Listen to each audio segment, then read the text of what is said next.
We are now live. All right, so this is the opening of the Santa Rosa City School Board meeting for June 24th, and we will open with the Pledge of Allegiance together as a community. Would you please stand and pledge allegiance to the flag with us?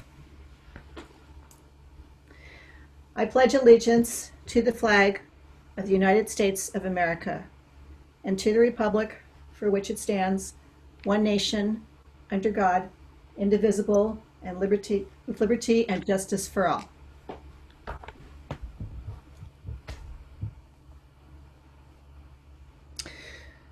Thank you, everyone, for being here tonight.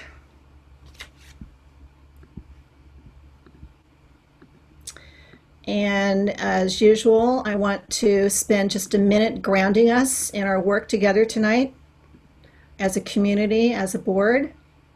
And I'd like to offer that we are an unprecedented time of change. We are continuing to be in such a time of change, and it continues to evolve and change with new things coming up all the time. And we know that the unheard, and we know that the unseen, and we know that the ignored, and we know that the oppressed are being heard now, and they need to be heard. They're starting to share their voices. I've been around for a long time, and as a youth, my voice was out there too, and I felt my voice was being ignored. But we just had to be louder, and we continue on, our whole lives. I think that we have to realize that this isn't a zero-sum game, and that there are not winners and losers in this game. It's not a game at all. It's to elevate all of our situations for the good of our kids, because we are in that for the good of our kids. And I also want to reiterate again that we must listen, and we must listen to understand. And we must hold our own perceptions. We have our perceptions, we know our perceptions, and the important thing is that we walk in other people's shoes. And that is how we build community, and that is how we build relationships. And so with that, I urge all of us tonight to keep that in mind as we go through this very important meeting tonight. Thank you.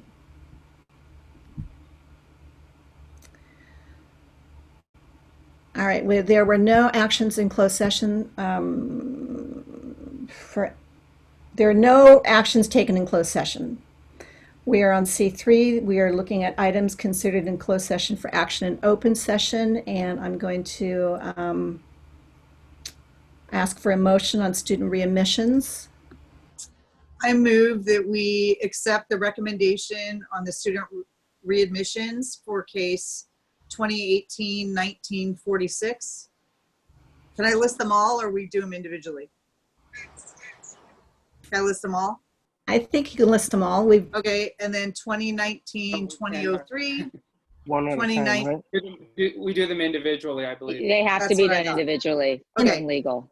So I move that we accept the recommendation for student readmission on case 2018-1946. I'll second. Okay, so that was Director McCormick and seconded by Director Sheffield. Director McCormick, Aye. Director Sheffield, Aye. Director Manieri, Aye. Director De La Cruz, Aye. Director Close, Aye. Director Medina, Aye. President Fong. Aye. Do I have the next case? I move that we accept the recommendation for case 2019-2003. I'll second. Again, Director McCormick and Director Sheffield. Director McCormick, Aye. Director Sheffield, Aye. Director Manieri, Aye. Director De La Cruz, Aye. Director Close, Aye. Director Medina, Aye. President Fong. Aye. I move we accept the recommendation on case 2019-2007. Second. Thank you. Director McCormick, Director Sheffield. Director McCormick, Aye. Director Sheffield, Aye. Director Manieri, Aye. Director De La Cruz, Aye. Director Close, Director Aye. Close, Aye. Director Medina, Aye. President Fung. Aye. And I move that we recommend or accept the recommendation on case 2019-2009. Second. Thank you. Director McCormick, Aye. Director Sheffield, Aye. Director Manieri, Aye. Director De La Cruz, Aye. Director Close, Aye. Director Medina, Aye. President Fung. Thank you. We're on item C4. Are there any statements of abstention? Seeing none. Item C5, do we have any adjustments to the agenda? Seeing none. We are now open for public comment, and I'm going to say something about these are public comments on items not on the agenda tonight. There are instructions on the website to give public comment during our remote board meeting, but I'm sure if you're making a comment now, you might have already figured that out. And so at the last meeting, because Zoom is such a different platform than in person, I have limited the comments to 2 minutes. And I am limiting tonight our comments to 1 hour on any particular subject. So if we have public comments tonight on any subject whatsoever, it is limited to 1 hour. And for every agenda item after that, it will be limited to 1 hour. We want to get as many people in to speak as possible. All right, so moderator, do we have any public comments for us tonight? We do have some comments. We have some hands raised. If you'd like to comment on non-agenda items, something that's not on the agenda, please click the raise hand at the bottom of your screen and we'll let you know when it's your turn to speak. Please keep your comments to what, President Fung? How long? 2 minutes. 2 minutes, please. The first public comment is someone named Tommy. Tommy, could you state your full name for the record and please unmute your audio?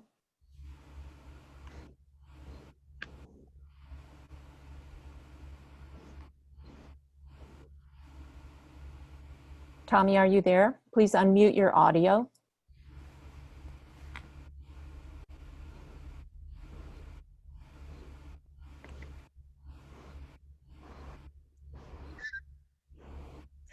All right, we're going to have to come back to you, Tommy. We can't hear anything. Please raise your hand again. Our next public comment is John Jackson.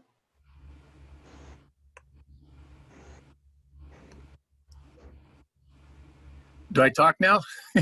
Yes, you do. Thank Okay. you. Well, I wanted to thank the Santa Rosa City School Board of Education for the opportunity to make my comments. 3 of your members, Lori, Jill, and Steve, I've personally worked with in the past at Pioneer High School.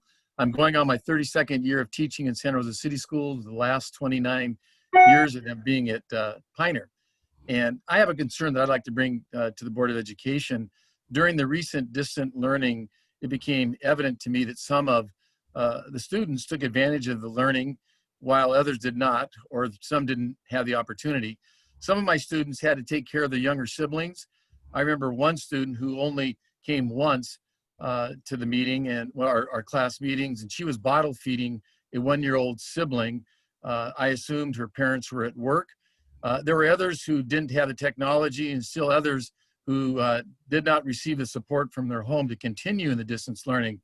I say all this as a backdrop because by not having school on our campuses this fall, this is nothing more than a form of racism. Those families with money and with technology will have no problem with distance learning.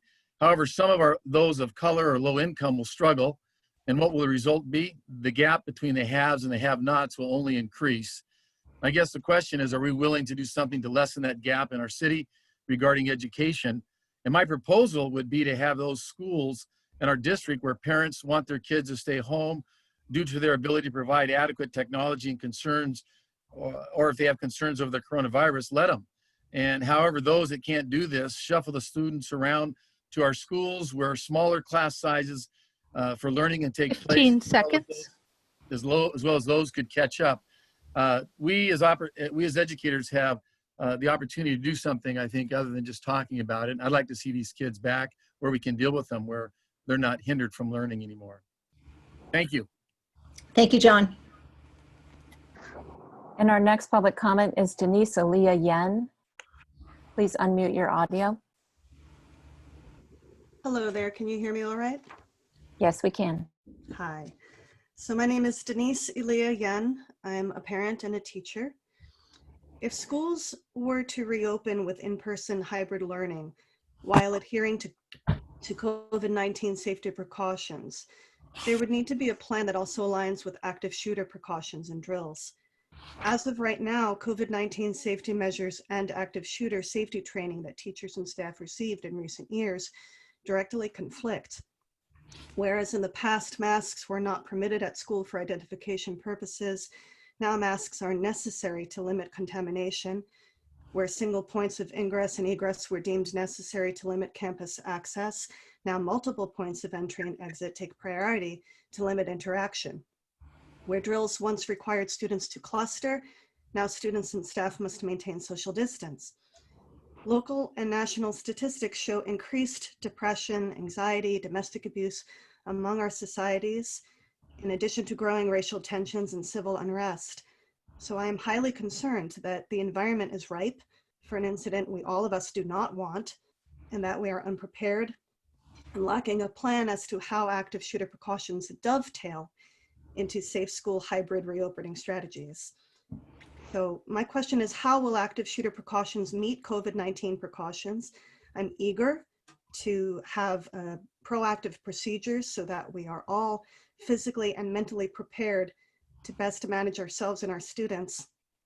Active shooter precautions need to remain a part of the conversation if any hybrid reopening model is further considered, and while COVID-19 health and safety requirements aren't in effect for our schools. Thank you so much for your time. Thank you, Denise. Our next public comment is Micah Carlin Goldberg.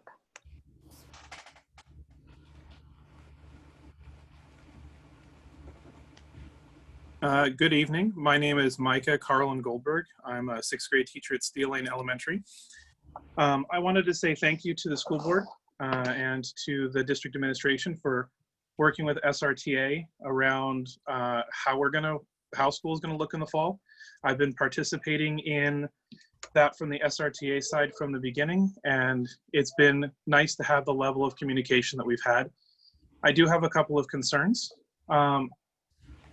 My concern is that the people's need for daycare is going to overwhelm our need to keep our students, their families, and our community safe, and that, quote, the economy and families' needs to have daycare are going to push our state, our county, and our school district to accept guidelines that put too many students in our schools with not enough precautions.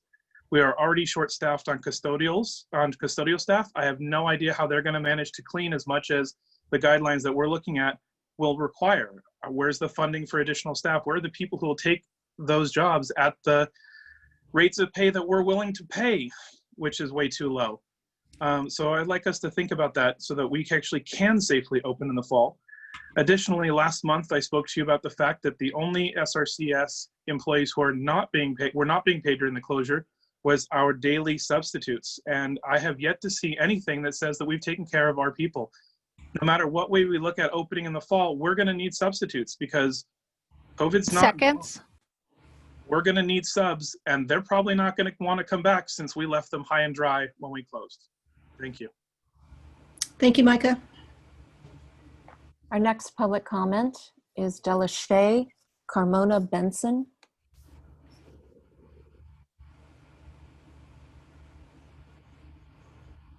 Hello, I'm the Vice President of UBL, which is Uplifting Black Leaders.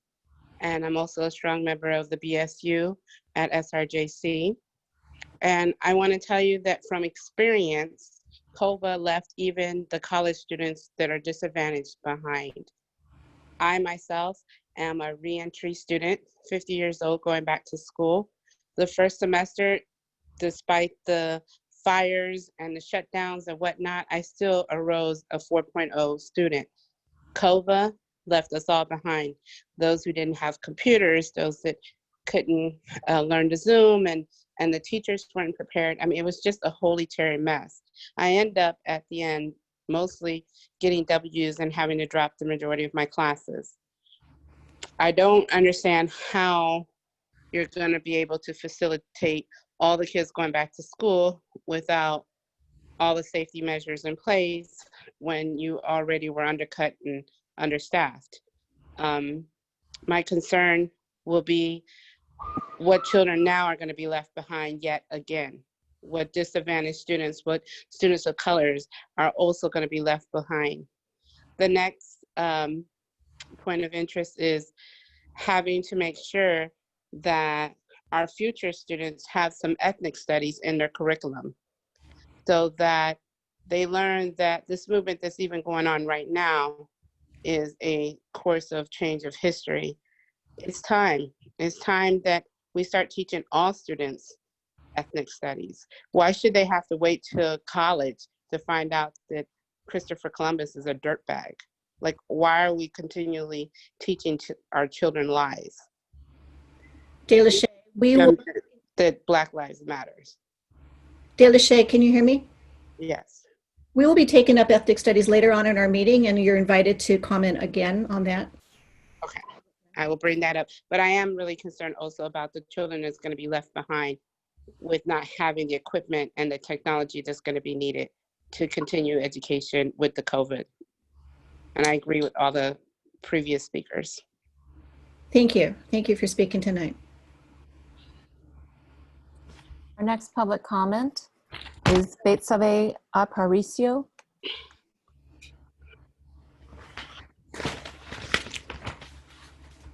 I want to confirm, is this the time to comment about the school resource officers, or is that later?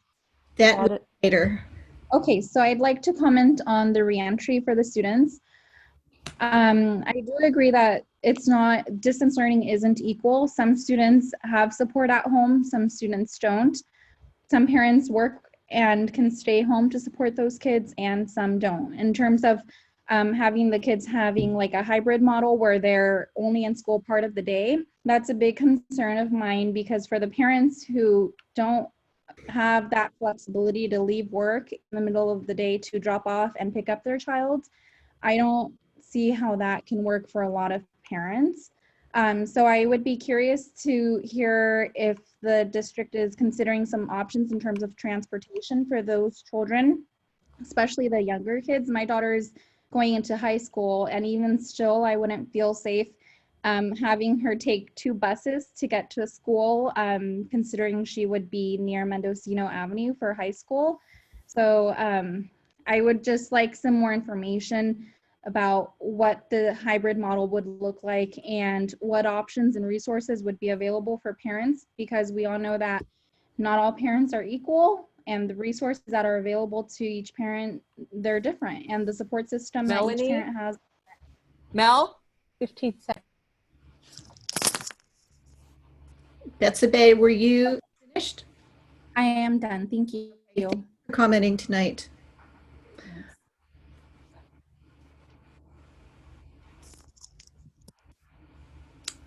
Moderator? Beth, can you hear us? Yeah.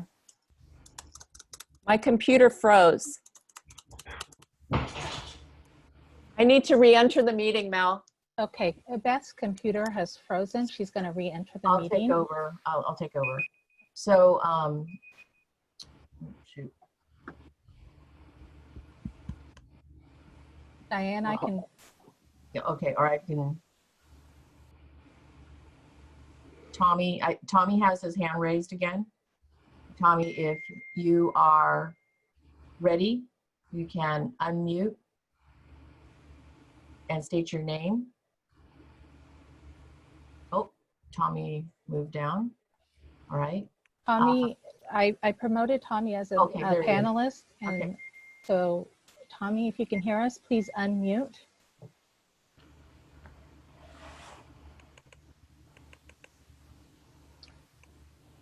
Looks like we're still not able to hear you, Tommy. I'm going to move on to the next speaker. The next speaker is Mohammed. Mohammed, if you could please state your name for the record and unmute.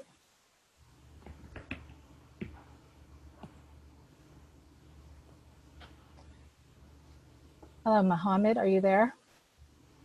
Please unmute.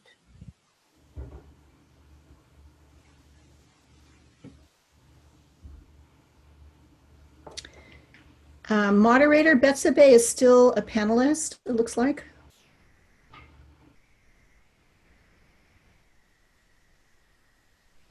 Yeah, that's a part of Beth's computer freezing.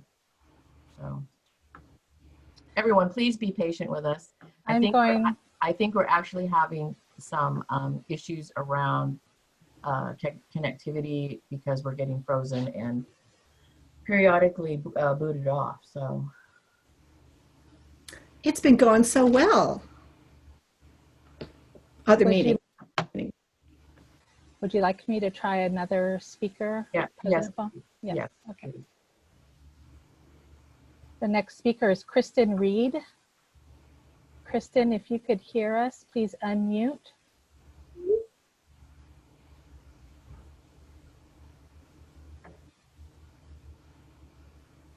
Kristen, if you could hear me, please unmute your microphone. Sorry, I didn't think I was looking at something. Yeah, my name is Kristen Reed and I teach at Montgomery High School. And one thing that I wanted to bring up was that when it comes to the desire to return to in-person classes, there are a lot of reasons that people have mentioned to do that.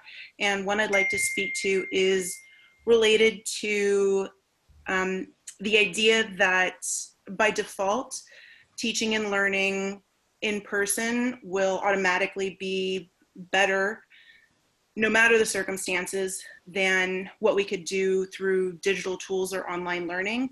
And when I think about the reasons why I would want to be back in class, the activities that seem like they would be more meaningful and better in person, like Socratic seminars or group collaboration on projects, I then think about doing those 6 feet apart. And how do I do that with fidelity or in a meaningful way?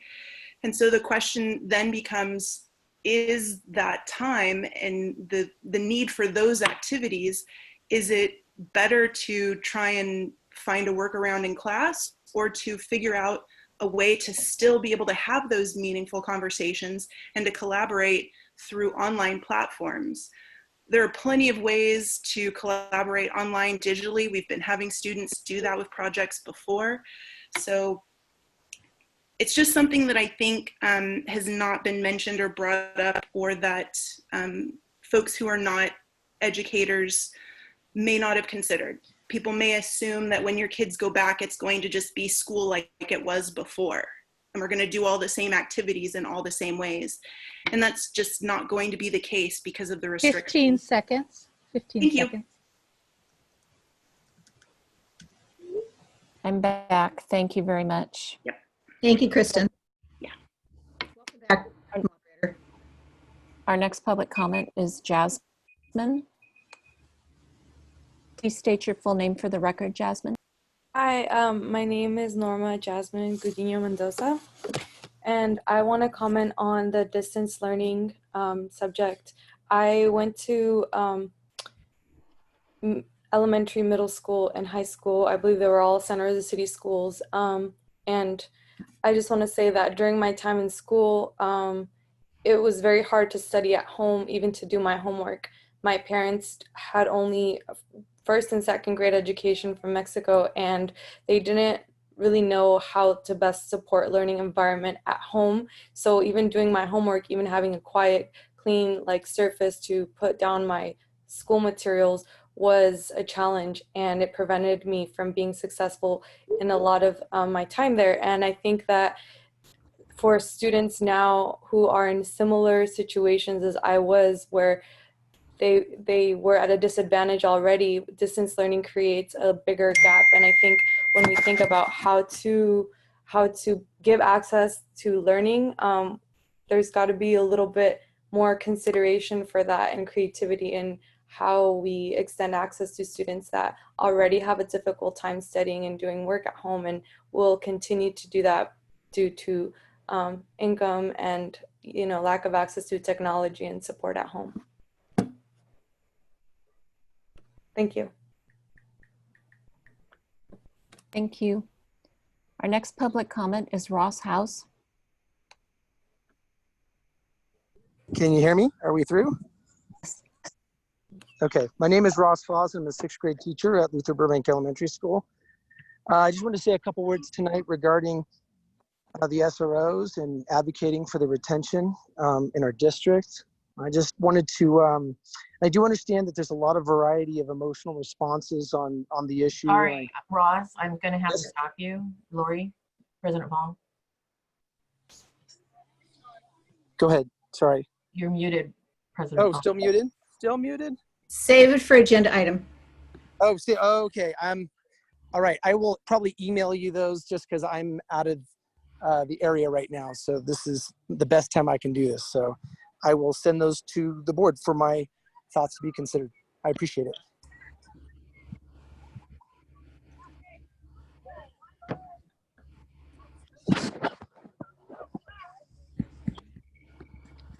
President Fong, there are no more hands raised. All right, is there anybody else who'd like to make a public comment on an agenda item not on anything not on the agenda?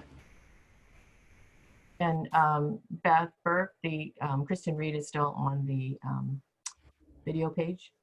When you have a moment, or I'm not sure if maybe Melanie's doing that. And there is one more hand in the attendees.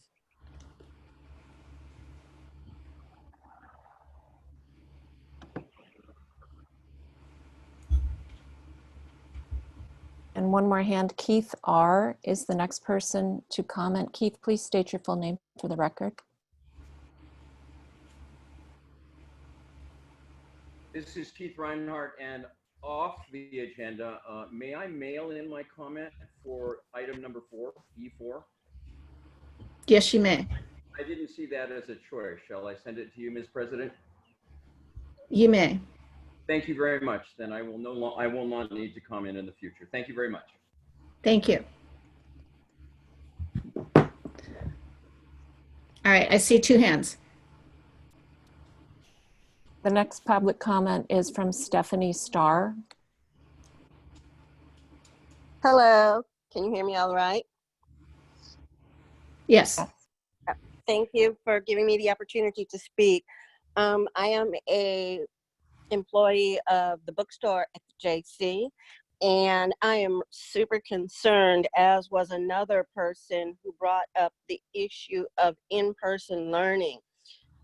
My concern is with the library hours and how shorter hours and further distancing is going to impact those who are disadvantaged.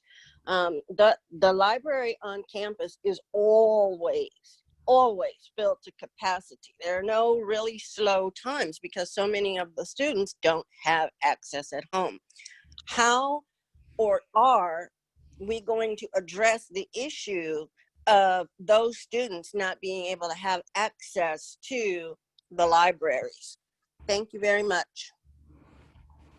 Thank you, Stephanie. You're welcome. Moderator, do we have any more comments? There are no more hands raised. All right. I believe someone named Deborah just raised a hand. Let's hear from Deborah. Deborah, please state your full name for the record.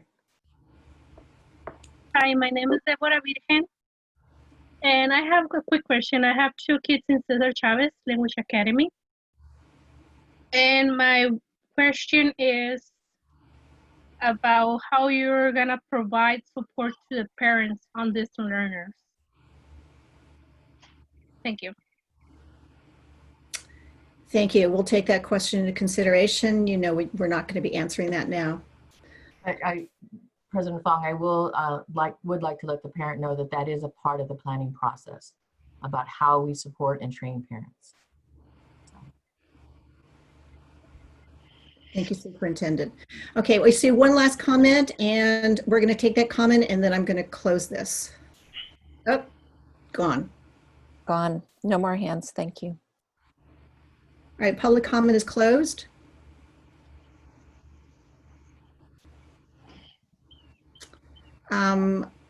Is our interpreter 2 okay? Okay. All right, we are at the point in our meeting where we are hearing reports, and the first report we would like to hear from is CSEA. CSEA has no report tonight. And the next report would be from SRTA, Santa Rosa Teachers Association.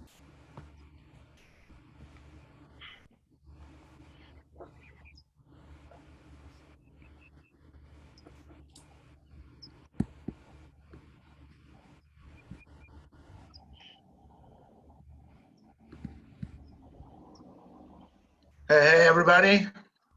Can you see my profile picture? That is Dr. Kitamura and I at the Halloween celebration shortly after we came back from the fire this fall. And I just like that picture because it's a symbol of us working together, and that makes me happy. Good evening, President Fong, Dr. Kitamura, members of the board, and the community.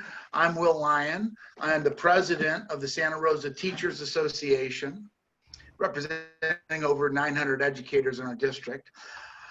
I want to begin these comments sharing a quote with you from Neil deGrasse Tyson. He's an astrophysicist, a teacher, and a wrestler, so you know he's cool, among other things. And he said, "One of the great challenges in this world is knowing enough about a subject to think you're right and not know enough about the subject to know you're wrong." I'm working hard to avoid that. The educators I represent, and I imagine many of you are experiencing whiplash as we learn about the changing health guidelines, the spikes in the COVID numbers the last few weeks, the associated budget woes, and the possible parameters of going back to school safely in the fall.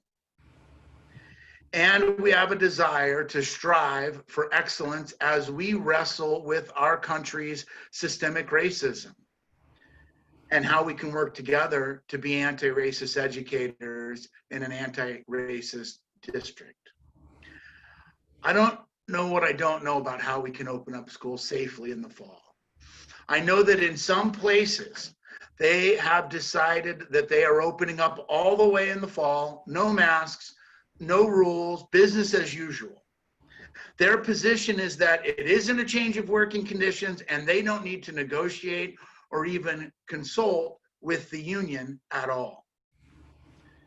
Our county and superintendent of education, Dr. Steve Harrington, was quoted this week in the paper explaining his intent to lower the safety guidelines for the number of students in a classroom, an action which CTA members across the county oppose. I am so proud to work in a district that is taking the exact opposite approach to reopening safely. Dr. Kitamura, thank you for taking the time to create a process where we can learn as much as possible before we make the hard decisions, where we have spent literally tens of thousands of man hours working on these many challenges together with hundreds of stakeholders. It's really special, and I'm grateful. Thank you in advance for a real seat at the table as we make those decisions together in the coming weeks. Still working hard to have a tentative agreement by June 3rd to share out with our members for ratification and with our families and our community so we can all prepare for the year to come. Thank you for making the safety of our students, staff, and community the top priority as we move forward. I don't know nothing about nothing, but I know we will make better decisions working together than working against each other. I don't know what I don't know about racism. The new SRTA book club has met 3 times now. We have picked How to Be Anti-Racist by Dr. Ibram X. Kendi as our first book. Anybody who's looking to pick a book to improve your own racism or anti-racism, I invite you to join in with us. We are currently on chapter 6 of 18. A lot more to read, a lot more to learn. My experience reminds me of a story we learned in the Peace Corps training. There are these yellow people and there are these blue people. And the yellow people see the world in a yellow tent through a yellow lens, and the blue people see everything blue. And one day the master teacher arrives and she says, "Hey, yellow people, you've got to put on these blue glasses so you can see the blue people's perspective." And the yellow people did. And they looked around and they said, "Oh, I get it. To the blue people, everything is green." However hard we see the world from a different, however hard we work to see the world from another perspective, we will always bring us and our own life story wherever we go. You can't take off your yellow lens. I don't know how to make our district an anti-racist district, but my hunch is it isn't a list of check marks on a social justice warrior's resume, but a commitment to a sustained practice, a marathon, not a sprint, that will take sustained effort and humility. I do know that SRTA is committed to doing that work so that every single one of our students and every single one of our colleagues are safe and feel safe in our schools every single day. Regarding ethnic studies and SROs, I'll reserve the bulk of my comments for the actual agenda item, but know that based on the extensive survey of our members this past week, SRTA Executive Board has voted to endorse the district ethnic study committee's 5-year timeline, which does not include a graduation requirement, but does put our district in a position to offer strong ethnic studies program K-12 that will serve our students well. We did not take a position on Director Medina's proposal to add an ethnic studies graduation requirement. But however that goes, a 5-year timeline created by the committee will serve us well. SRTA supports the proposal for a 2-month pause in our SRO program and the creation of a committee to evaluate the program and hear from our students and families and staff, especially those of color, and to our peace officers serving as SROs, so that we have enough information to make the best decision possible for all of us. We request that the makeup of the committee have parity between the stakeholders. Thank you all again for everything you're doing for our students and our staff in our schools. I believe all this heavy lifting is going to make us all stronger. Thank you. Thank you, President Lyon. Do we have a report? Relationship building, okay, the long one. Relationship building and communication improvement process report. Yes, we do. And maybe Dr. Bacardi can unmute and show his, start his video. This, as you remember, is the process that we agreed on within our tentative agreement. And so we were able to do a little, I think our first meeting, and then, you know, everything kind of broke loose after that.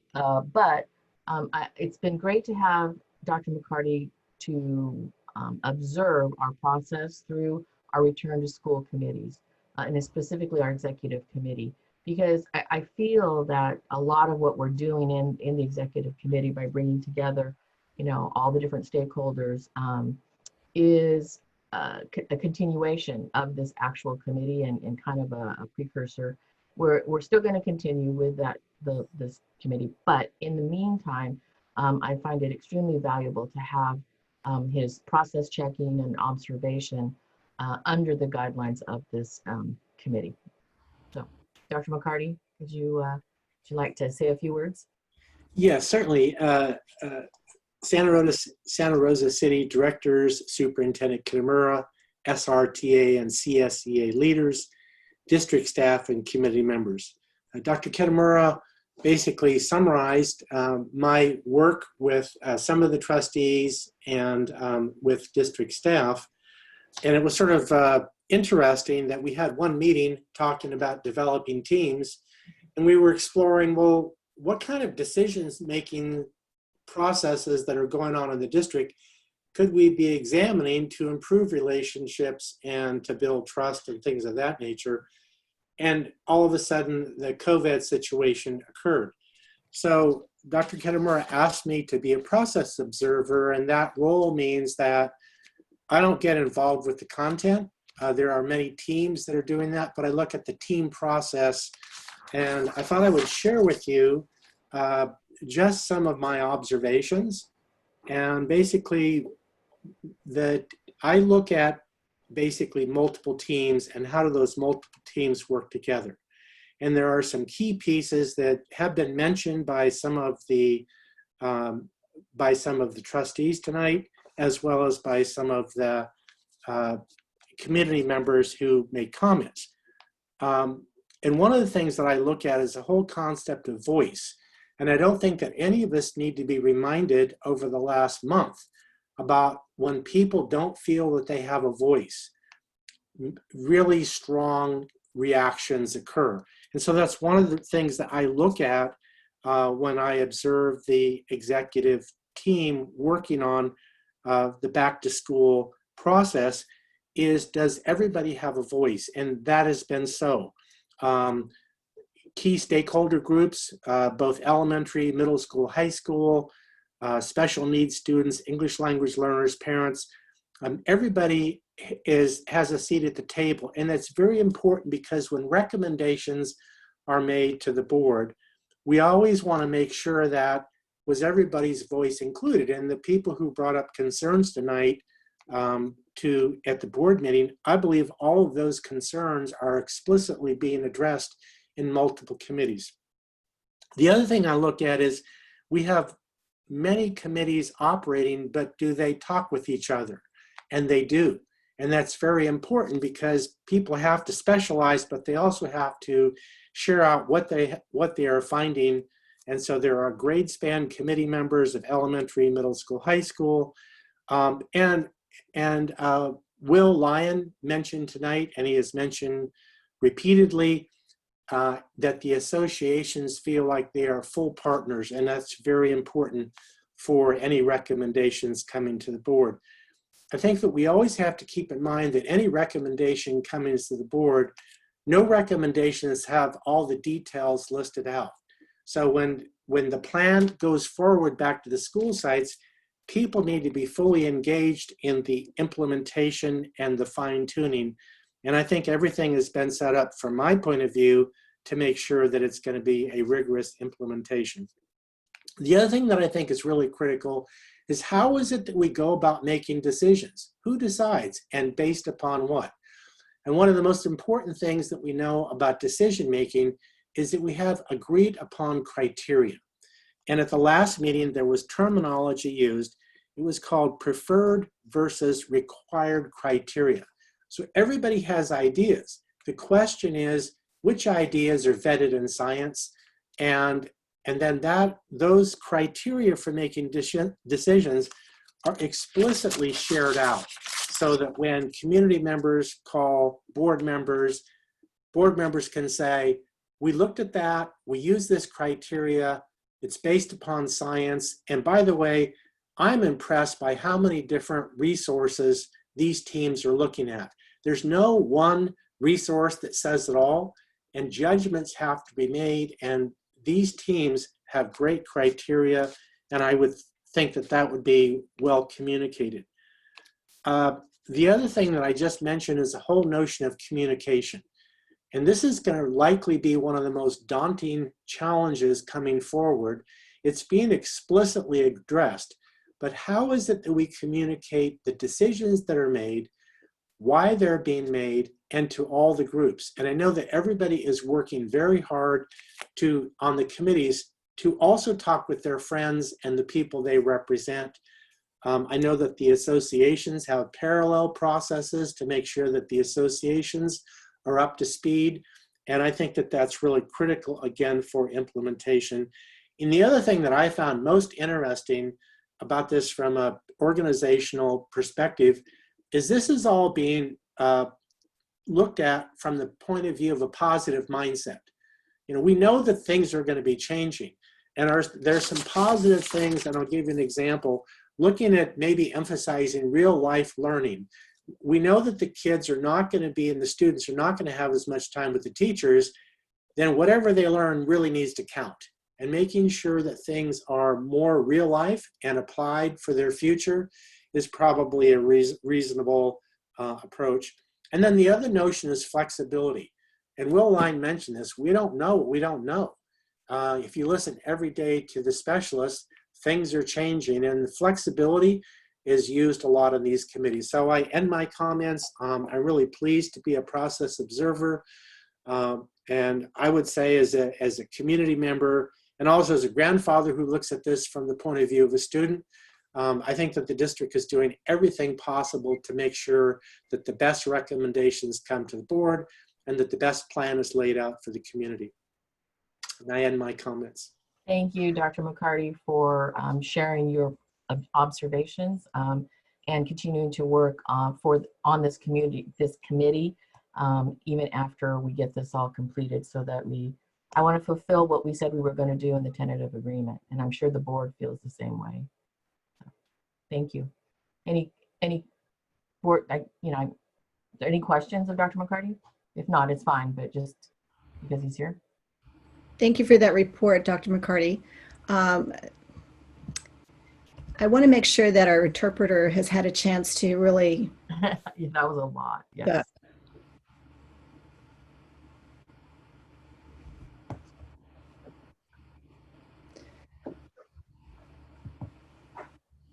Okay, so. Thank you, Dr. McCarty. Thank you very much.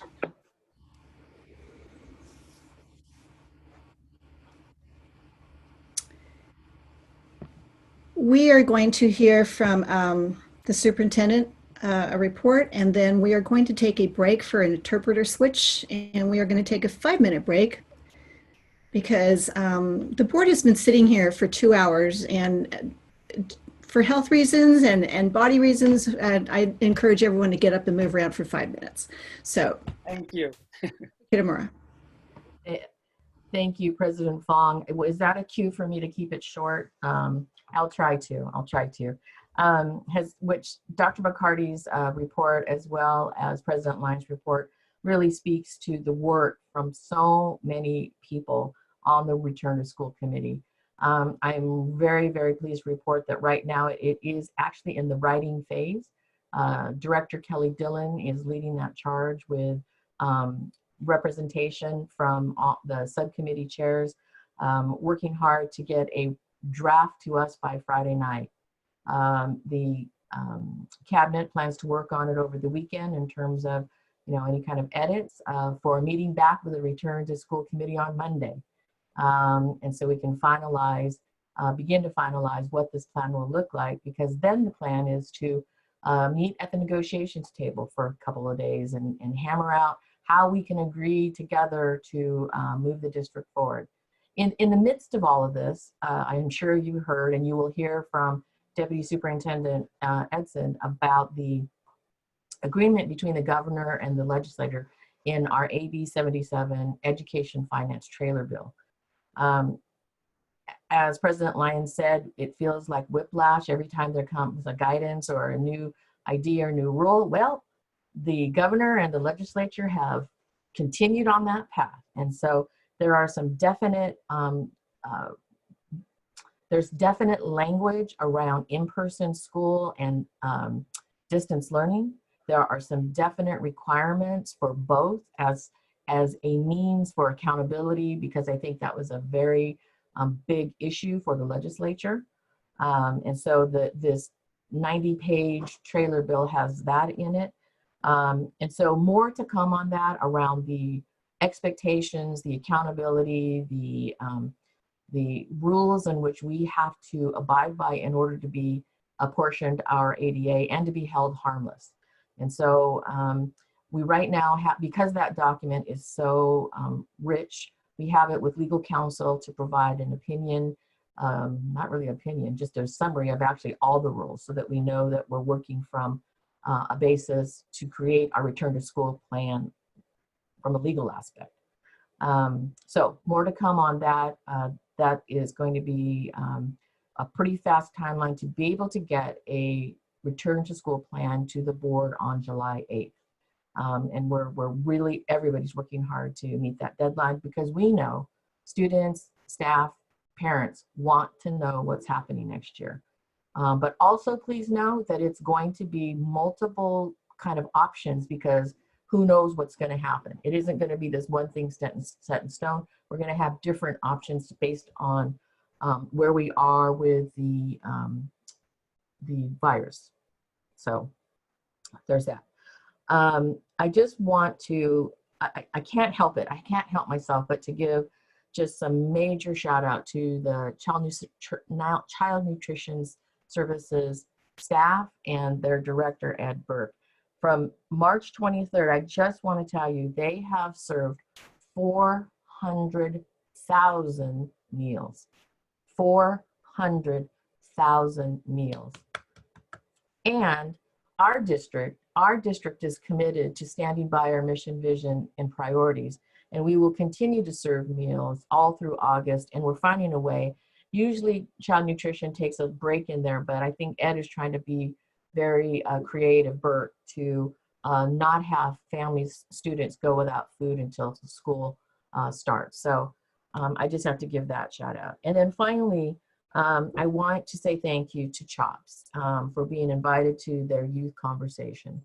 I had said to the board in my Friday update, it hadn't hit me until seeing the faces of students and kids, what's gone on in these last few weeks, and the statements that have come out, and the statement by the board myself around Black Lives Matter. It really was so wonderful to hear their questions, their concerns, their angst, and their desire to really make a change in our world. And so I'm just very thankful for that invitation and hope I get invited again. With that, I turn it back to you, President Fong. I just want to reiterate that Return to School Committee, it's a Herculean task in an uncertain future. So thank you to every single person serving on that committee. It's generally summer break right now for folks, and they are continuing to work. And I mean, the question all the board members get asked constantly is, what are we going to do about school? What are we going to do about opening? And then we get an opinion. And, we just keep referring to this stellar committee of 200 people doing the work with the right criteria and with relationship building and truth telling and transparency, and superlatives are not enough. Well, thank you. And also, once again, they said we couldn't do it, and look what we've done. So, yeah. And then we're getting hit left and right by all different kinds of conflicting information. So that's also very interesting. So this is a very short timeline, and we need to do it because people need to know. So really, everybody on that committee, Diane, your committee, thank you so much. All right, we are going to take a break. When we come back, I sound like a commercial. Board member reports, and then we'll be moving into our discussion action items. And we are going to come back in 5 minutes, and we will also be switching interpreters.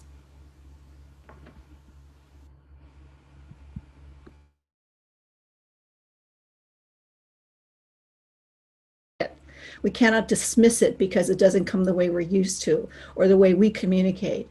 So I just want to appreciate that, and that, if we ever stop learning, we need to just stop.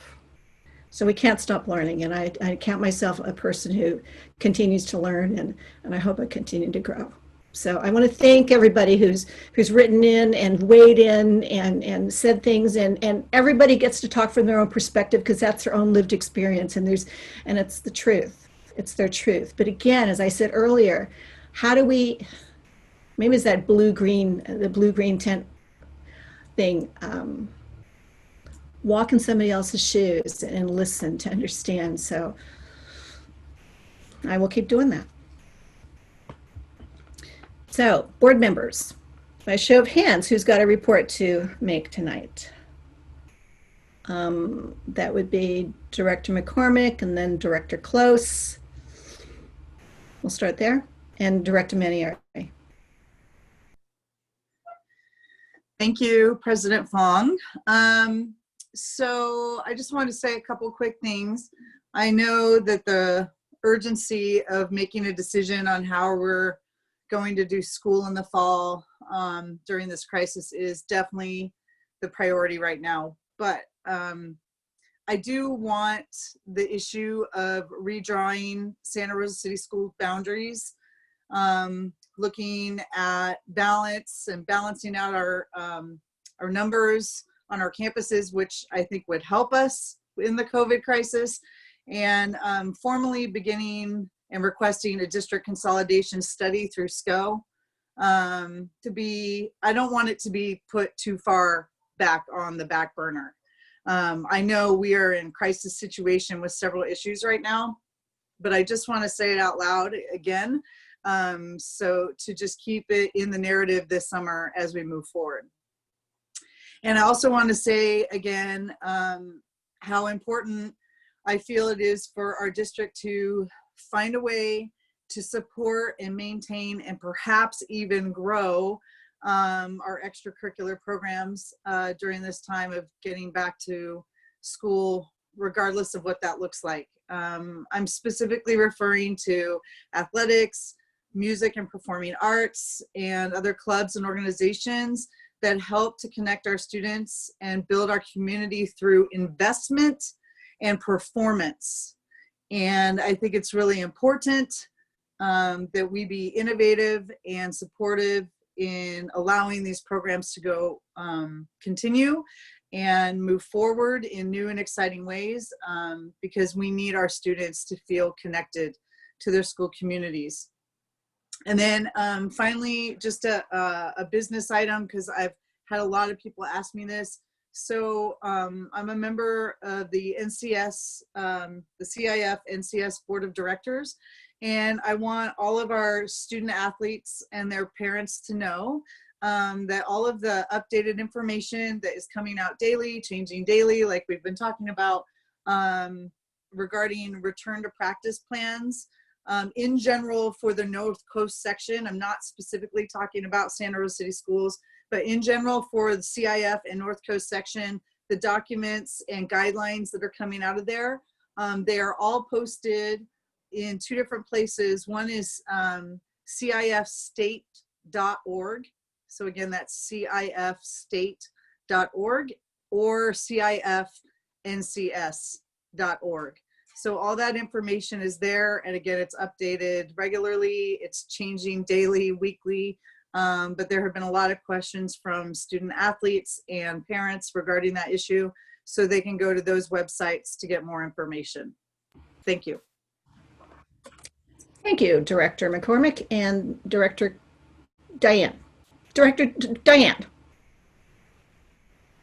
There's been a request for all of you to speak a little bit slower, or all of us to speak a little slower. Me too, I'm involved because the translation, they're having a little bit of a hard time keeping up in translation.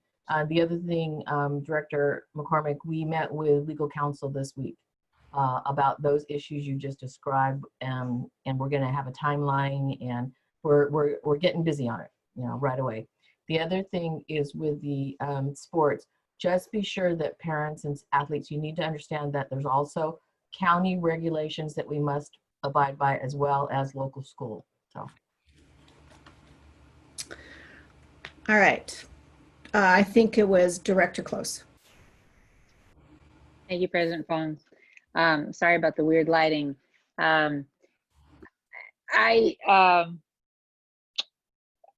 My report, I'm going to tell you a little, my report is about what's been keeping me up at night. And I am generally a really good sleeper. I sleep better than anyone I know. It's very rare that things keep me up at night, but this reopening of school is keeping me up at night. And I'm obsessing about it all day long.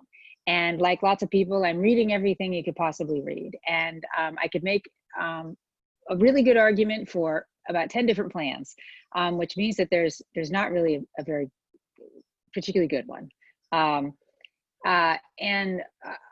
and I've been thinking about it a lot. And the other thing is like Will and his book group, I've been reading How to Be an Anti-Racist, and so thinking about reopening school and thinking about our values as a board, I have been thinking a lot about equity, and I have to say that I found myself agreeing with the pioneer teacher who spoke. I think his name was John Jackson today, and saying that there is a real equity issue in returning to school or doing a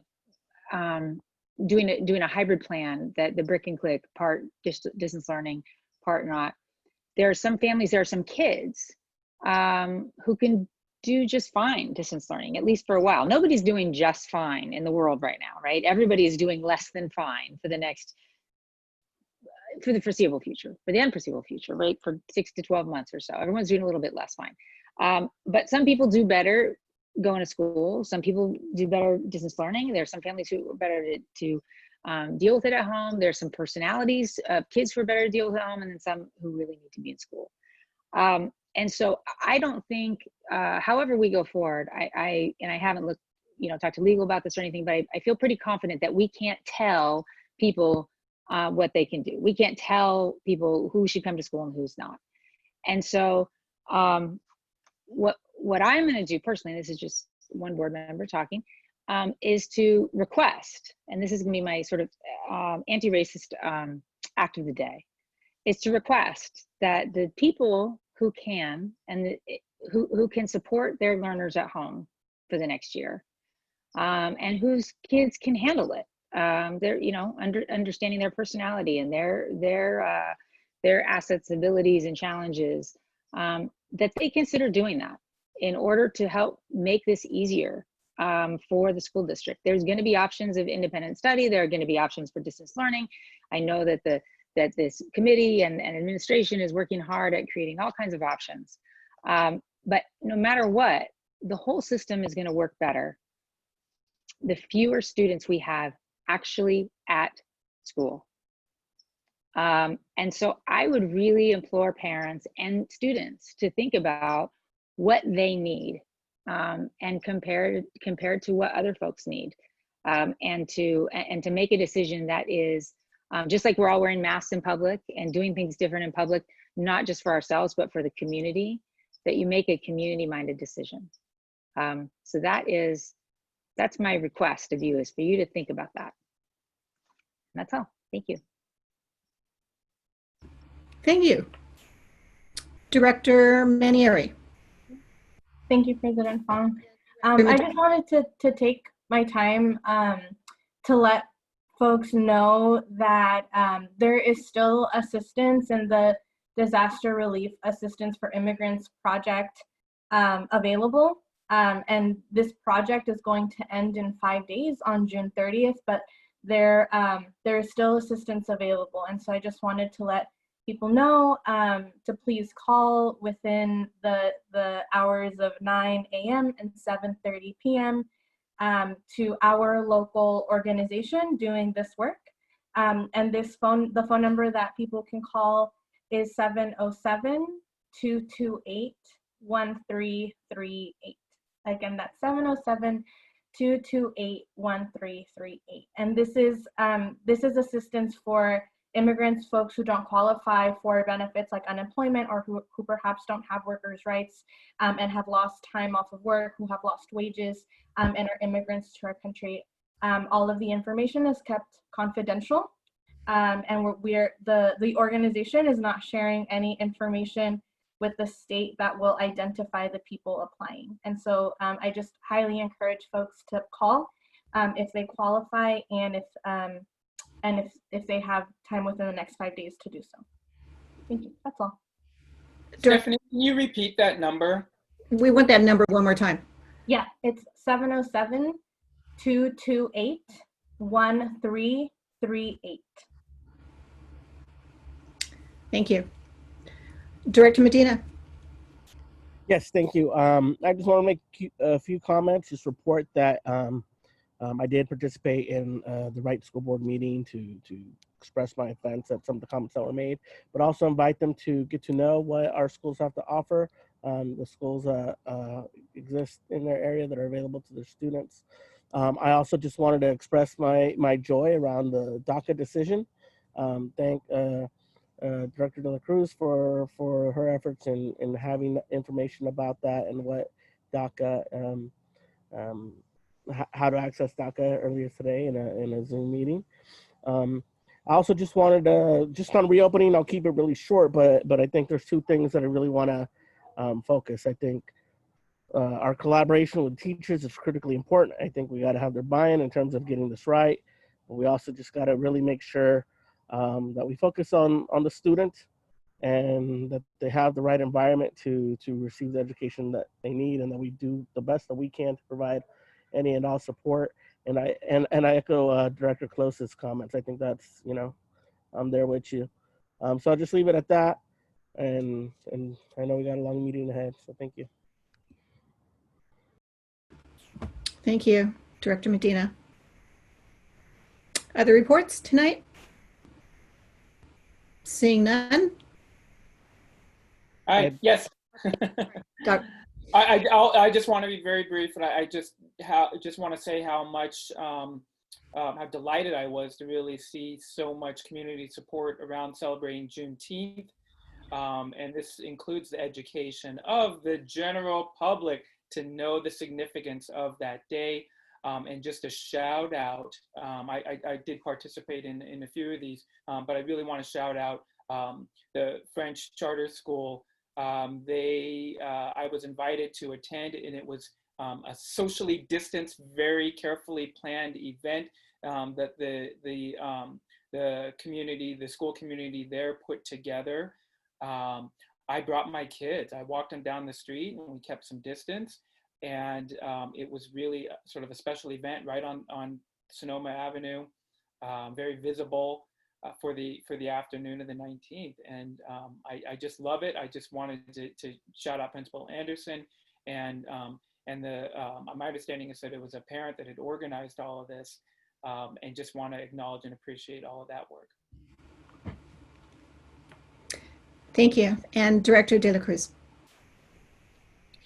Just a quick shout out to folks who won a big victory this week with DACA. And we, as Director Medina mentioned, held a Zoom earlier today to announce services that the Sonoma County Secure Families Collaborative is offering. We were planning for the worst case scenario and gearing up to do free consults with every single DACA holder in Sonoma County through this collaborative and its free legal services that it offers to find people an alternative pathway to adjustment of status in the case that DACA is no longer available. That is still the goal. The Supreme Court decision essentially just laid out a roadmap for how to end DACA legally. And so what we really want to do is make sure that folks who need high quality, free legal services have access to them. So please everybody go check out sonomasecurefamilies.org to set up an appointment and to get a free consultation with high quality legal services as we move forward to continue to protect and to make sure that our neighbors and friends and students and employers and employees all have access to this wonderful service. Adelante. Would you give that website one more time? Sonoma County Secure Families.org. Thank you.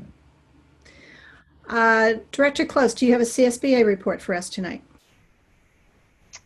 I do not. We have a legislative committee meeting on Friday, and I might have a report after that. Thank you.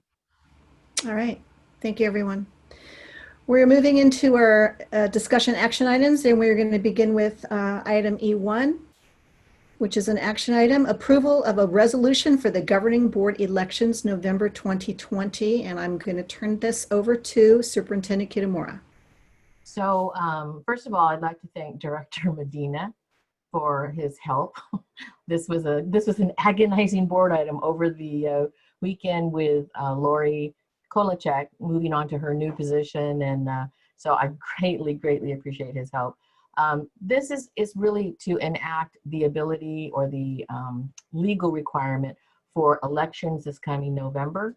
It speaks to us having 4 seats open the length of term, the cost, which is actually no cost to the individual who runs in terms of their translation, their candidate statement, and then also puts into writing the way to resolve a tie. So it's the cost, responsibility, the tie, and then whose seats are up for re-election.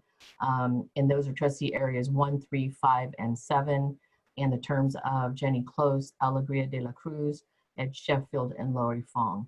So that is what's present. That is what this item is about. And I turn it back to you, President Fong, for the board's discussion.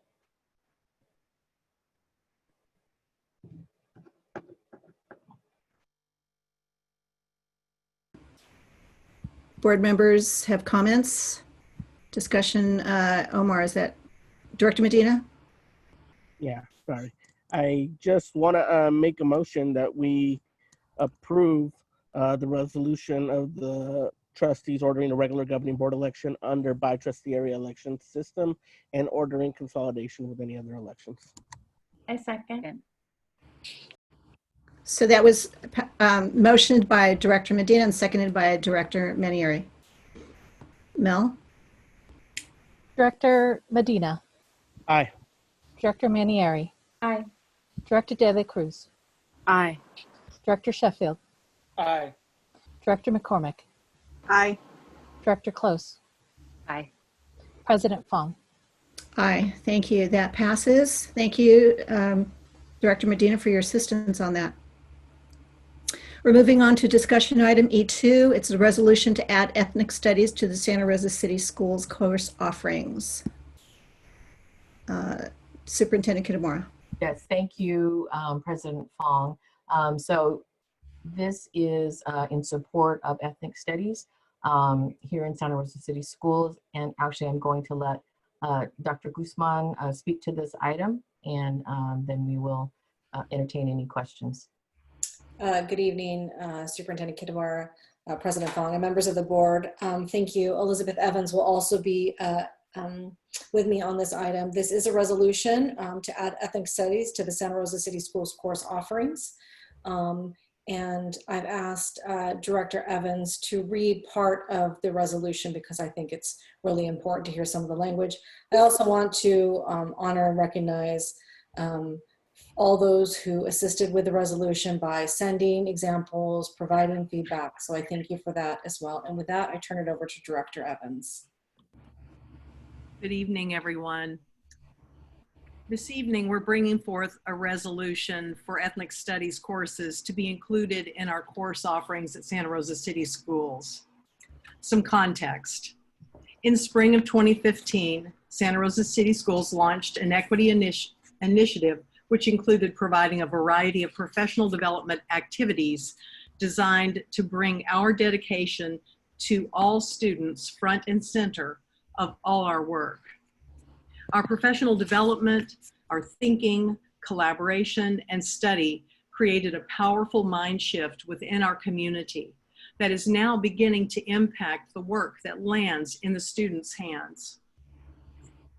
We appreciate that in the last 2 years, the Santa Rosa City Schools Board of Trustees has been deeply supportive of this work, and that our new mission, vision, and priorities put equity at the forefront. This is our turning point. Substantial research done by the National Education Association and Stanford University found that high school students who participated in an ethnic studies course showed positive academic and personal outcomes for students. And we shared these with you 2 weeks ago, but I want to say them again because they're so important. They found that the opportunity gap was closed, that, pardon me, there was a reduction in student truancy, student retention was increased, dropout rates were reduced, there was an increase in graduation rates, and there was a developing sense of self-efficacy and personal empowerment. Because ethnic studies humanizes all people by honoring the cultural wealth of historically underserved groups by critically analyzing systems of oppression and by promoting action in solidarity with others to transform students' lives and communities. We believe it is important for Santa Rosa City Schools to offer ethnic studies, and we hope you will approve this resolution. Thank you.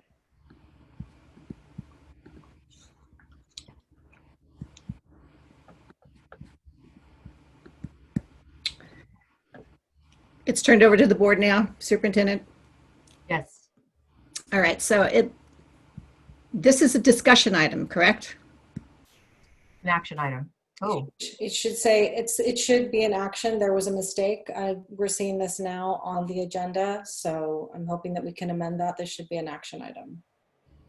Okay. We can't. If we've indicated it to be a discussion, we can't. Okay. So we will have to bring this back.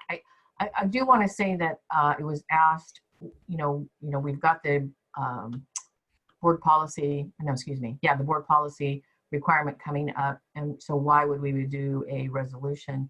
I just think it adds more strength. I mean, it's there as a resolution. And so I still think it's something that we should do. So unfortunately, it is a discussion item, but we can bring it back next time. President Close, Dr. Medina has his hand up.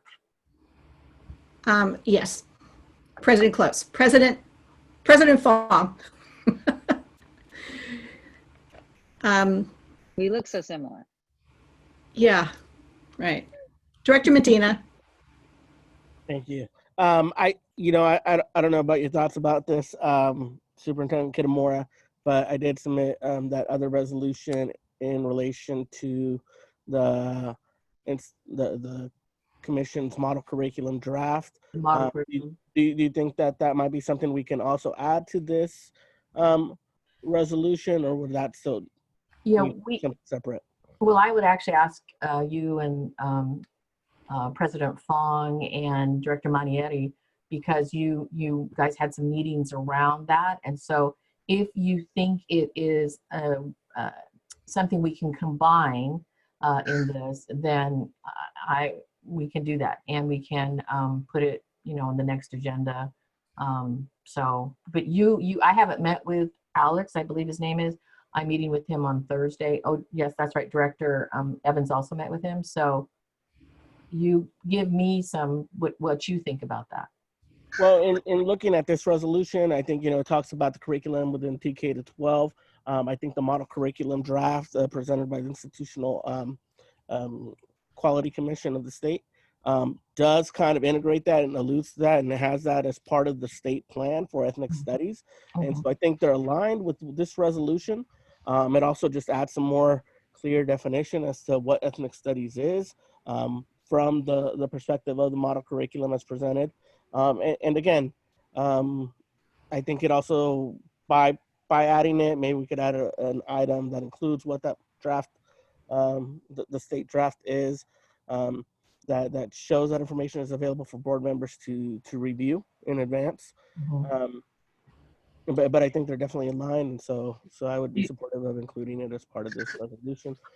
Could you, President Fong, Director Manieri, speak to the addition to the model curriculum that resolution is asking for, the other resolution, not this one tonight, but the other?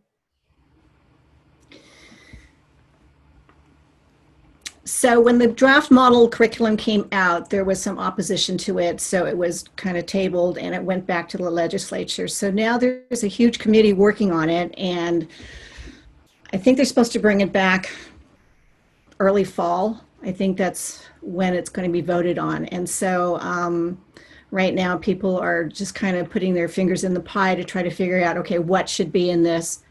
How can we make sure it represents everybody? And I would agree with, yes. Well, isn't it that there are specific groups left out, or they want assurance that specific groups are included? Go ahead.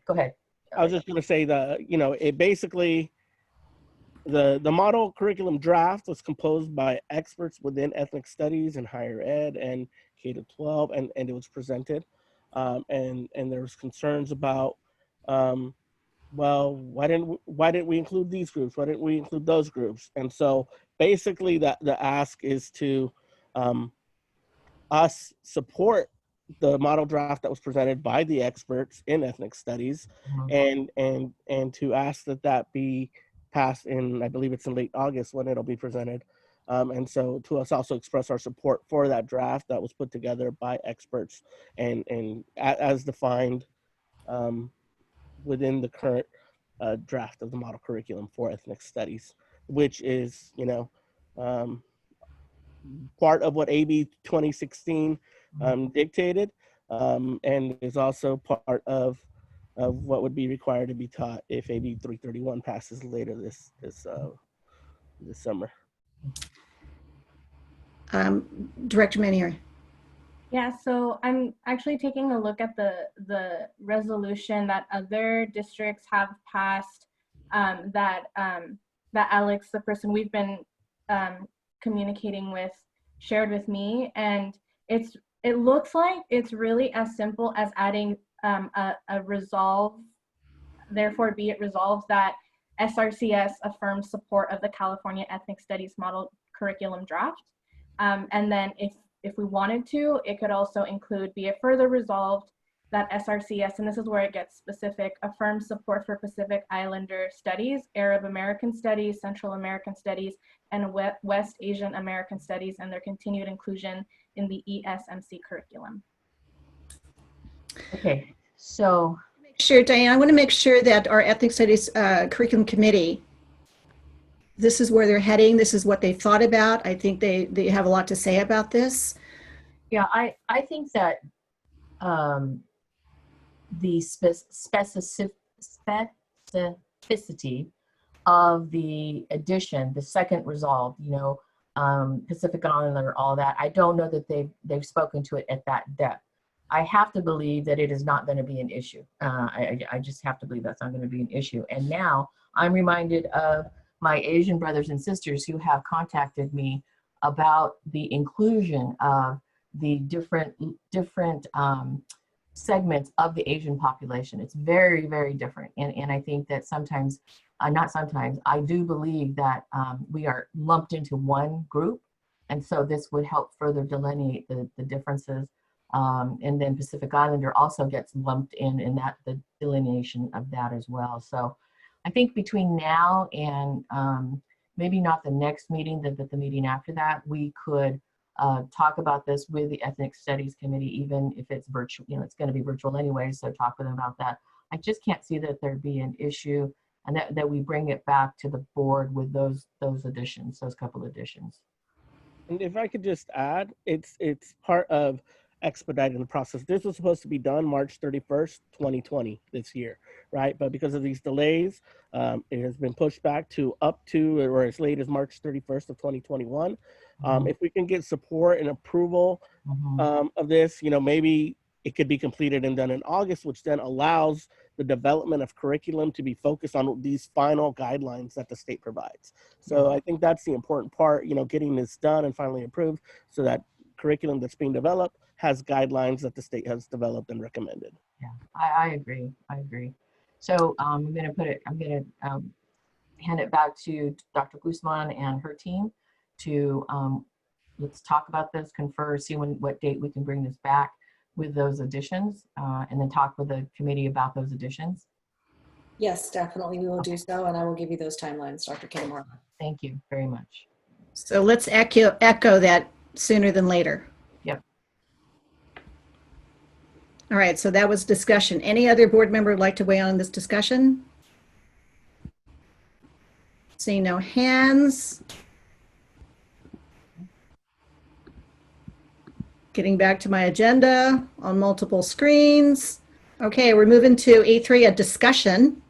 Ethnic Studies follow-up and first reading of the board policy 6146.1, graduation requirement to include ethnic studies. Again, I'll turn it over to Dr. Guzman to provide the presentation. Good evening again. Yes, based upon the last board meeting, wanted to bring back some of the suggestions that were talked about when we brought ethnic studies to the last meeting. So Director Evans will be presenting what those changes look like, and also adding some language to 6146.1 by adding a graduation requirement under ethnic studies. And so with that, I turn it over to Director Evans. Thank you. Again, I'm going to share my screen so that I can pull up PowerPoint that I'm going to share with you, the brief PowerPoint. I'm sure you'll be glad that it's going to be a brief one. Let's see if I can get, oops, hang on just one second. Okay, here we go. All right, can you all see that? Can you see the PowerPoint? Yes. You can see it, okay, great. Thank you. So good evening again, members of the board, President Fong and Superintendent Kitamura.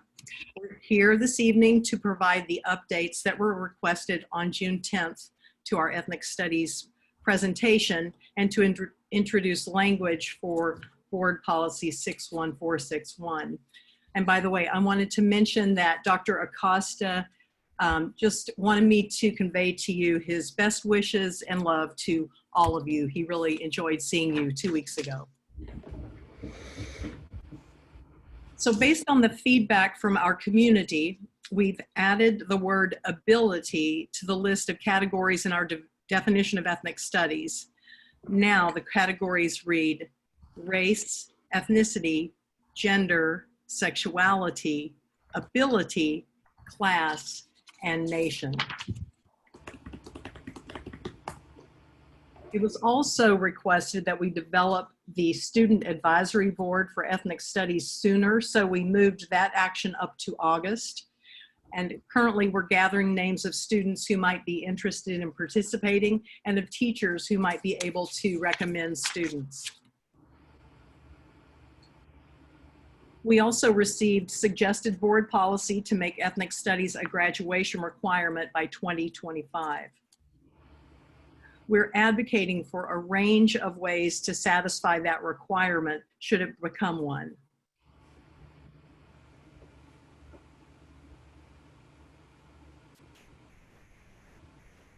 We recommend for the allowance to develop a range of ethnic studies courses in any subject area. This approach best allows us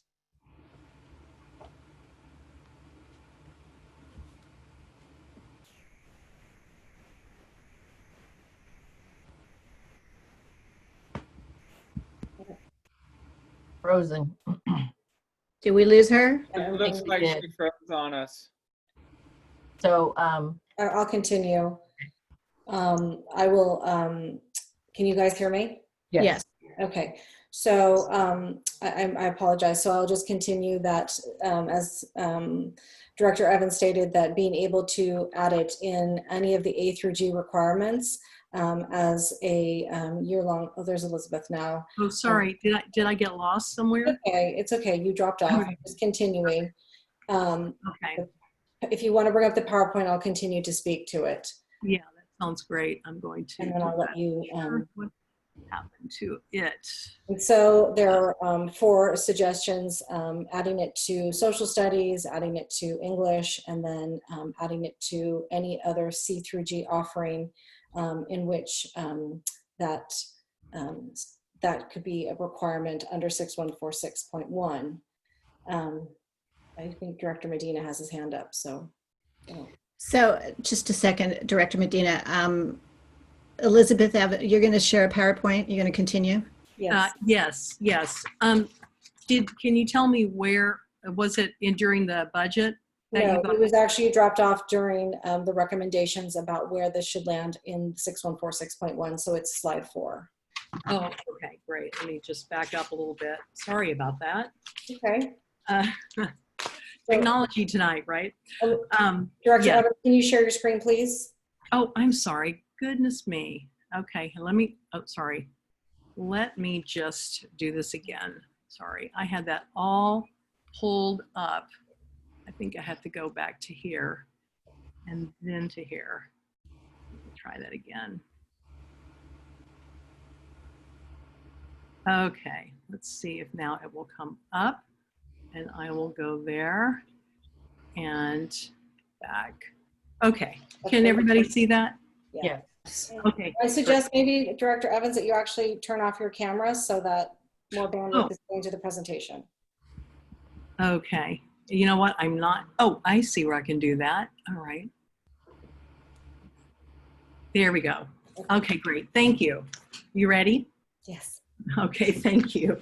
I'm just going to start back with this, what we had said about this particular slide.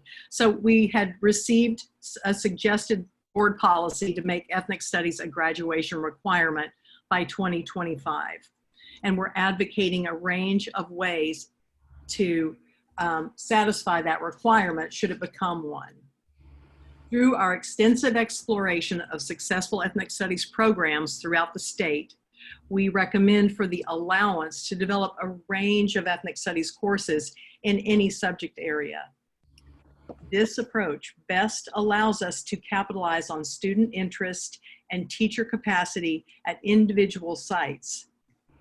We believe that flexibility is the key to a successful and robust program. And then moving on to the budget. As we move into the new school year, here are the projected costs of implementing ethnic studies in 2021. The budget includes the ongoing CRUSH trainings as well as ethnic studies professional development. We've also provided time for teachers to engage in ethnic studies course writing. Then in the 21-22 budget, we continue with the CRUSH and ethnic studies trainings, as well as an increase in extra duty time for those interested in writing courses, because we believe there will be an increased interest. This budget, though, I need to say, does not account for any additional elective sections. So we want to thank you for your support of ethnic studies. Making a place to share our stories strengthens our community and our students' educational experiences. We know we're going to do great things for kids. And now I'll turn it back to the board.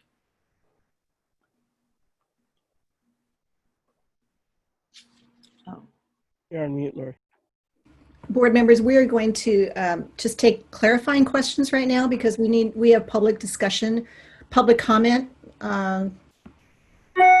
So if you just have a question to clarify, and then we'll listen to the public comment, and then we'll have a discussion. Director McCormick, and then Director Manieri. On the list of ethnic studies options on that slide number 4, is it possible that students can double dip on graduation requirements in one class? Like get English credit and ethnic studies credit at the same time? That is correct. Okay, thank you. Director Manieri. Thank you, President Fong. My question, Director Evans, you mentioned how flexibility is really key in making this a successful program. And so my question is, if the addition of the graduation requirements as it stands, as it's written right now in this presentation, if it offers that kind of flexibility in your opinion and in the committee's opinion. In the committee's opinion, we talked about this extensively, and also the research that we did showed that those school districts that allowed for ethnic studies, even the ones that had an ethnic studies graduation requirement, when they had flexibility about how students met that graduation requirement, it was really beneficial to the students. And students tended to take a lot of courses that did either they were an ethnic studies course or they had the ethnic studies lens applied. So we found that that was a very positive way for the students to engage in ethnic studies. So yeah, so for us, for our committee, we would like to see greater flexibility rather than focusing it into a specific subject area. So that's what the committee is interested in. And I guess just to clarify that, do you feel, or does the committee feel that this policy does that? That it offers that flexibility? I mean, I know that we're not supposed to have discussion right now, but maybe I can clarify my question. I just want to make sure that we have the best policy in place so that this is successful, so that we can have graduation requirements at work. So I just want to make sure that I understand whether or not this is something the committee feels is written well. The committee is really, like I said, they want to make sure that there is flexibility. At first there was some concern because the courses were focused in just the social studies or an English language arts area. And we felt like it was important to provide opportunities A through G, not just with A and B courses, but the A through G courses. And the committee they definitely felt that it was important that there was a broader representation of those courses in the curriculum. Does that answer your question? Yeah, thank you. Okay, you're welcome. I think that Director Marnier, I think you asked a great question. That I think that if you can't repeat the policy, like just know it with all those 4 lines of, then maybe it is rather confusing. And so, yeah, I think Director Medina and I have had some conversations around this, and so I think he wants to speak next. But yeah, I think that we can improve the language actually, and still keep the same idea. So. Okay, so Director Medina has a question, and then after that, Director Close has a question. And then Director De La Cruz has a question. Said I'm next, right? Mm-hmm. Yes. Let me see. Is it possible to share my screen? Let's see. Yes, I think you can share. So let's see. Director Medina, is this a question? Well, it's tied to the. Yes, it's a question. So for Director Evans, so the options that were presented were based on our board policy as it's in Gamut, because it hadn't been updated with the March updates, right? Mm-hmm. So, and I've updated the language, basically taking everything that's kind of presented here and consolidating it. So this is with highlights, but this is kind of what my new suggestion would be. I don't know if you guys can see that. Basically removing all these different options and just basically leaving it to any ethnic studies course taken must meet a core curriculum requirement as outlined above, referring to the A through G requirements that are listed above, and shall also accrue credit for coursework in the subject that course is offered, which means it's the double dipping. And it also has the ethnic studies requirement, which so my question to Director Evans, I'm seeing this language.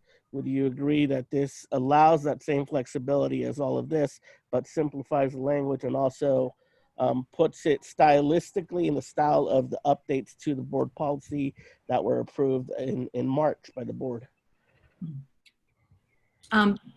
Director Medina, I think that the committee and I would also say that this language in the final policy language is less restrictive, and the committee definitely is interested in something that is less restrictive.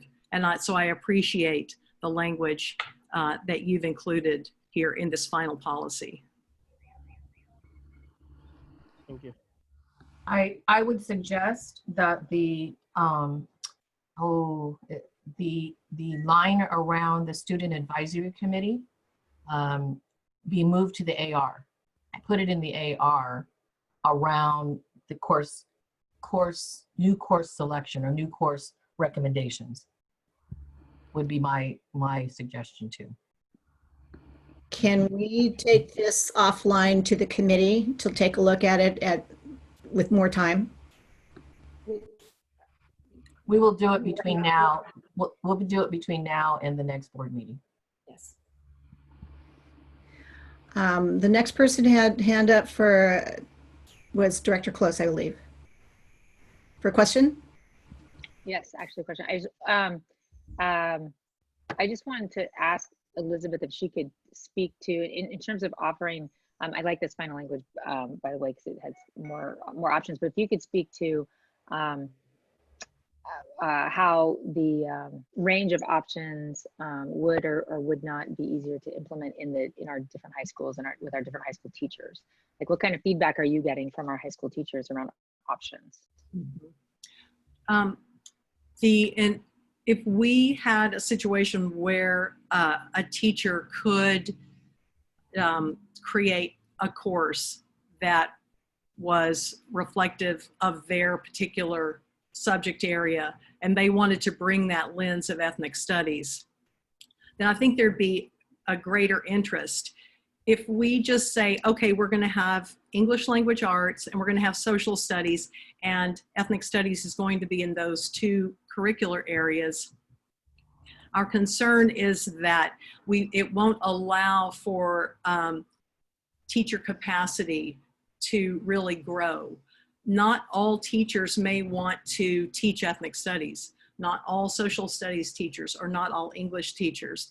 But if there's flexibility, then say when I was teaching ArtQuest dance, if I wanted to teach, say, a class that provided an emphasis on ethnic studies in my ArtQuest dance class, then I would be freer to have that opportunity. And there might be more students that would engage in that than, say, might just take their English class or their social studies classes. So I think it really, we do need to talk to teachers, bring them in and get ideas about who really would like to engage in these courses. We have gotten feedback from people just where people have been writing to us and saying, yes, I'm very interested in this. How can I be involved? We've seen a real uptick in interest from teachers wanting to join the committee and wanting to participate in the work.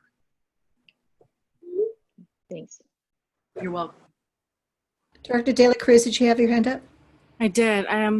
So thank you so much for this good work. And Omar, I really do like the final policy language. I like the kind of flexibility, and I hear that that's a real need, both for students and teachers to do this successfully. Elizabeth, my question is kind of in line with what Director Close was getting at, but I was wondering with a little bit more specificity, like, do we have capacity currently in all of our high school sites? Do you feel like every teacher or every high school site has teachers that are like raring to go? How far away are we from making this a reality? I can't say that I know exactly who at which high schools are raring to go. I do know that there, like I said, there are people that have reached out to us that want to participate. What I'm interested in doing is for us to put a call out to teachers who are maybe curious and want to learn more and want to find out what our thinking is and what our process would be around supporting them in learning how to teach ethnic studies. And so what we'd like to do is have a meeting, a gathering, and sort of a y'all come, see who shows, who wants to hear about it, and then find out from there who might really want to take the next steps. Well, sorry. I think also you have to take in consideration those teachers who have been very involved in Crush.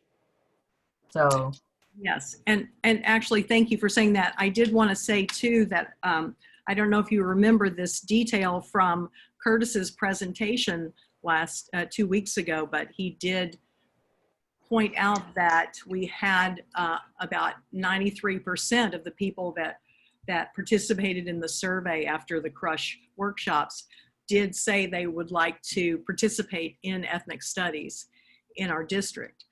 So we haven't totally carved out what that looks like yet, but there is a lot of interest. And you're right, for next year, we have our CRUSH workshops, and we also have some ethnic studies workshops scheduled as well. Also, can I add one thing, if I may? Also, with having social justice for mathematics at LC Allen as a pilot will give opportunities for teachers to go and observe, even if it is, you know, a click brick model. I think that's really also going to pique the interest of other teachers. I think it's an opportunity for, as we always want to do, is teachers teaching teachers. Absolutely. So I get, and my second question following up on that is, you know, beyond the kind of specific classes that were identified during our last discussion around this, are there classes currently that, you know, where teachers are trying, or where there's been kind of a step into this? I know that one of the classes that is raised sometimes is the Korea World Studies class, and it's interesting to me that that's actually raised as an example, because I understand that the reason why that class was started was to address the lack of diversity at Korea at the time. So it doesn't sound like it kind of jives exactly with the values and purpose of ethnic studies being to make sure that we're educating the majority of the kids who are in our district. But I'm just wondering if there are other classes or other teachers that have already been identified as pioneers in this area. Yes, in fact, I'm really happy to speak about one of our elementary teachers at the Arts Charter. Her name is Alice Jobson, and she works with, I believe she works with first graders, and she begins every day within Lakesh.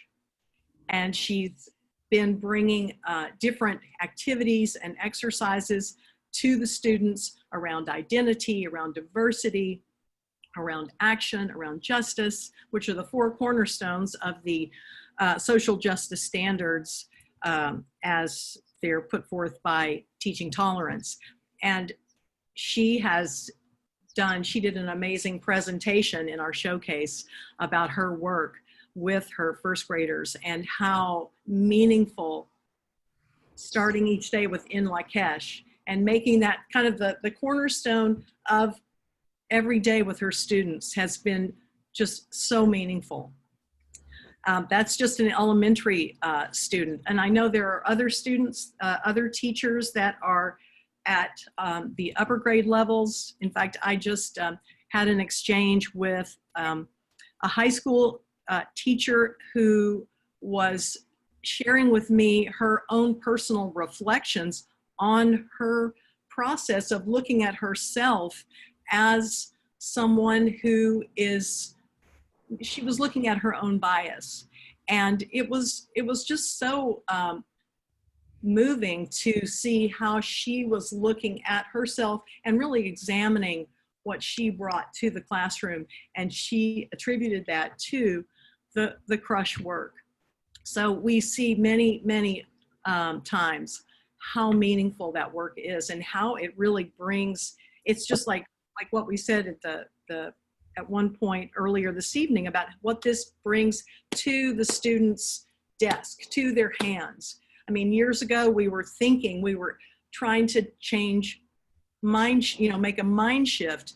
That sort of perspective is now very focused on the student's desk and the student's reality. So we have gone from theoretical to the practical. Excellent. My last question is, I was really moved in the presentation around CCD at the elementary school level and saw the kind of very clear connections between, what teachers are doing with CCD and how that flows right into the development of ethnic studies at a secondary level. I am hearing some concerns that there will be kind of some resource adjustments that will need to happen in order for this to really happen at the secondary level quickly, in line with the urgency that we feel and how important this is to do right now. And so I just wondered, how we can right size and align both and support the efforts at the elementary level and make sure that those continue to be elevated and connected to the ways in which we're developing ethnic studies at the secondary level. So I wondered if you could speak to maybe the kind of connections between this development and what's happening at the elementary level with CCD.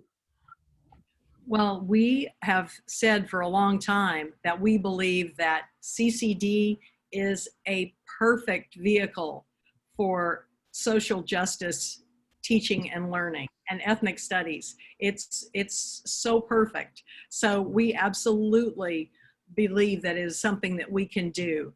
As you know, we started this past fall with some secondary level CCD units in social justice, and also there was one that was particularly focused on ethnic studies, and then we sort of got a little.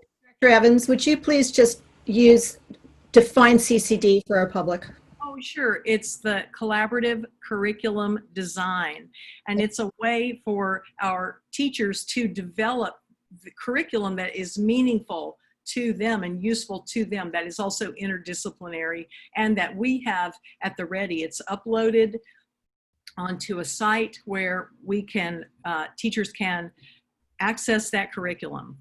So it's a wonderful platform for our teachers. So yes, we would like to see more social justice and equity and ethnic studies lessons in the elementary. I mean, some of them are kind of tweaked in that direction, but I don't know how many were really immersed in that work when they started developing those lessons. That was several years ago that they began to develop the lessons.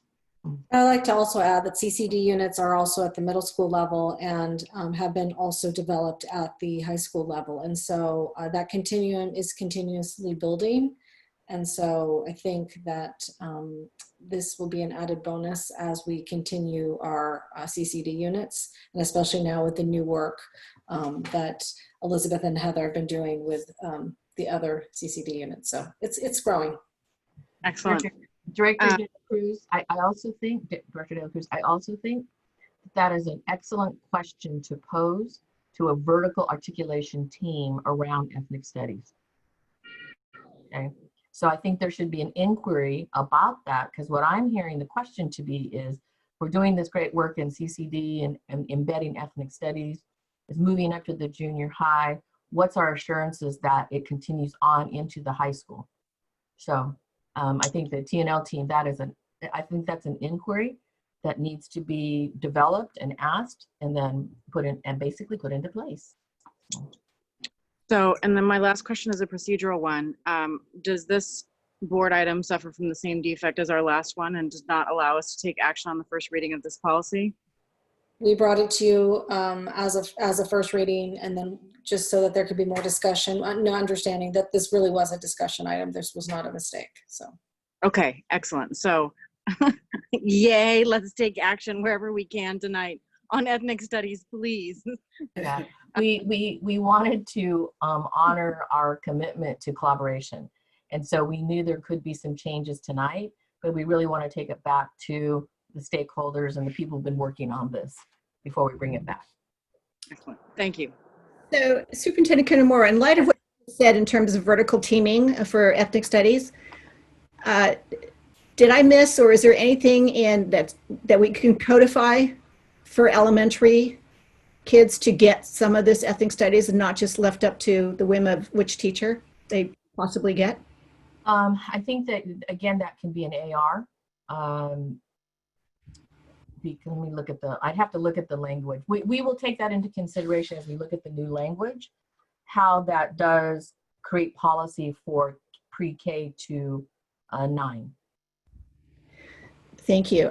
Director Sheffield.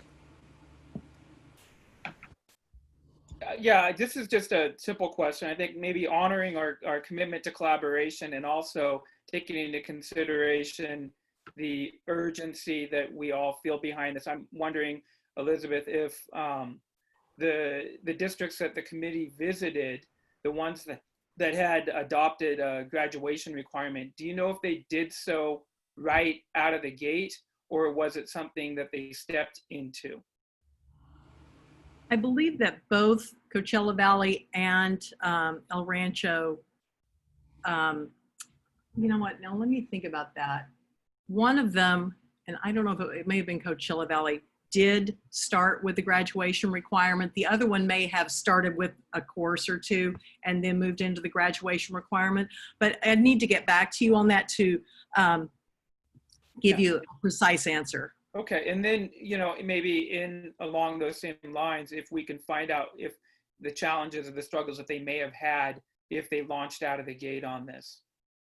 We don't want to, you know, make the same mistakes. This is so important that we get this right. Yes. Okay. Well, thank you.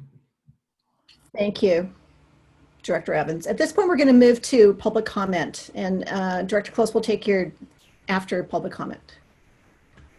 Moderator, do we have any public comments on this? I see 4.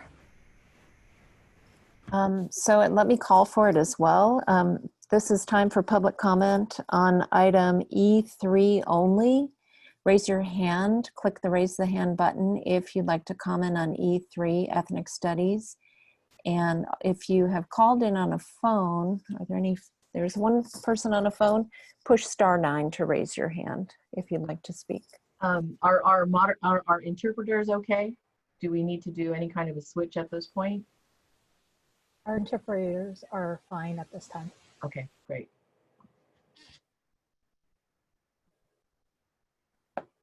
So our first comment will be Will Lyon.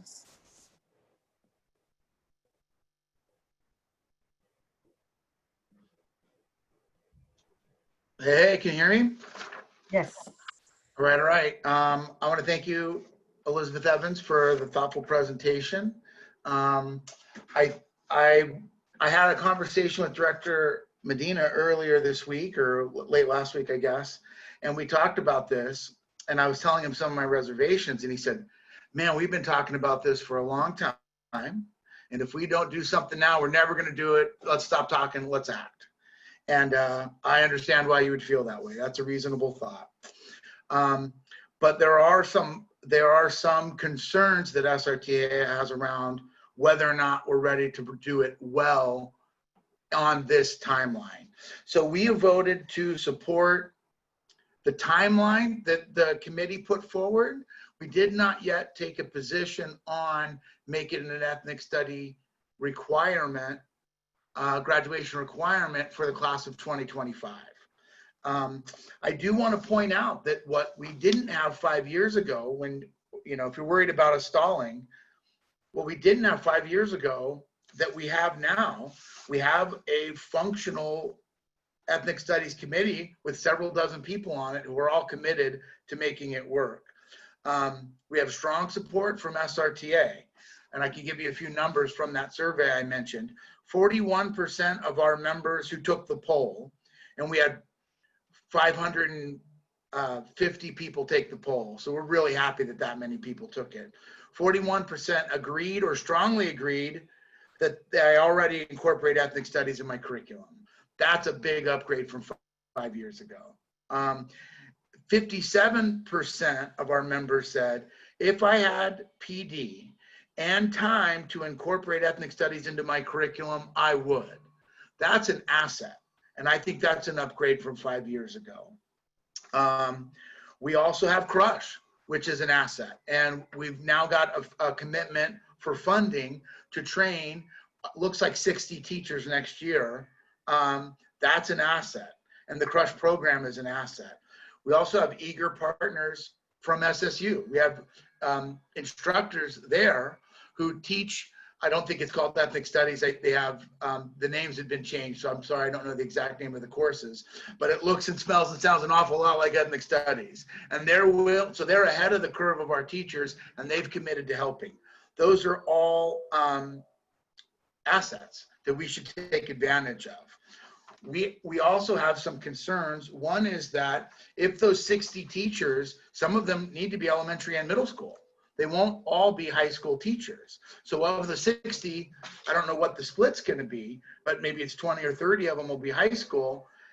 We're going to need something like 80 to 100 sections. When we're all full going and ethnic studies all the way and we're totally rock and roll, somewhere around 80 to 100 sections. So if we, right now, this year, we had 0 courses of ethnic studies. This coming up year, we have one course. We're going to build some of those courses, and we're going to land a year from now with our current uprising 8th graders in a situation where we need to provide them ethnic studies.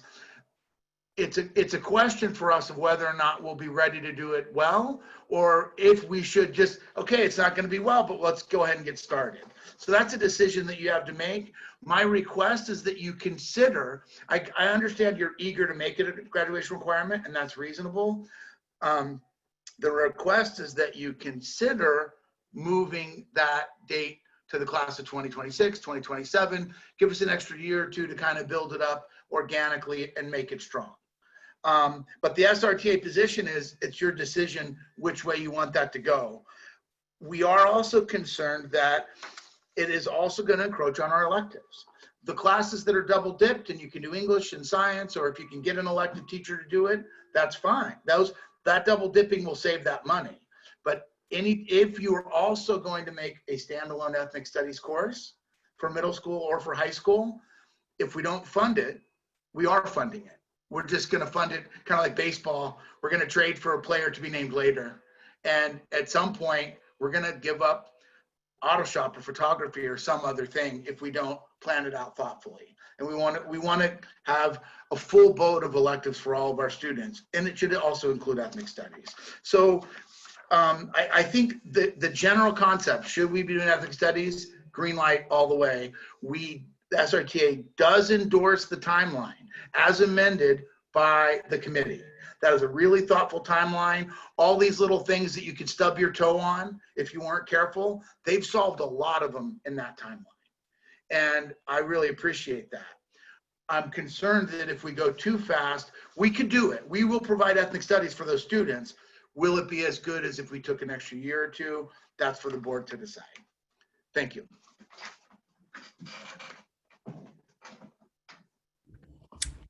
Thank you, President Lyon. Next to comment is Evita Jackson. All right. Hi, everybody. Can you hear me? Yes. Hi, my name is Evita Jackson. I'm currently a teacher in this district, and I'm an African-American teacher as well. My thought is I totally 100% agree with Director Medina. I believe that it should be a graduation requirement. And I believe that we as educators are able to do it soon. I feel as a woman of color, oftentimes things like ethnic studies or what relates to history of colored people oftentimes gets overlooked, or it might be said, oh, I do teach with an ethnic studies lens and you're just teaching Tom Sawyer. I would like for it to definitely be a class so that I have that peace of mind that all of our students, even if it's only 1 year, will get ethnic studies. Do I just want it 1 year? No, I believe it's both and. I believe that teachers should teach with an ethnic studies lens, but we don't know that all teachers will do that.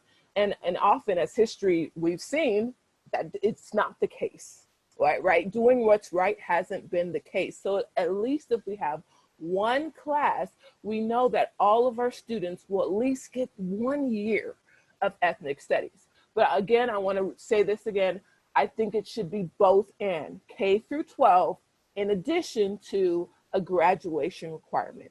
Thank you very much. Evita, thank you.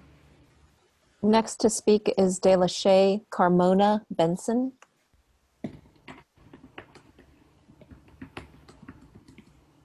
I've been sitting here listening to this, and it's just sad to me. It's sad that we would have to wait till 2000, 6 more years you said you're asking for? It's sad. I think we've waited long enough for one reason, being that you want your students to be successful in life and you want them to strive in this world. Well, being equipped with ethnic studies would be part of that, of them being successful. They're gonna have to get out in this world and deal with people of color. And them as people of color have to get in this world where they're going to be judged by the color of their skin. I took an ethnic study this semester at SRJC. I was only there for January and February because, of course, in March, the coronavirus hit and things kind of went downhill after that. I learned so much in the first 2 months that I could not even imagine if I was there a whole year. I don't think that it's so much that you have to have just a class. I'm trying to understand why wouldn't all the teachers want to be culturally, ready to teach ethnic studies somewhere into their curriculum throughout the year. Like, why would everything have to be of some white person or I'm really trying to even understand this whole meeting or this whole conversations. I really don't understand how this is so hard and why we now have reached a point where we have 15 seconds. We shouldn't have to be demanding for our culture to be taught, but yet you demand us to do whatever we need to do to graduate, and we have to learn white studies. That makes no sense to me. Thank you, Delashay. Next to speak is Omar. Omar, could you please state your full name for the record before you speak? Yes, hi. My name is Omar Lopez. I am the upcoming student rep for the board. And I wanted to come out and say that I really support the Ethnic Studies program. I'm really excited to see it implemented, and I really encourage the board to take this up. I just had a bit of a question, which I know the board can't necessarily answer directly, but I wanted to put it out there, was just what the student advisory panel would look like in the sense of how many students are going to be on there, from what school, like from how many from each school, will it be balanced, what the plan is for that, because as student rep, that's part of my concern with this. Beyond that, again, I really want to encourage the board to go through with this. I think it's a really great thing, and I'm really excited for this. President Fong, I want to address Omar Lopez. Omar, you're going to be a big part of helping to develop, to find out about, to work towards the advisory, okay? Okay, thank you. Next to speak is Michael Hale. Hello, can you hear me? Can you hear me now? Yes. Okay, my name is Dr. Michael Hale. I'm a professor of English at Santa Rosa Junior College. This is a very emotional topic for me.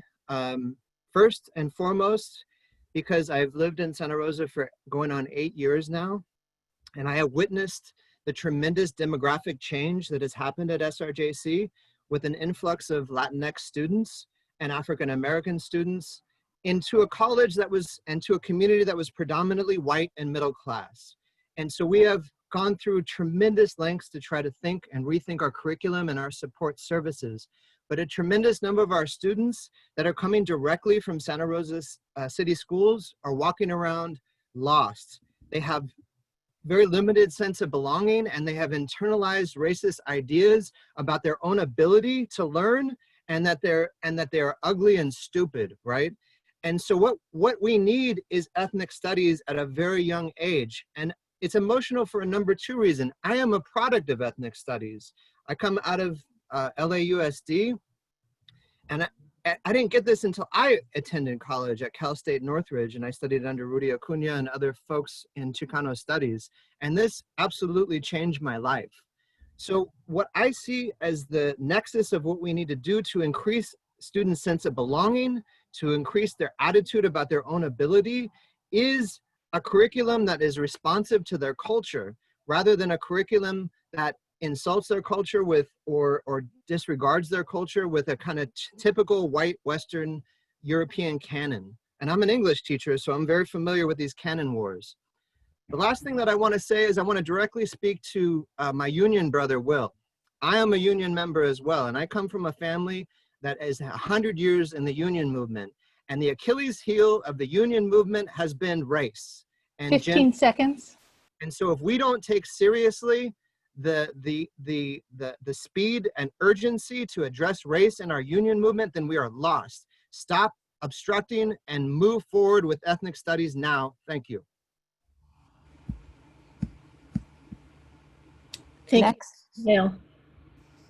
Next to speak is Mitsumasa Waltz. Hi.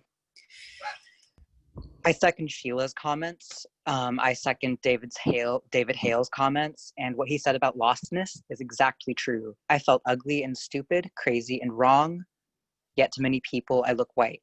I am a quarter Japanese. 2025 is far too far away to begin ethnic studies as a requirement. It's discriminatory that POC students, regardless of an ethnic study requirement or not, will deal with race and racism, whether or not our families speak to the effects of racism on our own lives. My grandmother grew up in Tule Lake internment camp during World War II as a Japanese American. She was silent on this, and as I have grown, she has expressed internalized racist wounds, which went unaddressed until opened by my conversations with her. She had told me in the past that camp was for our own good. As a transgender and mixed Asian, specifically Nikkei student, not having the tools to navigate meaning making in school wore away at me slowly. The lack of this education provided at home due to internalized racism and assimilation as a coping mechanism led me to develop mental illness to the degree that I barely managed to graduate senior year of high school and dropped out of SRJC after a year. Dealing with psychosis, I became homeless. The conclusion that I came to is that if knowledge is power and power corrupts, study hard and become evil, what is the fucking point? We don't have a lot of time, folks. I want to know, is there language which can be introduced to what you're dealing with bureaucratically that can also require that all classes and subjects of curriculum be reviewed by this board for Eurocentric bias with the goal of critiquing the current curriculum in all subjects to correct for systematic racist policies, creating overall white supremacist curriculum? Because to frame this core and deeply foundational perspective on reality as a subject versus a lens, linguistically incepts students and educators to still not fully integrate an anti-racist framework into school environments, leaving students of color as before as a spin-off the regular curriculum. White studies. Introducing a requirement is a good start, but we need to rehaul all the curriculum in all subjects and discontinue hiring of teachers who can't or are unwilling to require this. Will you commit to center Indigenous people, specifically Pomo and Miwok people, in the language of ethnic studies? Will you hire Pomo and Miwok educators? Because that is what you should do, and we need to stop celebrating Luther Burbank, specifically, in our schools because he was a eugenicist. He was absolutely a white supremacist. So issues like this need to be addressed. We are out of time. Mitsumasa, thank you so much. Thank you for that impassioned plea. And I ask you to contact me. I don't know if you heard that. But please email me. Next to comment is Mara Donahue.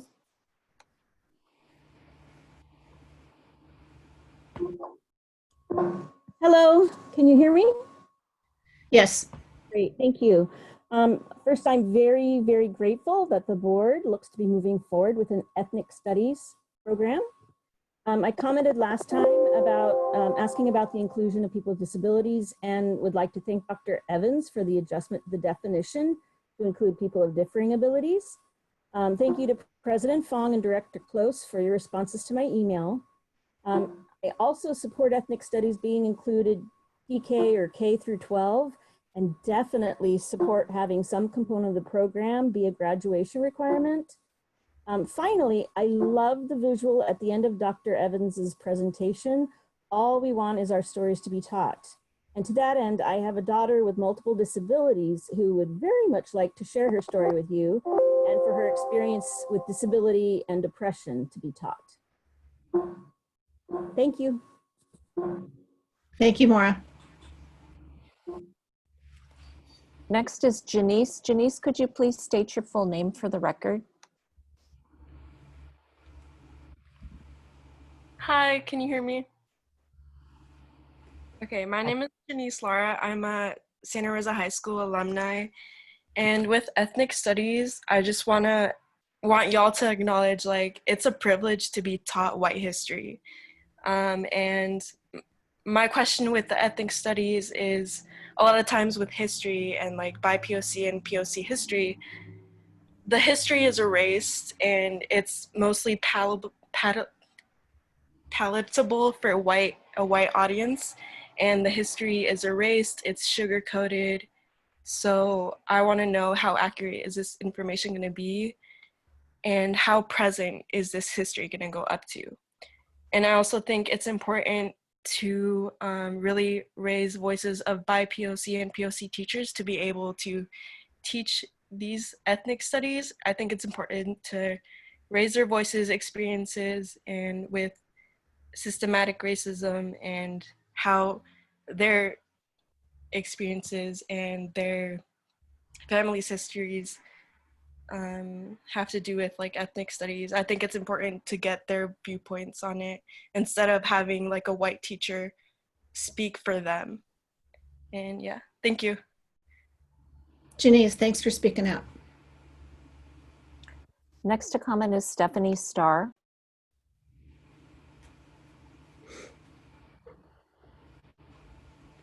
I'm sorry, can you hear me? Yes. Thank you very much. I just wanted to voice my concerns about waiting to implement this as a graduation requirement.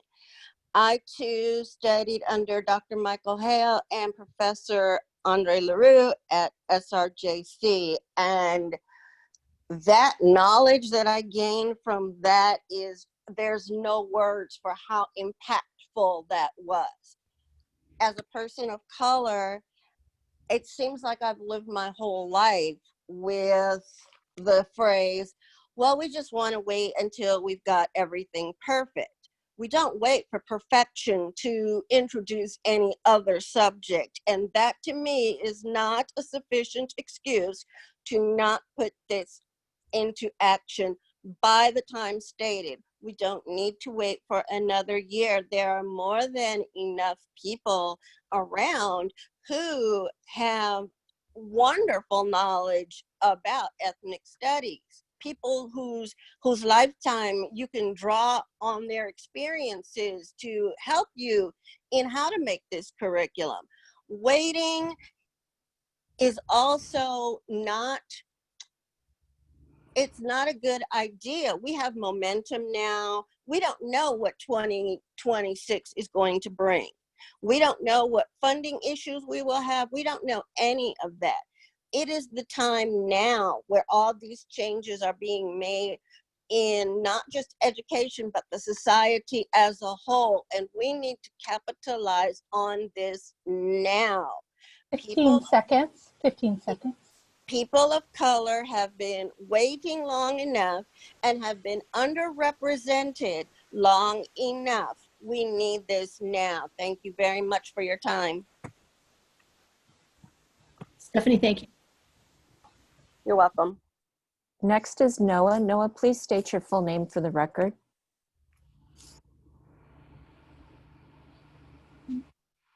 Hi, can everyone hear me? Yes. My name is Noah Lewin. I am currently at the Be a Teacher program and will be teaching special education at Montgomery High School this next school year. And I just wanted to say, well, I was happy to see that ability was included in the ethnic studies program. But I did want to voice some concerns just about how ability and disability are often talked about. There's a saying in the disability rights community, nothing about us without us, which basically refers to the fact that so much policy and just so many discussions about disability usually happen without people with disabilities themselves. And I really just don't want to see that happen in this program. There are often times where we will be told that, for instance, we have to refer to ability in a specific way, like say people with disabilities or something, without considering what the person with the disability likes to be referred to, as different people like to sometimes call themselves disabled or with a disability or differently abled. Oftentimes there is something of the overcoming disability narrative that is used that does not always consider how it can be good to look at, just be able to view someone as a complete deserving person, including seeing their disability. And 15 seconds. 15 seconds. Also, oftentimes disability is, when it's talked about, is very whitewashed. And when we do talk about prominent people with disabilities, there are no disabled people of color who are spoken about as well. Thank you. Noah, thank you, and welcome to the Santa Rosa family. Thank you.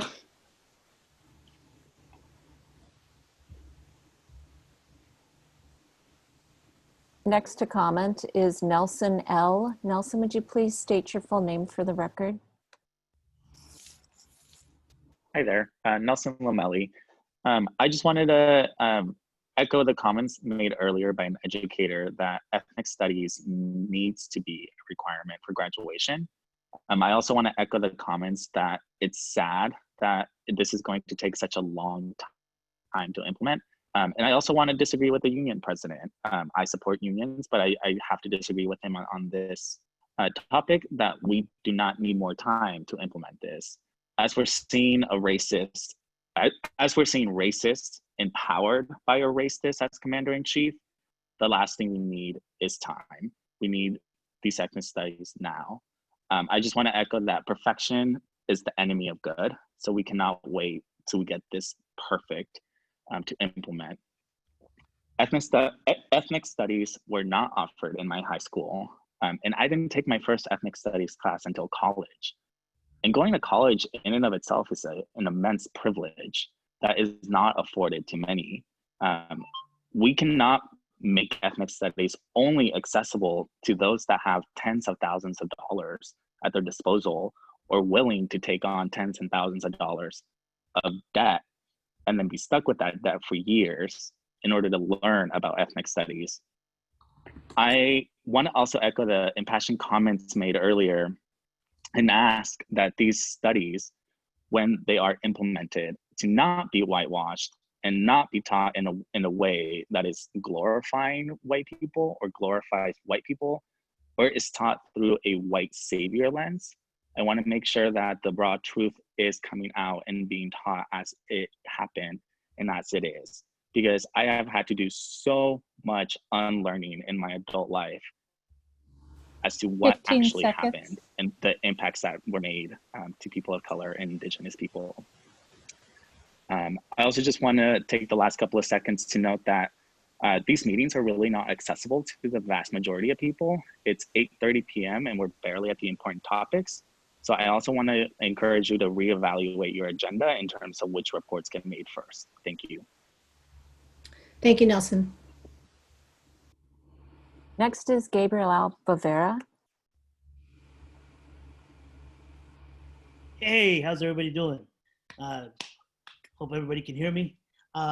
First and foremost, I feel like a proud principal. Again, Gabriel Albavera, principal, LC Allen High School. Proud principal to have Omar Lopez on board, and listening to him get students involved is going to be really a turning point for our school district. So I really appreciate that.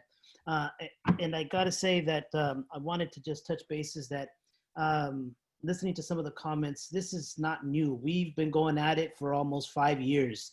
This is not something that is going quick. We've been working for a very long time. So I want to make sure that everybody knows that this has been a work in progress for many, many years. And the one thing, you know, this reminds me of, unfortunately, when I hear, let's take a pause, let's slow down, is when we started implementing restorative practices. It's almost the identical rhetoric as students of color were getting disproportionately suspended and expelled. And I'm hearing some of that same rhetoric. And I want to turn it around and just say, you know, I want to applaud the board. Let's go forward. Let's continue with this and do whatever we can. I've been, much like some other folks, I've been reading and getting myself up to date with some real interesting books, one of them being Robin DiAngelo's White Fragility. And it really comes to mind right now when I hear some of this discussion is one of the things that she says, and I'm quoting this, but until white people understand that racism is embedded in everything, including our consciousness and socialization, then we cannot go forward. We have to realize this, and I think we do, but let's then now, there's more than just, I'm not racist. We have to be anti-racist. Let's flip it over. Let's turn it around and let's work together to really start making an impact, not only on our students' lives, but on their learning. I guarantee 15 seconds. If this was implemented way back when, we would have definitely had less students of color getting expelled and suspended. Thank you. Appreciate your guys' work. Have a good night. Thanks, Gabe. Next to speak is Kimberly Coleman. Hi, can you hear me? Yes. Okay. Yeah, so my name is Kimberly Coleman. I'm a lifelong Sonoma County resident and a student at Santa Rosa Junior College. I on this, so I apologize if I'm a little bit all over the place, but I just wanted to say that I agree with all of the other speakers that have spoken thus far on this. And I wanted to say that I agree that K through 12, it's really important that ethnic studies are a requirement. I have to say that in these past few weeks, it's been brought to my attention that this really has been missing from my own education. Speaking, you know, as a white woman, I didn't know what Juneteenth was before this. I didn't know about Black Tulsa.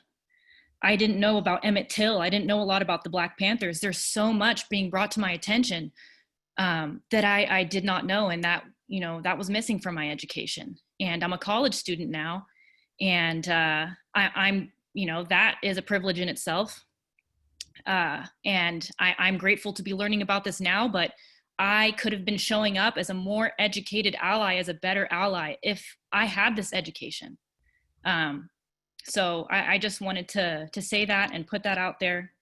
I think it is super important.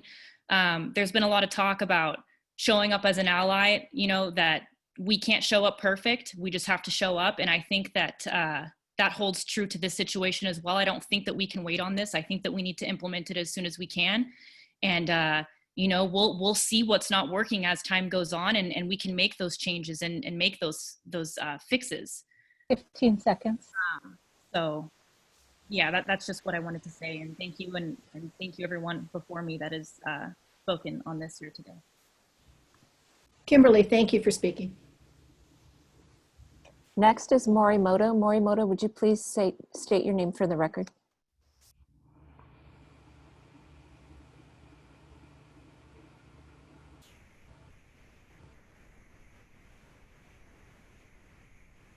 Morimoto. Hello, Lauren Morimoto from Sonoma State, a professor of kinesiology. So I'd like to thank the board for taking this on, and I would like to advocate for making ethnic studies a graduation requirement on 2 counts. One, I am a true believer in education as preparing students for active participation in a democratic society.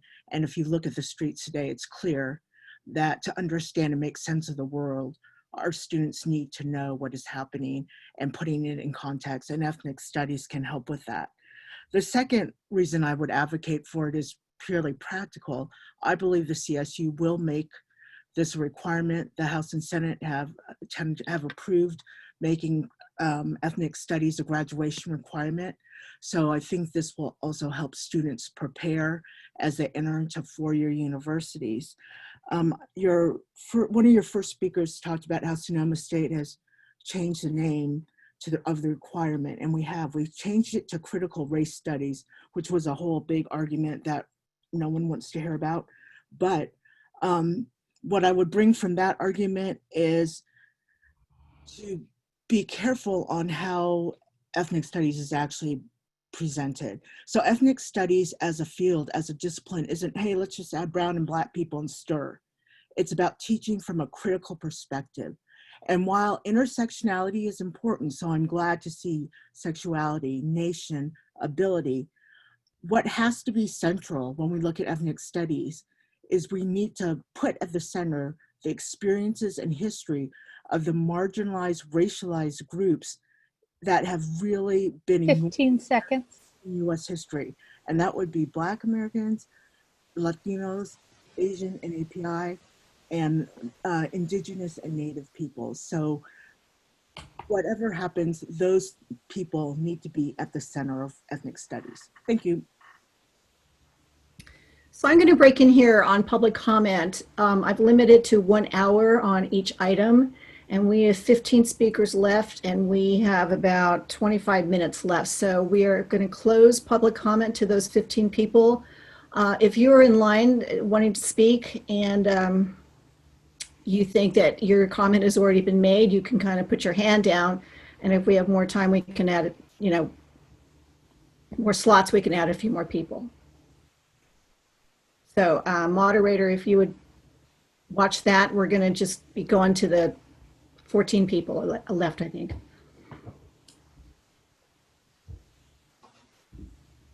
So next is Andrea Correa.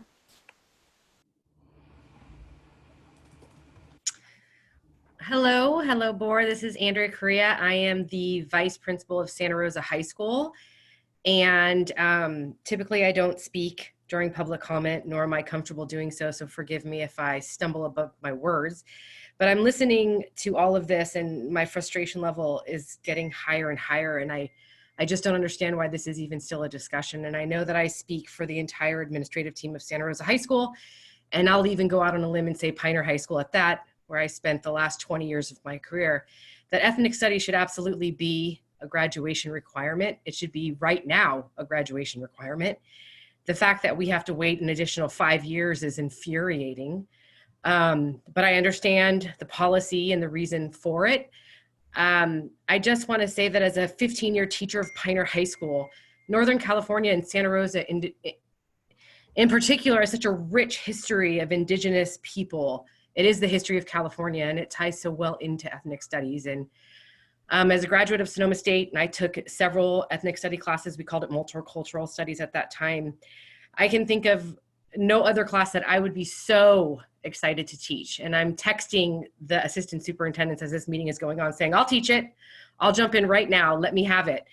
And I just want to say that I'm sure most administrators, and I'm not like my brother Gabriel, who comes on these every week and talks. So I'm a little nervous right now, but I just think, please don't set it off for 5 years. Let's move to 3, make it a graduation requirement. We are behind you. I think this is an amazing thing you're doing. It's so needed. And I just wanted to put my voice out there and say, yeah, thank you.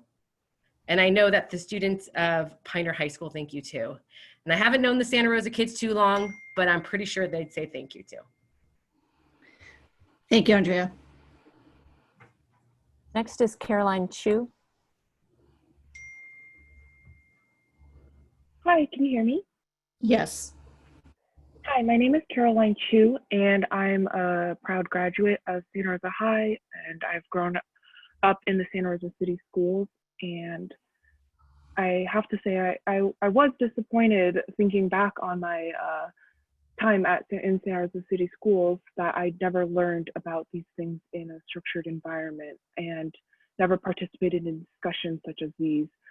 I strongly urge you to consider how you put this in place. It cannot consist of individual teachers, especially individual white teachers, structuring their classes in ways that they believe are in the ways that they believe would align with this outline presented by Elizabeth Evans.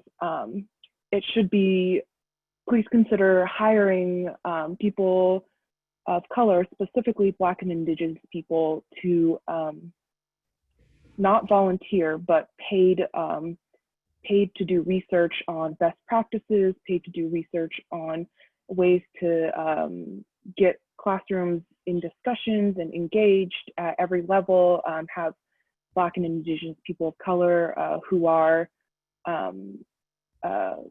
have practice, like who have experience in education as well. It's just really important that this comes from a Black and Indigenous people of color perspective and not a white perspective. Thank you for all your work, and I hope to see some changes very soon. Thank you. Thank you for speaking tonight, Caroline. Next is Angelica Salas de Torres.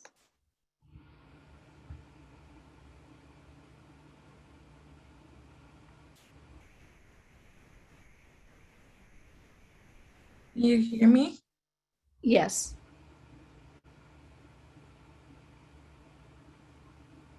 Go ahead. She's muted. You need to unmute, please. Okay.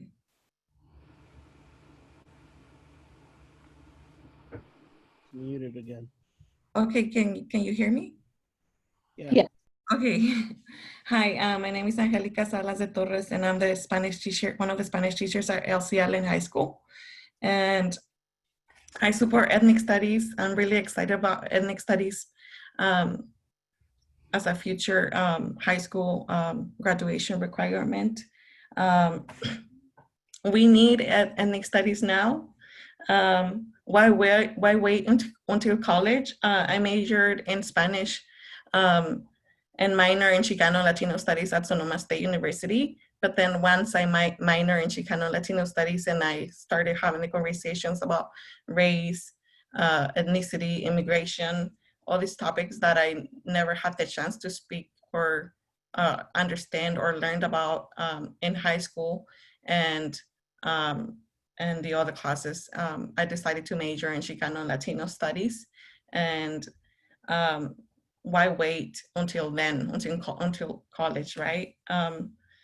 I took the ethnic studies class with Curtis Acosta, and I learned about the crash and the asset model, and I really think we need to start implementing ethnic studies as soon as possible in our schools.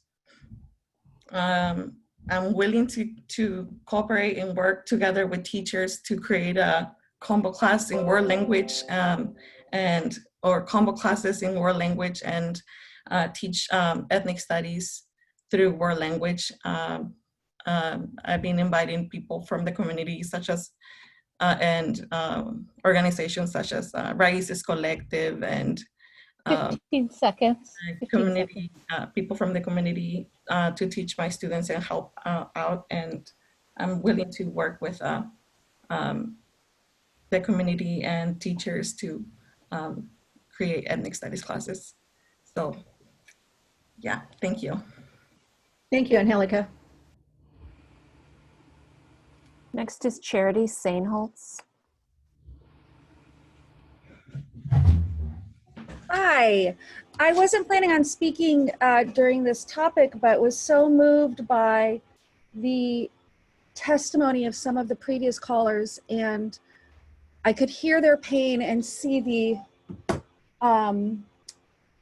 real need and of this kind of education by and for BIPOC, and I'm seeing it reflected on the board members here as well. And for all of us, I'm a lifelong resident of Santa Rosa. I'm a graduate of Santa Rosa High School, class of '94. And I have 3 children now. My 5th grader this last fall, I took him to a talk in Santa Rosa called Decolonizing California History in an effort to balance out his education because it's so Eurocentric.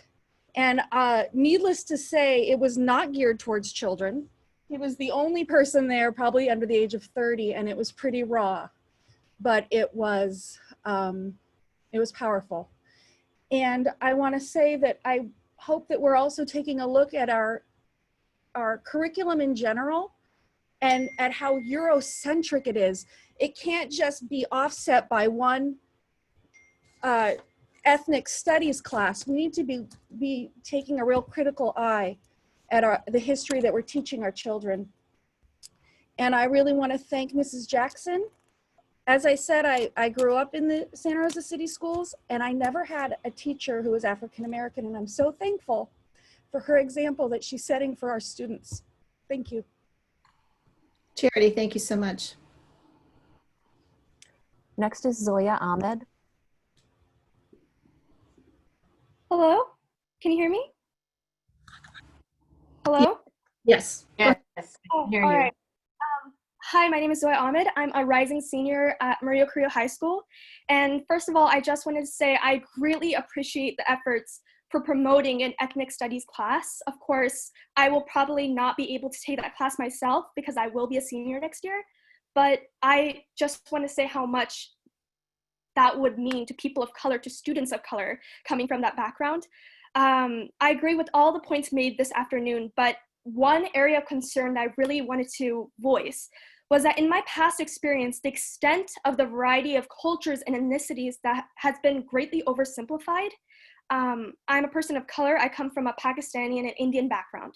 And I know that while Indians might not be the biggest minority group, I definitely think that different ethnicities that are sometimes overlooked need to be shown, need to be heard, need to be represented. Usually I'm grouped with just Asians. And I agree that I am an Asian, proud to be one, but I think there's so many groups in Asia in particular, in different countries, that don't get the time and the representation that they need. And I remember that the only time that my culture and my heritage was talked about was one page in one history class in 1 year, and it was a sentence. It was a sentence about Mahatma Gandhi, and that was it. So I just want to say there are roots and there's heritage, and we need to be heard. And one more thing is that kids and students of color are teaching themselves and asking their peers to teach them about their own cultures. It's insane to me. We learn about our colonizers, we learn about the people who conquered our countries and a very whitewashed perspective of how they did it. But the people of color, the victims, or the people who have 15 seconds. were, it basically, history is looked at as a place of winners and losers. And to see our heritage be the one from the losing side is very sad to see. So I just wanted to say that if you do consider an ethnic studies class, please look at all the different cultures that need to be represented and talked about. Thank you. Zoya, thank you so much. Really appreciate that. Of course. Next is Blanca M. Blanca, would you say your last name for the record, please? Omar Lopez, get a hold of Zoya Ahmed. Hi, can you hear me? Yes. Yes. Okay. Hi, my name is Blanca Mejeji, and I agree with all the comments that have mentioned before in support of ethnic studies starting now. It is an emotional topic, and I'm speaking as a mother, of community member, but also as a licensed mental health therapist. And first, I'll speak as a mom of 2 African Indigenous kids. My oldest is 6, and there's no too soon to learn about ethnic studies, because going to the store, being treated and seeing different since you're 6 years old. When your daughter comes back and saying, "Mom, am I Black?" Like, people already treating you differently. How do I prepare my daughter, like, to explain when she even comes with homework about Columbus discovering America, when I'm active in trying to teach her about her Indigenous roots, taking her to learn about that, because the school is not going to teach her that. And when she spoke up in class, the teacher basically said, "Oh, yeah, I didn't know that. Go sit down." So like somebody else said, the kids are teaching each other, and it's painful. It's trauma that we've been carrying for generations.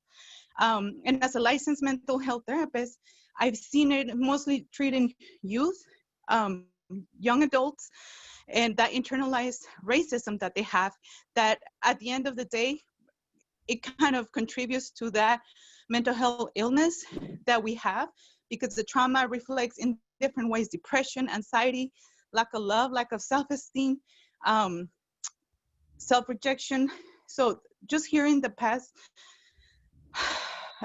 public comments really, you know, trigger a lot. I wasn't gonna speak, but I said, you know, with everything that's been going on, we need to teach this, because we need to teach compassion, or, you know, just for people to understand. And again, it has to be taught by people of color and not sugar-coated like everybody has said, because it makes a big difference.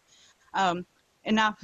So I appreciate you guys making this decision, and graduated from Sonoma State, where we had Your time is up. going. The time is up. Thank you. Blanca, thank you so much for that impassioned plea. We heard that from you. Next is Amanda Morrison. Hello, members of the board. My name is Dr. Amanda Morrison. I also want to thank Director Medina for pushing this, pushing ethnic studies so far ahead and being tenacious about it. I teach Chicano and Latino studies at Sonoma State University. One thing, I want to echo a couple callers, Janice and Caroline Chu, as well as myself, were graduates of Santa Rosa High School, and I agree, I got absolutely zero knowledge about my own Chicano culture the whole time I was there. Of course, that was back in the 90s, but I don't know that a lot has changed. So I'm a big advocate of ethnic studies, and I'm now an ethnic studies professor. And one thing that's really cool about the discipline is that when you take those classes in college, you're usually taking it from professors of color. It's kind of a for us, by us discipline. It emerged in 1968, 69 out of POC student activism. And also one of the magical things about the ethnic studies classroom is that teacher and students of color get to share not only, you know, facts and data and curriculum, but lived experience. So that's another reason why having folks of color be the teachers is really important. I'm not saying that we shouldn't train white teachers to teach, and it's sort of for expediency's sake. We need to train teachers to be ready for these classes, but we also need to develop pipeline programs for young people of color to become teachers. I noticed that a lot of college students, I work at SRJC and SSU, and they are not particularly interested in becoming teachers. So we need to promote that career. I think there's concerns about pay and the practicality of it, but we know the studies are conclusive. When you have a mentor and a teacher who looks like you in a sense, or it comes from a similar background. 15 seconds. Students do better when they have teachers they can relate to. We need to look at our demographics. Our students, I believe, are majority Latinx. What are the demographics of our teachers, and what are we going to do to change that? I'd recommend a pipeline, partnerships that are, community-wide between higher ed and K through 12 here. Sonoma State has the Puerta program. Your time is up. Thank you. Amanda, thank you. We want those partnerships. Next is Nicholas Hodson. Hello, my name is Nicholas Hodson. I'm a music teacher in the elementary district for Santa Rosa City Schools, and I just am absolutely moved by what everybody has said, and it's very passionate, and I want to thank everybody, including those BIPOC students and community members that have spoken out, and it's really, really important, I think, for them to do that. And that way I'll keep my brief, because they have a better understanding of all this than I do. I just have a few topics that I just wanted to make sure that we said, is that this should be K-12. It shouldn't be just in the high school. It should be embedded in everything that we do in elementary and middle school, so that way they are ethically literate by the time they get to high school, and there's no question about that. I think, we're doing a disservice to the community by not telling them about what we're doing in the interim. We say 6 years, 5 years, or whatever the situation is, and all of a sudden it's going to be fully in place in 5 years. That's not true. There are parts of that can be built up to that. So what are we doing in the interim? Are we giving PD to the teachers? Are we encouraging them? What ways are we helping them give a better understanding of this to the students? I want to be a part of that, and I think every teacher wants to be a part of that as well. So thank you. Thank you, Nicholas. Next is Juan Escobar. Hello, everybody. Can everybody hear me okay? Yes. Yes, hello. My name is Juan Escobar. I was born and raised in Santa Rosa. Went to Lawrence Cook Middle School, LC Allen High School, Sonoma State, then Cal State LA for a master's in mathematics. So a couple of things I want to address, but first and foremost, I want to address the ELL students. Now, being a former Mini Corps through Migrant Ed since 2012, the need is there for our ELL students. Our ELL students are being pushed back way too much.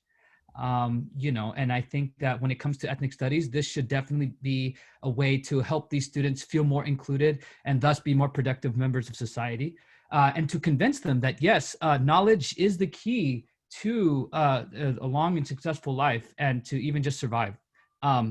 Because more and more I see a lot of, we lose a lot of very talented, capable students who fall through the cracks too much. And I think that ethnic studies is one way to help with that. Now, on another note, again, me being from Santa Rosa, I have never taken an ethnic studies class, not even in college. Me being a math, I was always fascinated by mathematics and science. That's one thing that I truly always regretted throughout my undergraduate. But again, with all of my coursework, I couldn't possibly feel something like that. So at least something would have been very beneficial for me. The next point I want to bring to light is that not everybody goes to college. Not everybody in our city is going to college. And so we have people in Santa Rosa who don't believe that 15 seconds. Which is an absurdity. And these people need some sort of guidance, some sort of start to really see, because again, one section on slavery or one section on the Bracero movement is not necessarily doing the job. And so I really, really hope that you all speed up this process and get it going. So thank you so much for your time. Thank you, Juan. Next is Sam. Sam, could you please state your full name for the record? Sam Coates. Can you hear me? Yes. No. So I'm a member of the LGBTQI family groups, and I wanted to speak in support of ethnic studies for several reasons. One of them is I grew up in Santa Rosa. I'm a native of Santa Rosa. I grew up in Rincon Valley for like 16 years, moved around a bit, but I've been in Sonoma County most of my life. And I wasn't until I was 30 years old, pardon me, my kids are still around. They've been listening. I grew up, and it wasn't until I was 30 years old that I took anything on ethnic studies. And I didn't even understand what white privilege was, how it worked, any of it. I had no experience with people of color, indigenous people. I had no experience with white privilege and how it works. And I really want to support the idea of this curriculum being introduced in K through 12. I teach it to my kids. I have a 5-year-old and an 8-year-old. I have an 8-year-old who's non-binary. This stuff needs to be presented intersectionally. It definitely needs to be taught by people of color, indigenous people, people who have lived this. Nobody can explain it the way they can. So I just wanted to offer my support for ethnic studies being a part of the curriculum on all age levels. And kids can talk about this stuff. My kids do. And I'm the one teaching them, because if I didn't teach them, I don't think anybody would. Not in the schools. Thank you. I want to say something. I want to say something.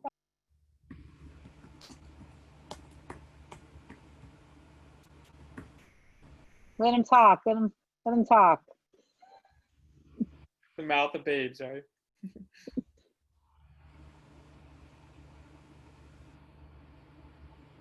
Next is Sarah Andropoulos. Hello, can you hear me? Hello? Yes, Sarah. Okay, yeah, sorry.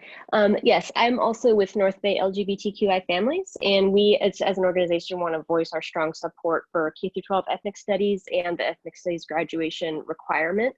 Ethnic studies, as we've heard tonight, offer students of color and other historically marginalized groups a chance to see themselves reflected in what they're learning in school and have their stories told, which is just very long overdue. And implementing the graduation requirement is critical because it will help to keep this curriculum a priority in the years to come and set it up to succeed. And the need for ethnic studies now is more urgent than ever, and providing this opportunity to students of color can be not only life-changing, but life-saving. And as you've heard tonight, your students need to receive this support from their schools and should not have to wait any longer. And we want to thank Director Medina for his leadership on this issue, and we hope that the rest of the board will follow his lead and support a graduation requirement. Thank you. Thank you, Sarah. Next is Alicia McCamey.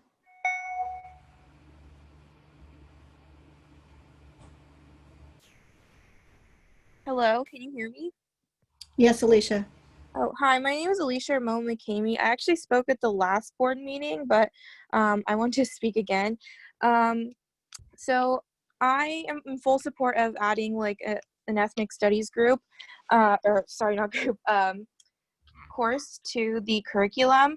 However, I think that aspects of ethnic studies should be implemented in all courses, and like including like science and math, because I think that the contributions of people of color have affected every single subject in school.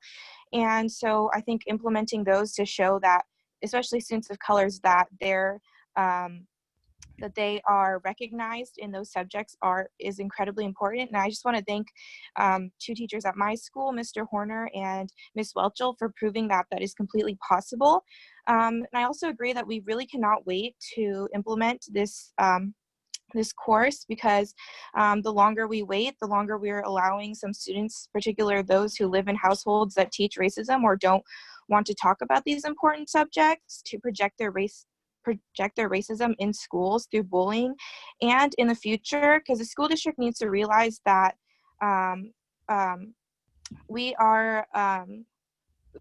they need to realize that we affect whether or not racist doctors, lawyers, teachers, etc. exist in the futures. So yeah, that's all I want to say. Thank you so much for letting us speak and listening to us. Alicia, thanks for speaking. Next is Veronica Hernandez.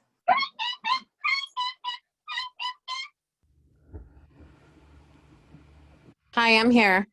Just a second. Can you hear me? Yes, Veronica. Okay, hi. I'm going to keep it short since a lot of things have been mentioned already. I just want to support the graduation requirement. I used to think that ethnic studies should only be taught in high school, but I believe now that it should be taught in all grade levels.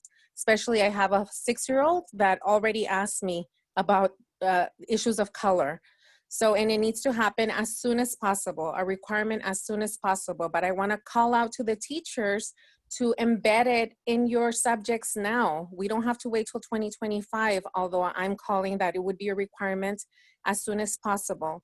I also want to highlight that this is for all students. This is not just for students of color. This is for all students, and the longer we go without teaching it, the more of a disservice we do to our students. It shouldn't just be one course. I hope that it's required every year, just like English, 9 through 12. There's too many benefits of teaching this and absolutely no cons from where I stand. Our curriculum needs to be humanized now. And as I said, it needs to be embedded in all subjects. We can start now. Our current social situation and Black Lives Matter movement shows us a disservice that we have done in our current educational system, and we need education to be reformed now. Thank you. Veronica, thank you so much. Unfortunately, we are at the end of our public comment time, so if you're waiting in line, please email us your comments. We will read them, and I appreciate you being here and for all the people who've commented. All right, I'm going to turn this back over to the board at this point for our discussion. Again, it's a discussion item. Director De La Cruz. Hey. So just a couple of comments. I think it's important for us to clarify the timeline, that the graduation requirement is for those who are graduating in the class of 2025, which means that we're starting teaching these classes in the fall of 2021. So we're not going to wait 6 years or even 5 years. This is basically taking next year to develop the class or classes, and then making sure that those kids have an opportunity to take them for 4 beautiful years. So that one thing. So this is I'm understanding the fastest way forward. There's no opportunity to No hay start this. ninguna oportunidad de hacerlo. Oh, sorry, we're getting translation crossovers here. There's no opportunity to start this in the fall of 2020, I guess is one of my questions. We have a pilot course going in the fall. Awesome. Yeah, so. Okay, sweet. Sorry, you had more? And training, sorry, and training. NPD, right, going forward. I am so incredibly moved by the outpouring of support and recognition of how critical this is, and how critical it is to do now, and why it's so critical not to wait. And I want to just throw my hat in the ring to say that even if you're having kids engage with you over a not so perfect lesson, that is an amazing way to engage kids in critical thought about their histories and what might not fall well. I know teachers are incredible lifelong learners, and so I really want to challenge teachers to take an opportunity to learn from your students.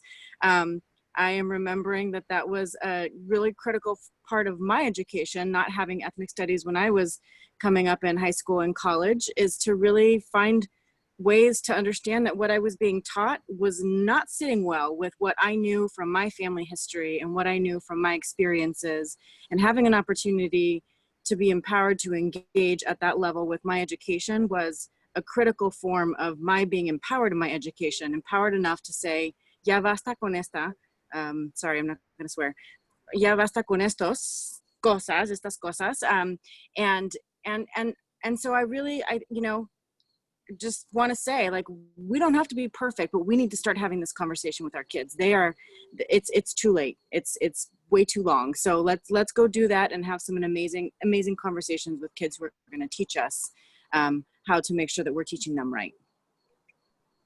Adelante.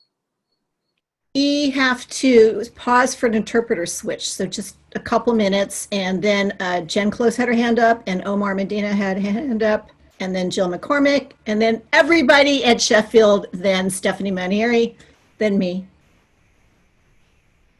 Thank you, President Fong. I believe that this switch has already been made. Okay. Dan, is that correct? No. No. Am I in the main group? Can you hear me? Yes. Yes. Okay, then we're good. Sorry, my bad. I see I'm clear now. Okay. I'm gonna mute myself. I already forgot who was next. Jen Close. Thank you. Yeah, I mean, I want to echo pretty much everything that Dr. De La Cruz said, and I think it bears repeating just a little bit, even though I'm kind of a broken record on this, is that these are the kinds of things we can't wait on, and we can't let perfection be the enemy of progress. And when there are issues of social justice, and this is one, you just can't wait. You can't wait for everybody to be comfortable. Quite the contrary. I think it's really important to move forward when people are feeling uncomfortable. That's a critical part of this, really. I really appreciate all the comments tonight, particularly from the young people. Professor Hale, thank you for your comments. Really, really good. And I'd love to hear from you more. Maybe you'll become a regular at our meetings. I feel like your voice would be a good one here.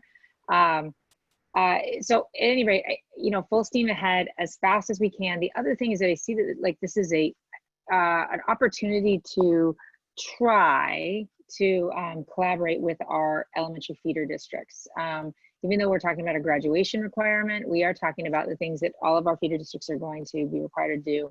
And I think elementary school teachers, in terms of the embedding of ethnic studies, are a little ahead in this way, or at least some of them are, or many of them are.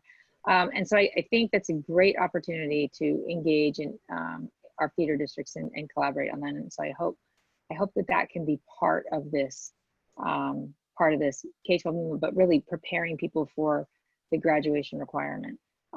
So, it's full steam ahead. Really exciting, and love the enthusiasm around this. This is really important. It's been really important, And glad to see that we've got everybody on board now.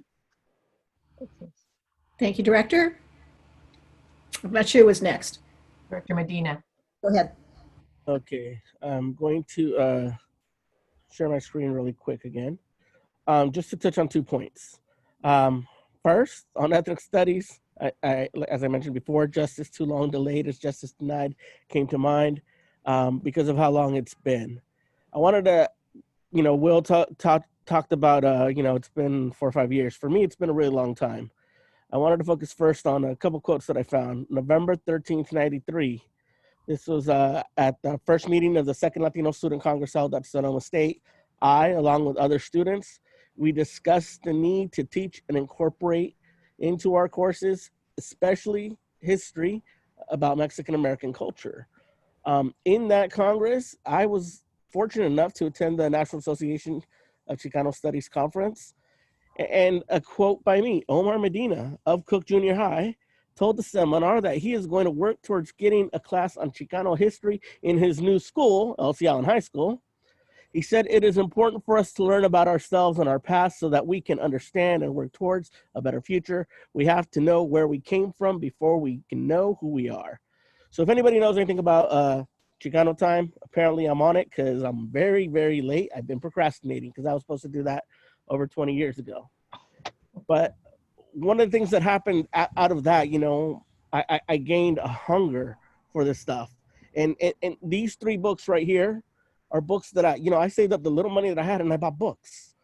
Drink Cultura by Jose Antonio Bruciaga, Soldados Chicanos in Vietnam by Charlie Trujillo, Zoot and some of the other plays by Luis Valles. This started just just blowing my mind. Like I was getting a whole different perspective. And so I was very fortunate and lucky to have this, but it wasn't within the school curriculum.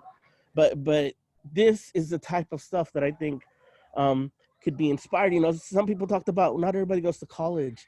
And I think that feeding this hunger can also be an inspiration to move students to maybe go to college, knowing that there's more of this, more in depth in college. I wanted to really bring up this presentation because I wanted to talk about this. So with a graduation requirement for the class of 2025, it means that in 2021, those freshmen, this is the class of 2025, that's when technically it should be available. For that class, it starts in the 2021 year, as Director De La Cruz stated. But in modifying the language requirement, making it more flexible, my goal is that courses are developed that allow students to maybe even start taking classes in their freshman year. I don't want it to be so focused on, well, maybe 11th grade is the right time to take an ethnic studies class. I think that we need to really create a diverse curriculum on ethnic studies. And I feel that it's important to make it a requirement because I don't know what will happen in the future. I don't know what kind of board we'll have in the future, and I don't want it to be a program that's so simple to dismantle. I think Dr. Acosta talked about it at our last meeting about, Napa. They've lost their program because, it wasn't as institutionalized as this. And so I think making it a graduation requirement is very important. I think we need to look at, how many courses we develop. I didn't see in the budget costs about supplies and books and things, and maybe what else we can add to our libraries. I think those are things that we need to also add and consider. I think our previous resolution addresses a lot of the speakers' concerns about, the K to 12 and ensuring that it's part of the curriculum at those various levels. And again, the model curriculum draft by the state, I think has a lot of that in it.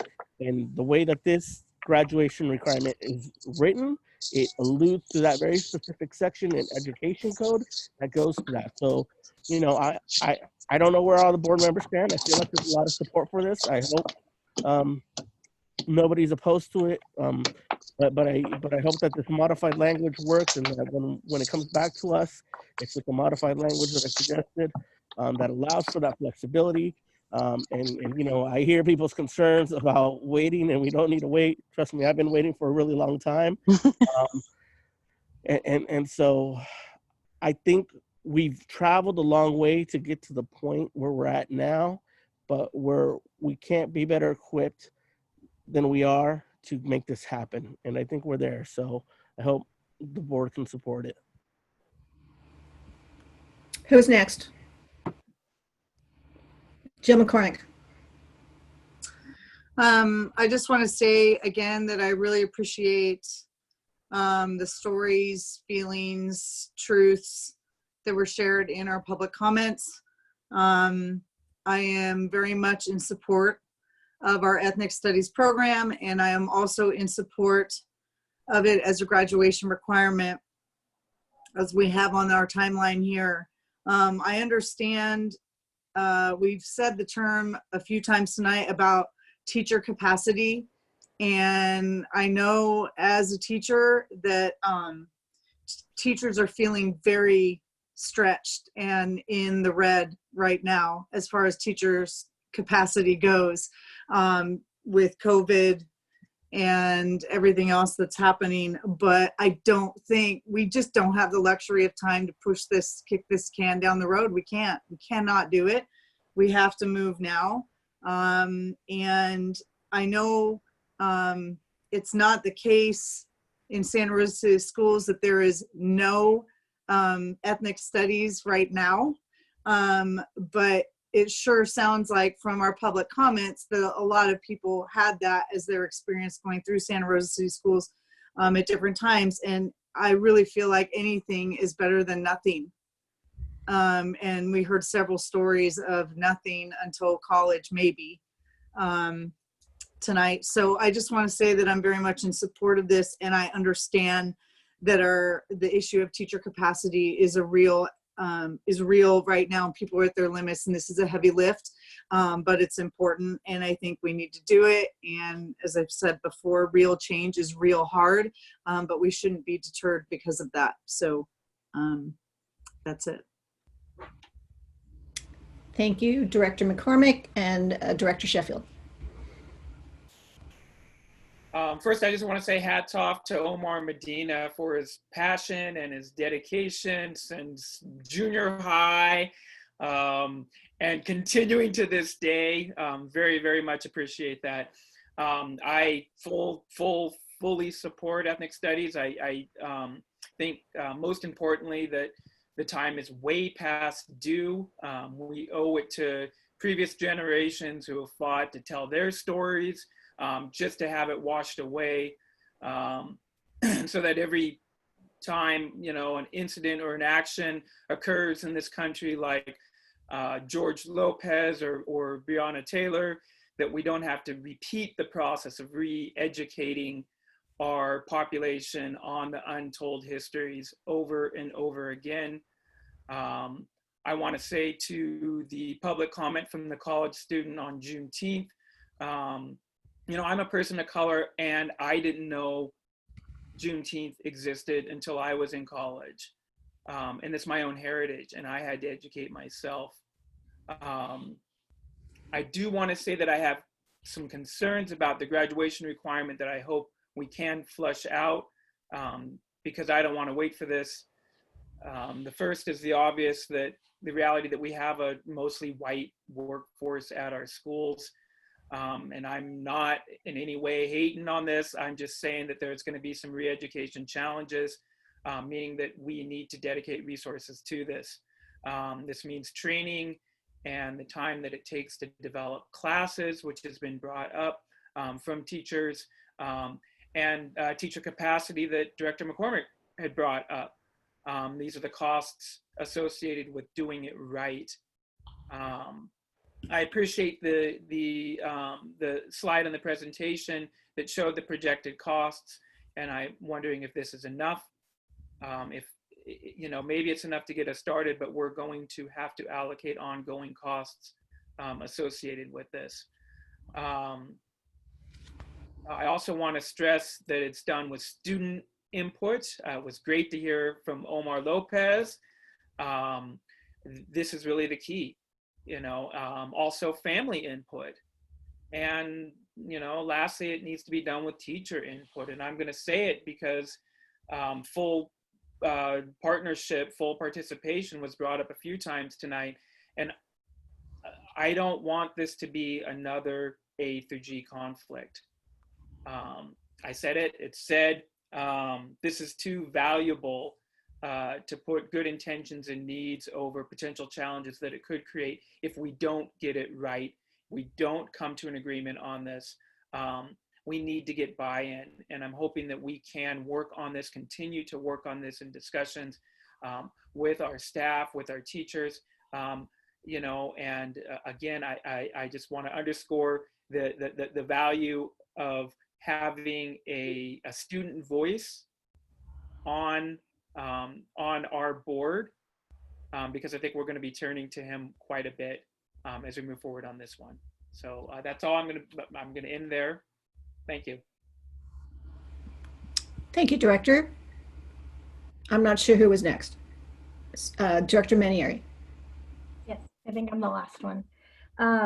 So I also want to express my support for the new timeline that includes the graduation requirements. I think that you know, we've heard a lot tonight from students that have really been impacted by not having ethnic studies in their curriculum. Myself included, I didn't learn about a lot of things until I went to college, and we've heard, right, like college is a privilege, and not everyone has that opportunity to go and receive a higher education and learn about yourself and learn about others in that kind of environment. So I just really wanted to elevate that and to say that I completely resonate with that, which is why I'm in full support. And I also want to say that I think someone already said it during public comment, making it a requirement is making it a priority. And clearly there are lives that depend on this. And so it needs to be a priority. And I think that, you know, I'm really grateful for the Ethnic Studies Committee and the people at North Bay Organizing Project and Omar for doing this work for so long. And you're all completely right that it's just taken way too long for us to get here, but we're here now, and this is it's not a moment, it's a movement. And so we need to push through the uncomfortability and the whatever barriers there are to talking about race in our classrooms, and making this a reality for our students. I also want to say that, you know, anything worth doing is worth evaluating. And so I would love to also see embedded in the plan a timeline for evaluation. Maybe in 2025, when it's a graduation requirement, maybe we could get something similar to the Youth Truth data around how ethnic studies has had an impact on students, because I would love to see that kind of change over time. So that's all I wanted to add. Did I miss anybody? Director Medina. I just wanted to add two things. Just, you know, looking at the time, I just wanted to really acknowledge the leadership of Superintendent Kitamura. Even before she was superintendent, she was part of this process, part of that campaign. And, you know, I really don't know, not having someone like her that's supportive of this as superintendent, I don't know if we'd be here today. So I just really want to recognize that. Also, one thing that was brought up was about the student committee and that composition.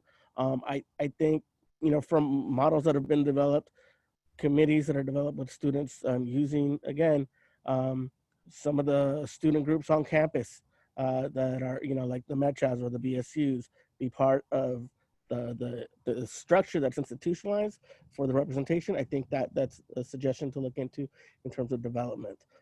With that said, I'd like to make a motion to extend the meeting to midnight.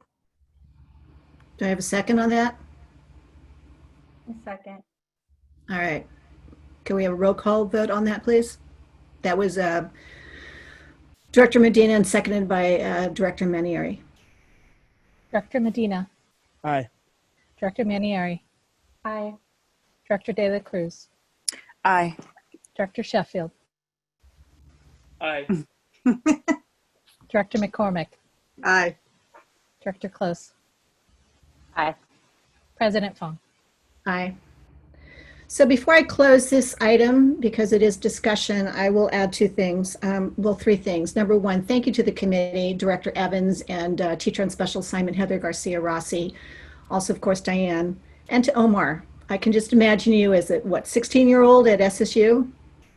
Talking about this? Yeah. I bet you were super cute then. You're still cute. Okay. The pain that we heard tonight was palpable. When we don't see ourselves in the education, and that was my case as well, growing up in a very diverse city of San Francisco. I'll leave it at that. So that's why this is vital. That's why this is priority. And then this is actually to teachers. Having had many, many teachers teach many, many things and scheduling them and asking them to do new things. And teachers, no longer do teachers have to be the sage on the stage. You do not have to be the expert. You have a learning community, and your learning community is your classroom with your students, and your students may be the experts, and your students may be the teachers. And when you work on inquiry together, and there are many, many tools for these kind of inquiry. When you work on inquiry together, you are all growing together. So don't think that you're not qualified, because most of our teachers are white, right? And so there's going to be a lot of nervousness about, can they teach it? Can I teach it? But again, you are not the sage on the stage. So it's calling for different kinds of teaching and learning modalities. And I want us to really get that you don't have to know what you're doing practically. If you're reading and you're learning and you're thinking and you're going to the workshops that we're offering as a district and you're educating yourself and you're participating in those book groups, that cool book group, SRTA, then you're going to be prepared enough, because we are at the beginning stages and we have to start, and we have to make the path by walking it, period. So I wish this were an action item, but it's not. It's discussion. All right. We're closed on this item, and we are going to take a 5-minute bio break, and we will come back for item E4. So see you soon.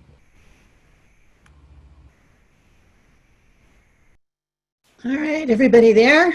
Let's see, 1, 2, 3, 4, 5, 6, 7. Okay, good. And I'm here too. So noted. All right, we are going to,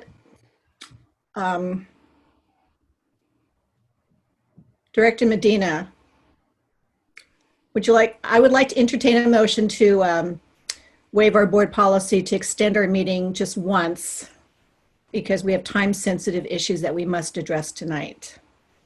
My suggestion is let's wait until we get to closer to 12 o'clock, because maybe we won't, and then make that motion. So that would be my recommendation, President Fong. Okay. All right. So we are now on E4. It's an action item, and the title is Pause the School Resource Officer Program at All Secondary Schools, and form an ad hoc committee to review the Santa Rosa City Schools / Santa Rosa Police Department partnership to bring recommendations to the board for consideration in August of 2020. I will turn it over to Superintendent Kitamura for a presentation. Thank you, President Fong. This item has been brought forward for action and review and discussion. At this time, rather than say a lot about it, I'd first like to just go ahead and turn it over to Assistant Superintendent Mazzara for presentation, and then I will add comment along the way. But at this time, I'd like to have him turn it over. I would like to turn it over to Assistant Superintendent, and for him to also introduce his coordinator. Thank you, President Fong, Dr. Kitamura, board members. I will share my screen now. And as I do, I will share you with my colleague, Sydney Smith. Sydney works in our Student Family Engagement Office. She assists me in daily contact with assistant principals, student discipline expulsion, and works hand in hand with our SROs as well. So thank you, everybody. We're going to do just a brief presentation of kind of the history and the partnership. We did a presentation earlier in October, and it was around some shared facilities. We're going to dig a little deeper in the discussion of the kind of work that we do with school resource officers and give some background as we come across this item. As with everything we do, sorry, my kids. There we go. Now it's going too fast. As with everything we do, we screw up our PowerPoint. We have the lens of our mission and vision. It is very important as we guide ourselves through these times and policy kind of conversations that we keep this in mind. This is the work that guides us. This is the lens that we move forward with. Those mission and visions have a strategic plan and the priorities. And those priorities, of course, have a focus. And so I've outlined in each of these little components that we have guidance in the areas of our safe environment and safe schools. In each of these priorities, we have a strong sense of student safety as that gets defined, and how we go forward as the lens for which we use. These other priorities around our environment, obviously those are big topics, our student safety and sanitation and things in these needs, and our family engagement and community partnerships. That's another example of the kind of work that the board, you have directed us to keep in mind. So we say that is kind of guiding ourselves as we move forward with this discussion. The history of our relationship is long with Santa Rosa City Police Department. Began back in as early as 1996. It is a kind of a component that worked with some grants. They began with 2 officers and then build out the program. There was a time when the SRCS did provide some funding for it. And in our first budget, early recession of 2008-2009, we're not able to fund that. And since that time, SRPD has been the funder of that program. We currently have a relationship established at each of our 5 high school patterns. And we have school resource officers that are assigned to the high school and the middle school feeder. Of course, there's also some elementary connection to that, and they serve elementary schools based on their capacity as well. We have had MOUs in the past. We had an MOU that expired that was not renewed for this year. Some of the things that we're talking about is our work with the SROs and SRPD. As I mentioned, they are funded by the Santa Rosa Police Department. They are supervised and evaluated, but there is input both in an interview process and in the work of the individual officers that happens in our process naturally. We just recently, we were on an interview panel and a tier 1 panel that was looking for the new officers that are scheduled to come into place and take over in their shift. We had not only myself, school administrator, in there as well, but we had 2 site administrators that are involved in that process. And so SRPD has strongly recognized the need for our input and kind of share the needs that we have. And so they have met those needs. SROs come into the Santa Rosa School District with kind of a different lens than students on the beat. They have a strong basis in restorative practices that has paralleled where we have gone over the last 5 and 6 years. They do a lot around youth-based services. As I mentioned, they're supervised by a standalone sergeant that works with the SROs and coordinates with us. That sergeant works with the cabinet. We have short-term, immediate, and long-term plannings that we do. The sergeant and SROs work with our principals as needed and provide important professional development.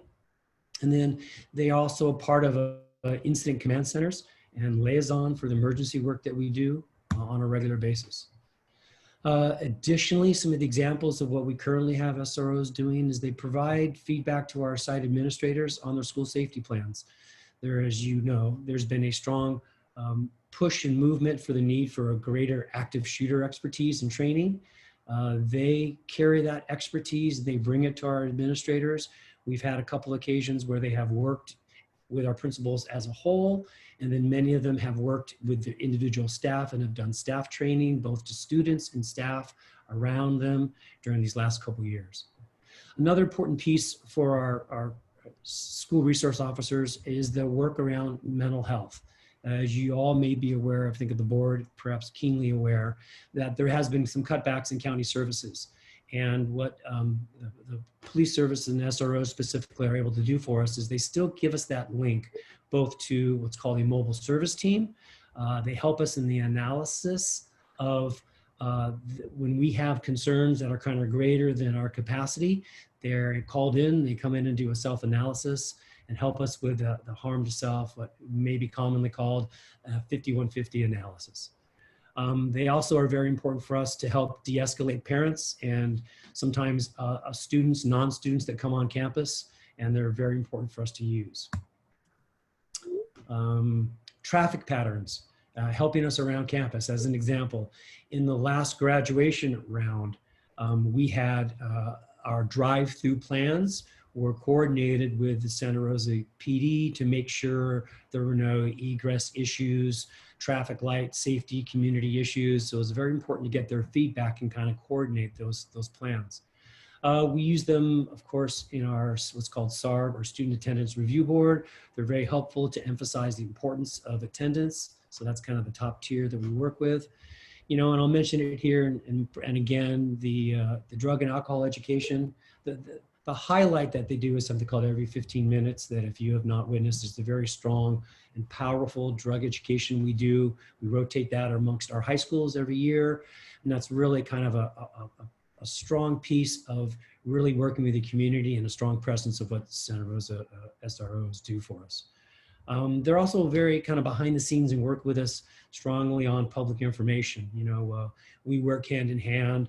If there is a situation where a student is in the news, we work hand in hand to try to keep that as generic as possible, where we try to make sure it's not as legally required, however, still sensitive to the issues of our individual schools as best we can.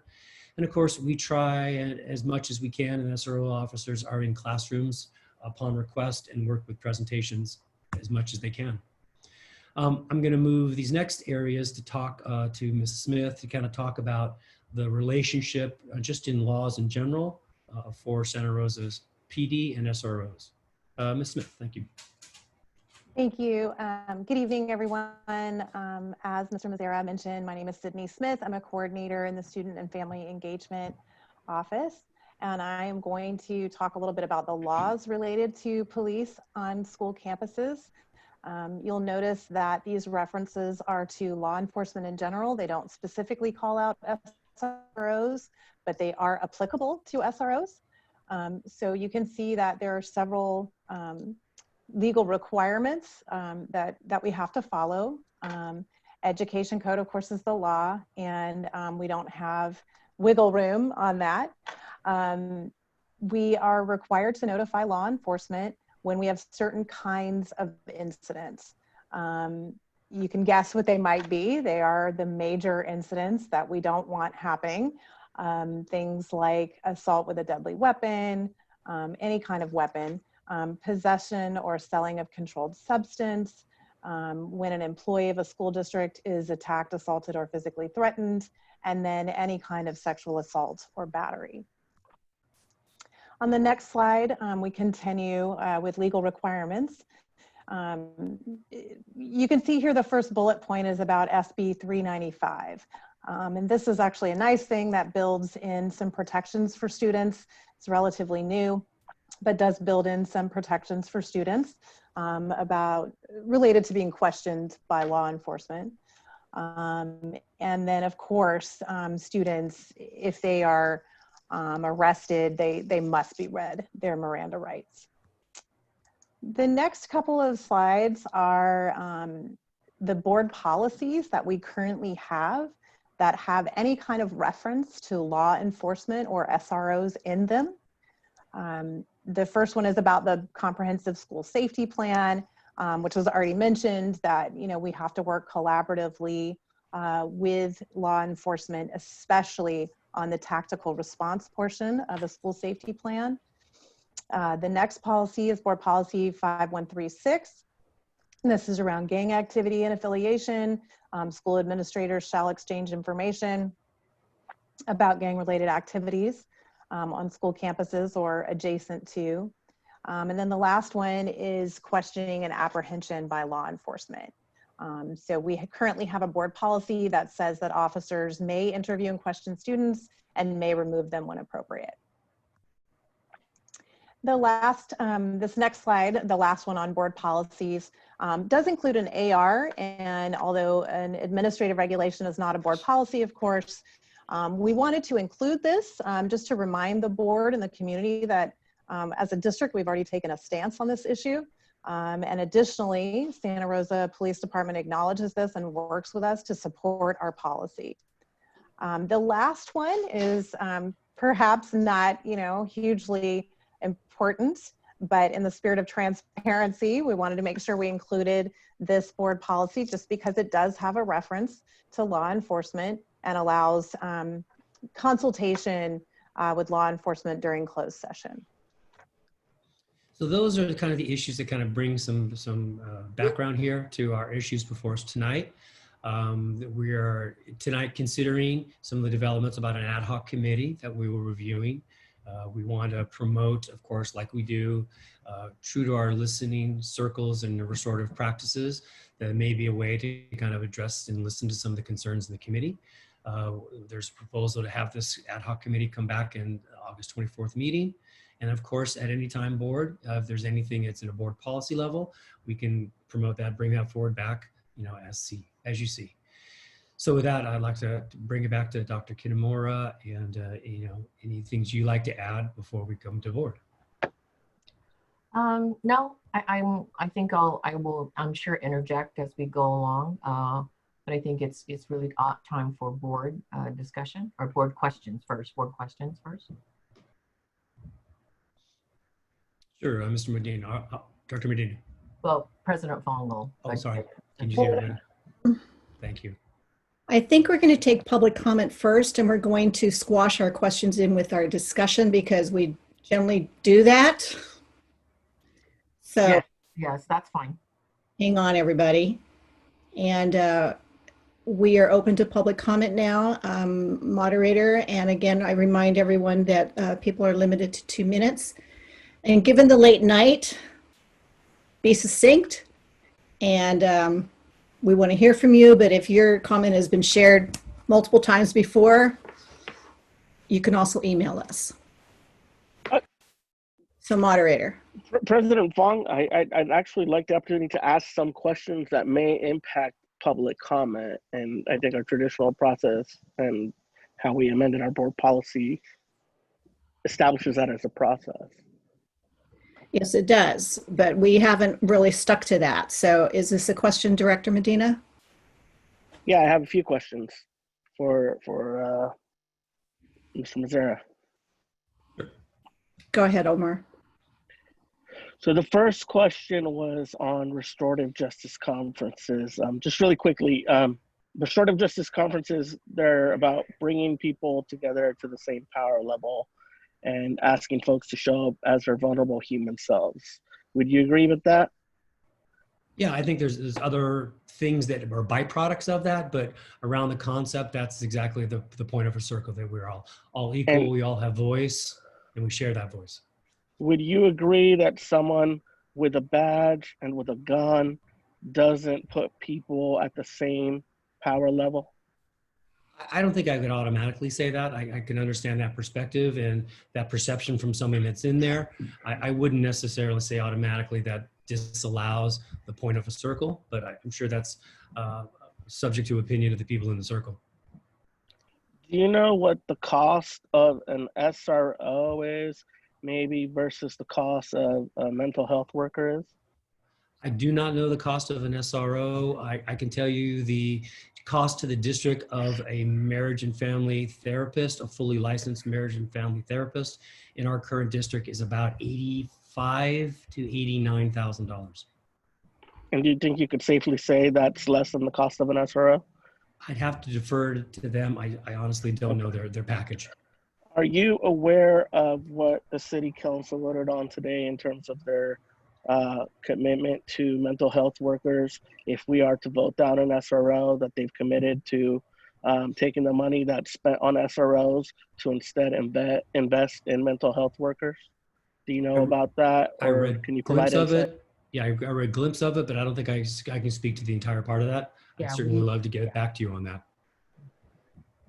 Would you be able to comment on whether having mental health workers are a greater investment than having law enforcement officers? I think they're different. You as a board have really expressed the need, and we have met that need through our LCAP, and have increased radically some of the clinicians and the counselors that we have. I don't think I could speak to, there certainly can speak people at school sites that can speak to both those needs. But at this point, I certainly think both those needs are very important. Is there, in relation to incident logs and interactions with SROs, do we have like demographic data that maybe shows disparities? We're just at the early stages of gathering some data for you. We have data of incident data. We haven't made it demographically available. We'd probably need more time to get that, but we think it would be available to us. We have a lot of qualitative, input of SRO interactions and police interactions. We'd have to quantify that a little bit, and we could certainly bring that back. Can I respond, Director Medina? In a meeting that we had this week with Chief of Police Navarro and electeds from the City Council, they hold on, let me find it. The police department is going to be mandated by law to begin collecting demographic data. They're not set to collect it until 2022, but what was shared with us was that they were going to start the collection as soon as possible, and probably more like 2021. But at this time, we can't break up our own data by demographics. And in relation to instructional minutes and instructional minutes loss related to interactions with SROs, do we have any data, and do we know at how much risk the board is in terms of comp ed claims? I don't know that we've kept track of it that way. You can probably speak to it better than I can, Assistant Superintendent Zera. Yeah, in terms of required time, comp time, any student that gets pulled out of classrooms, whether it's not a SRPD, SRO relation, that obviously has an impact in the classroom. A special education student that gets suspended for, an education code violation, that does not become a comp ed situation in that window because they have violated a rule. We have the offer for them. They by violating an education code, they pull themselves out of that offer. So we don't have to make that up in those circumstances.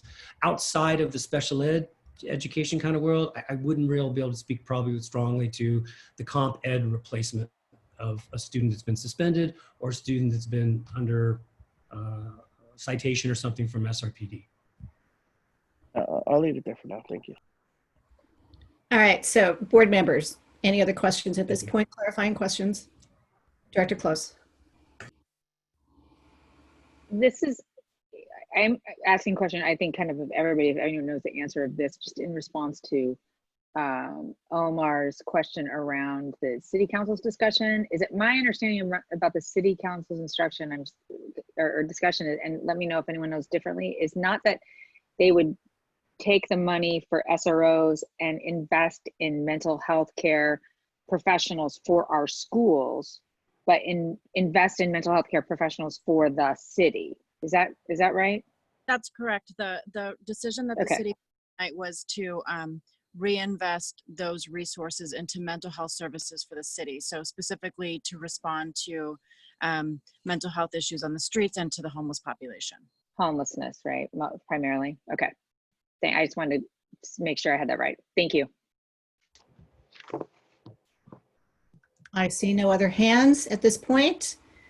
Moderator, we're going to open this to public. Elegria, did I see your hand? Yeah, I just had a quick question about whether or not there has historically been any kind of SRCS-led or SRO-led restorative circles around things that have happened in the community. So I'm wondering if there is any history of, you know, SROs providing educational resources around things that have happened in our community, whether it's the shooting of Andy Lopez, whether it is, you know, change in policy. For example, I'm aware that there was a policy for some time where we had police checking people's licenses when they were picking up their kids outside of school, checking families' licenses in particular. And I know that some of those policies were enormously hurtful to specifically the immigrant population. So I'm just wondering if there are any examples of the police department engaging in healing at all with communities after change in policy or after kind of significant events in our community. You know, I don't think I can speak to a change in community. I can certainly talk about incidents at schools. And, you know, when there's been incidents, and I know things around the active shooter drills or things around perhaps some bullying and harassment, there have been conversations in circles with officers, you know, specific to a location. I don't think I can speak of, and I don't know if Dr. Kimura, you have a greater view of a greater community kind of coordination on that, but I do certainly know that at individual schools for individual circumstances, there have definitely been those kind of circles and those listening moments. Yeah, I guess my question is more not necessarily kind of like general community issues or issues that happen specifically in schools. It's issues that, you know, police policy or police action have created a set of feelings and reactions in communities. And has there ever been kind of, you know, have SROs ever engaged in with our student body or within our institution to address the ways in which those policies or those activities or those actions have impacted students and their understanding of police or their families' understanding of police? Yeah, I don't recollect any. In my time here, I do not recollect any. Okay. Yeah, so I'll comment further as we keep going about that. Nor do I, Alegria, but I think that question is hanging out there, and I think that if anybody knows anything, principals or SROs, they can write to us. Well, and so I do need to say this then, is that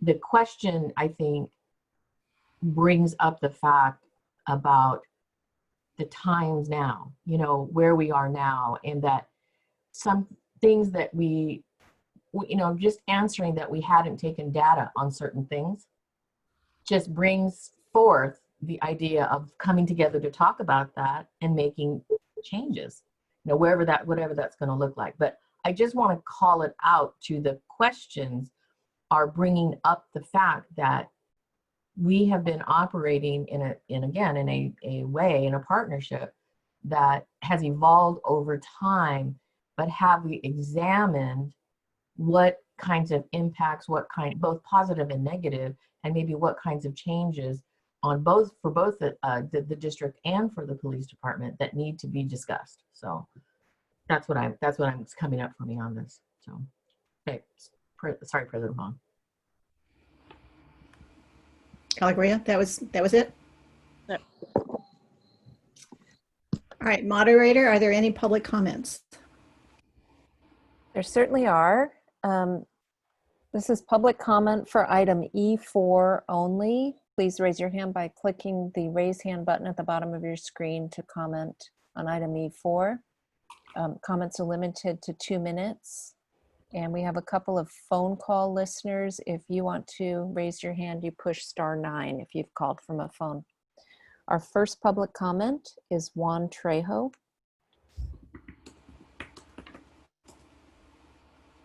Good evening, school board. My name is Juan Carlos Trejo Gonzalez. I'm here to speak to you tonight as a former city schools student and now a new employee. I was raised by 2 amazing immigrant parents in Northwest Santa Rosa, and I graduated from Pioneer High in 2015. I'm so excited to announce that I have recently made my way back as a Spanish teacher for Santa Rosa High School for the 2020-2021 school year. Shout out to Mr. Mazzara. So today I want to talk to you guys about your decision of wanting to remove the school resource officers from the campuses. So in light of everything going on in the world, it is impossible for us to ignore the injustices that occur in our own hometown. With that being said, I proudly stand with the Black Lives Matter movement, as I know you all do too. However, the removal of the SROs from our campuses is not the answer. I understand that this is an extremely sensitive topic for everyone, not just Latinos, not just African Americans, everyone. However, I think that we must reconsider the way in which we're going to create a welcoming environment for the students without removing SRPD from our campuses. During my time at Pioneer High, we went through 2 different school resource officers, the latest being the amazing officer Amanda Sincera. She made the students feel welcomed, and she provided an overall feeling of safety. As much as we hate to admit it, we live in a day and age where we practice lockdown drills because we don't know when our next school shooting is going to be. I'm sorry that I'm being brutally honest with that, but that's the truth. Our school resource officers provide guidance for our administrators and staff as to which steps they need to take in order to ensure the safety of the students and staff, everyone around the campus. So rather than doing away with the SROs, why don't we look into ways in which we can have the 15 students seconds. 15 seconds. That's what the students long for the most, is those connections. With the utmost respect, I ask for you to please consider keeping SROs on our campuses. Thank you so much. Juan, thank you. Thank you for being our teacher. Thank you. Welcome back, Juan. Thank you, Mr. Mazzara. President Fong, we have 26 in the chat waiting. I'm suggesting that that is the limit to your 1 hour limit, that we keep with that. So just letting the other folks know. We have closed the queue for public comment, so we will take everybody already in queue. Next is Ms. Ruiz. Would you please state your full name for the record? Hello, am I audible? Yes. Okay. Hello, good evening. My name is Vanessa Ruiz. I'm a teacher for 6 years in this district and also a parent to a 4th and 2nd grader. Removing SROs from our schools without alternative supports in place would do nothing to provide valuable services to those in need. And it reinforces a paradigm that our SROs are to be feared or are out to harass our students, and would eliminate an opportunity for transformative community building, to change police policy, and to address racist policies head on. Instead, can we reach out to each other and bridge a divide and improve trust? Please work with our local law agencies and students and community members to build positive relationships and work on ending racist policies.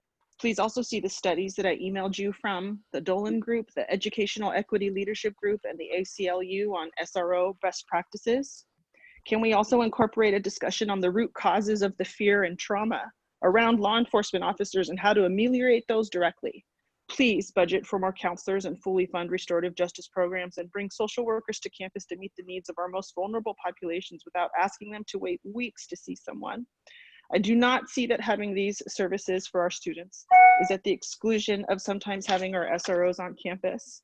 And I do not want our students to have fear around law enforcement. Turning our backs on SROs just doesn't feel right in this moment, when we should be working towards less divisiveness and more togetherness. Please consider your position carefully on this very complex issue. Please choose a path of common ground towards healing. Thank you for listening.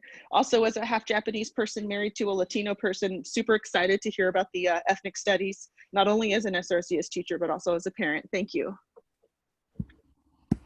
Thank you. Thank you for being our teacher. Next to comment is Kimberly Clissold.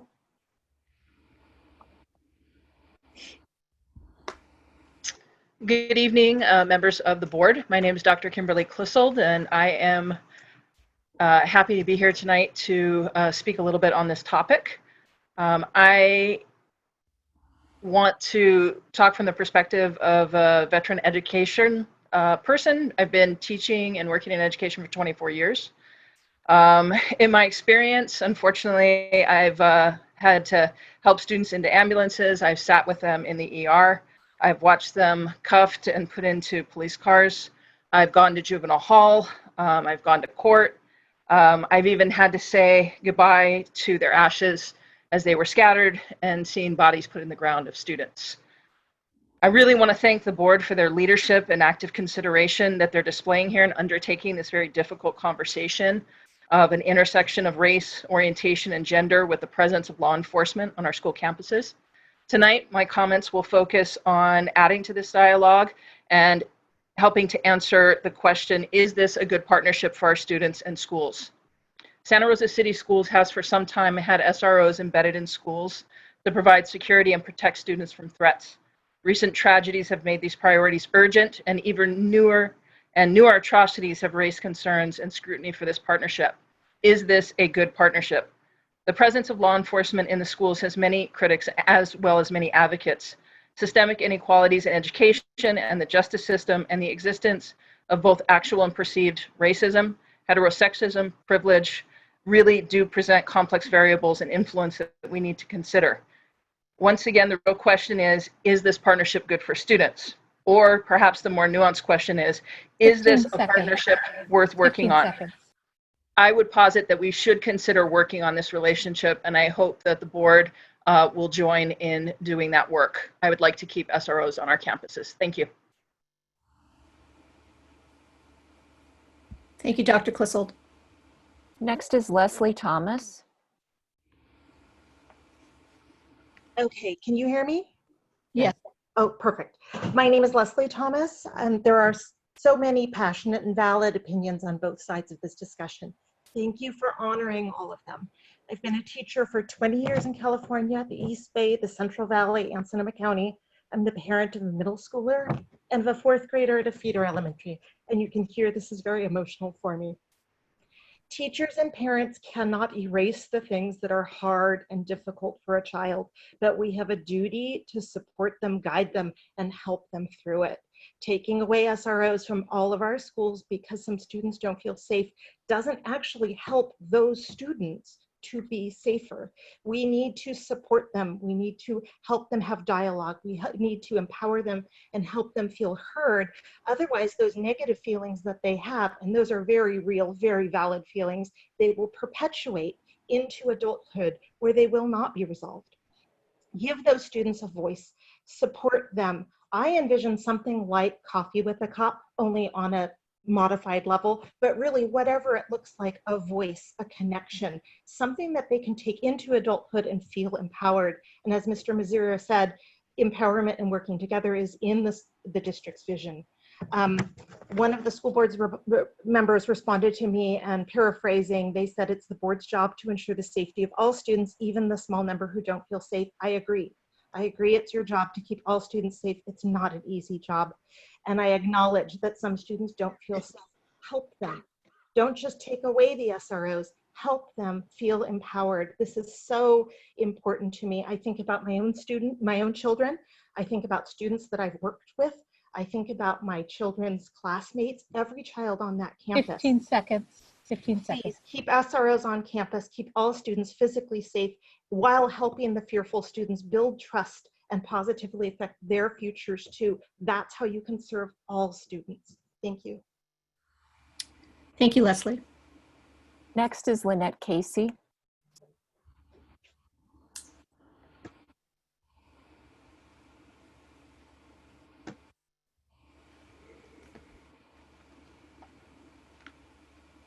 Lynette, please unmute your microphone.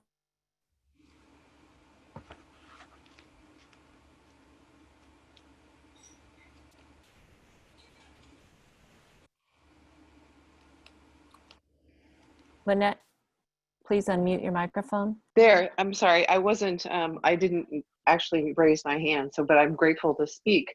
Yeah, I work at Santa Rosa High School, and I just want to put in just a word about SROs and how valuable they've been to our students and to our staff.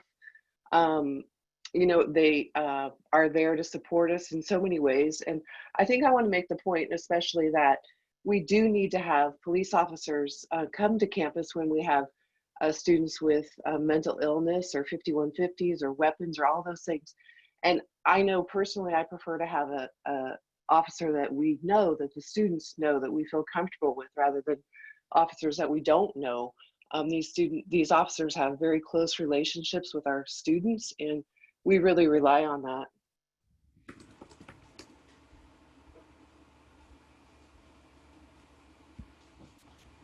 Did you finish, Lynette? Okay, I think we lost her. Okay. Next comment is from Kyle Boyd. Can you hear me? Yes, Kyle. My name is Kyle Boyd. I'm a father, a coach, a community member, and a police officer.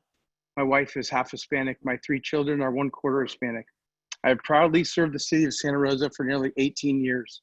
I've been the school resource officer at Pioneer High School and Hilliard Comstock Middle School for the last 3 years. I've worked with some incredible administrators and staff members at both campuses. We rely on each other to support the students. Yes, the students.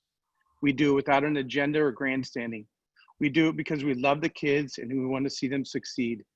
We are all aware that our country is in crisis and discussions need to be had regarding those tragedies. Not one police officer or community member that I know thinks what happened to George Floyd was justified, not one. However, all police officers are now being painted with the same brush. The rhetoric that kids feel threatened or terrified when they see a police officer on campus is something I have never been told. It is possible that the students who feel threatened or terrified are the ones committing offenses that may get them in trouble, either with the police or administrators. The tragic incident that happened in Minneapolis was 1,600 miles away. Was this an issue before Minneapolis happened? I think not. I think that we are in an era called political opportunism, where we are bringing this to the forefront. Over the last week, I watched the June 3rd board meeting and also one regarding ethnic studies and school resource officers. I heard a lot of statements by some board members that started with, I think, when talking about students feeling threatened or terrified by having a uniformed police officer on campus. Well, I know how a vast majority of the kids feel. Why? 15 seconds. Because 15 I'm seconds.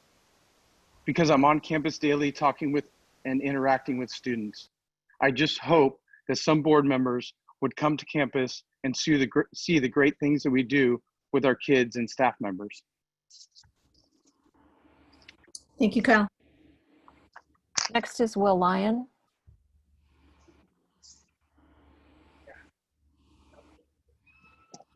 Hello, is it possible to share my screen, please? Yes. Oh, good. I'm Will Lyon. I'm the president of Santa Rosa Teachers Association. Represent 900 of our members. We had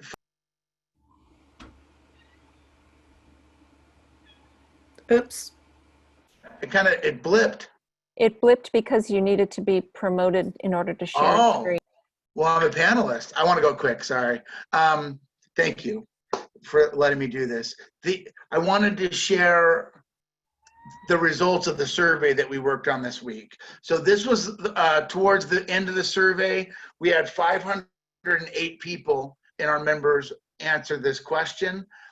The question was asked before this agenda item came up as a pause. We were expecting it to come up as an elimination action item. So we're grateful that it came up as a pause. We support that pause. We obviously need to have conversations about this. We definitely have work to do, but I followed the several people who went before us, and SRTA follows that, and we're supporting that pause, and we want to be a part of that conversation. Here's the data. 39 people said we should eliminate our SROs. 205 said that we should keep them. And then these other two, I kind of want to put together. One is I don't have enough information on the side. The other one is we should do some research and tease out the benefits and issues and then make a plan that fits our districts and students. And so of the people that took that survey, if you add those last two together, that's 52% of our members, and then another 40% that want to keep them. So I don't want to ignore the systemic racism in our country, especially around police. I don't want to ignore the real feelings that I believe people of color have when they're around, or could have when they're around police officers. But we want to have that conversation. We think there's a much better chance that we can take what we have and improve it. And we're worried that if we were to get rid of it, and then we did the work and found out, oh shoot, this is a really valuable program, we won't be able to get it back. So I'll leave it there. Thank you for letting me share my screen.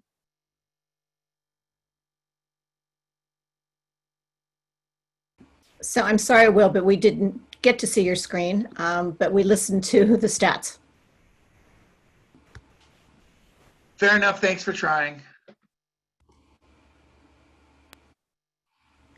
Next is Betsabe Aparicio. Hi, thank you. So in 2006, I was a student at Airway Continuation School in Santa Rosa. A student spread rumors about a shooting that would happen after school. Nobody believed him, and sure enough, a young guy drove by with his weapon and a blue bandana. He shot at students who were waiting at a bus stop, including me. 2 students were shot. Luckily, no one was killed. If we had a resource officer, things may or may not have been different. But having the option of having a resource officer and having dialogue with someone that you can trust may have changed things. Now imagine yourself as a high school student and the trauma and the pain that you would carry for the rest of your life for experiencing something like that. Our kids have grown up in schools where we have had to teach them to shelter in place for active shooter drills. We traumatize them when we have them practice keeping quiet so that nobody can hear them. Our children have grown up listening to stories about school massacres, yet we expect them to believe our schools might never be targeted. We clearly know acts of violence in schools are real. Why would we ever have our schools and students be even more vulnerable? I'd like to know what measures will be taken to ensure our kids' safety. I urge the board to survey our kids and parents and get input from the kids that are sitting in those desks. I ask the board to please be methodical with planning our kids' safety. Just ask our students, just listen and see what they say. Bitsabi, thank you.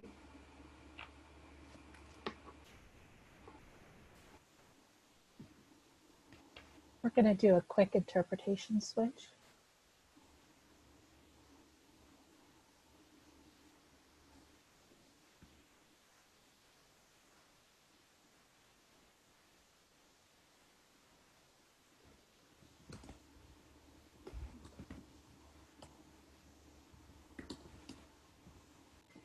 Thank you. We're all set. Next for public comment is Jasmine. Jasmine, could you please state your full name for the record?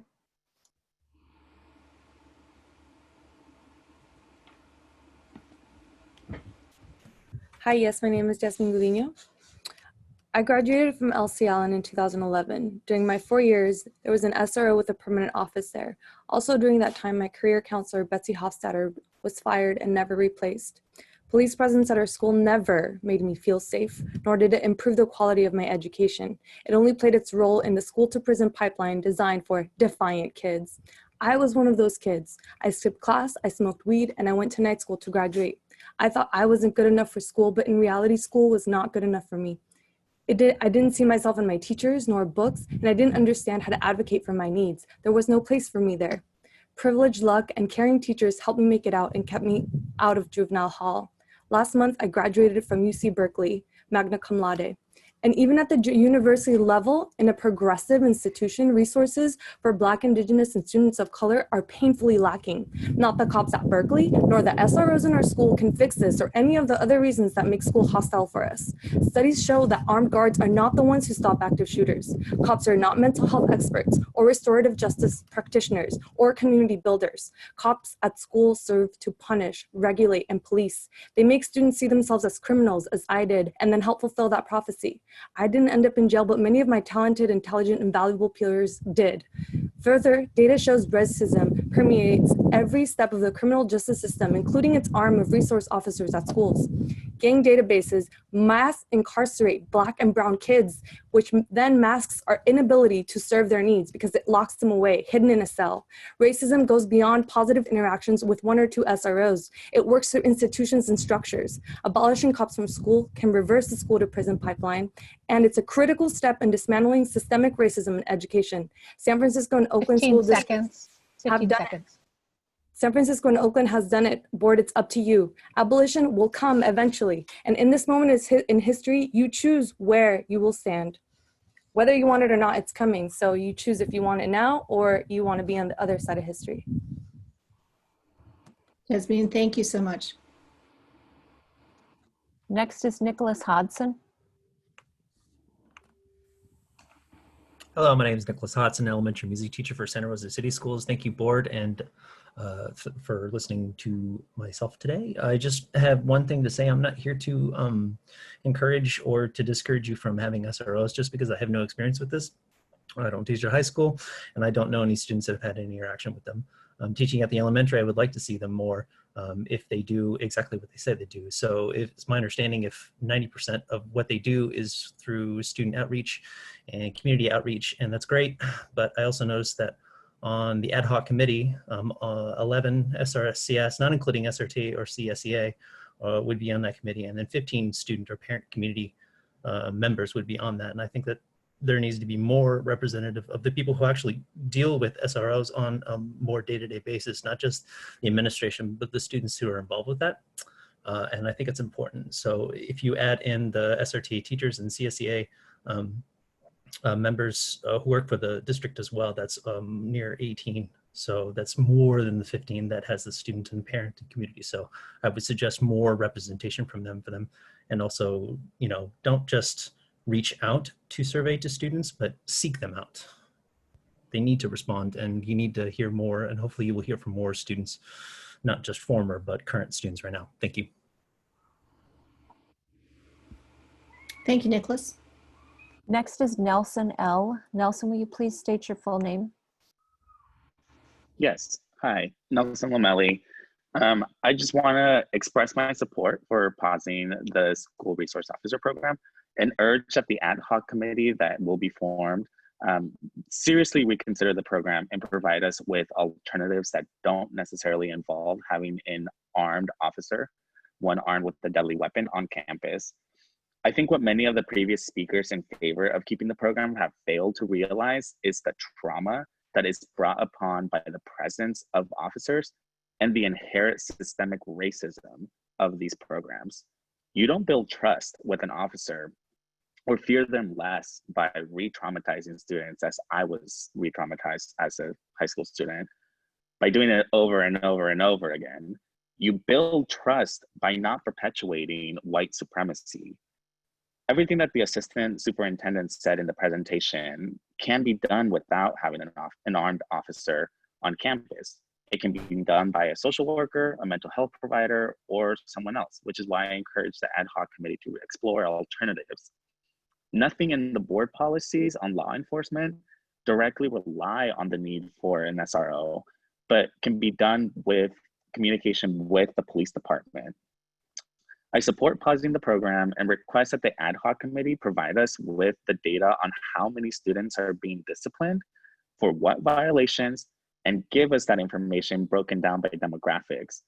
It's absolutely absurd that this program has been running since the 90s and we don't have this data already. And the earliest that we can get it is by 2021. Like that, do you know how absurd that is? And I just, on a personal note, I just want to say that I have never in my life felt safe in the presence of a police officer. Even now as an adult, whenever I see a police officer, even while grabbing lunch, I actively fear for my life. I go into automatic shutdown mode. So please pause the program and have the ad hoc committee really study this program and see who it's hurting and who's actually benefiting. Thank you. Thank you. Thank you, Nelson. Next is Omar. Omar, please state your full name for the record. Hi, it's me again, Omar Lopez. I wanted to come on here and say that I'm glad that the board is pausing this, creating an ad hoc committee to really analyze the effects of the SRO program, because I think it's really important for us to make sure we have all the facts before we make a decision on.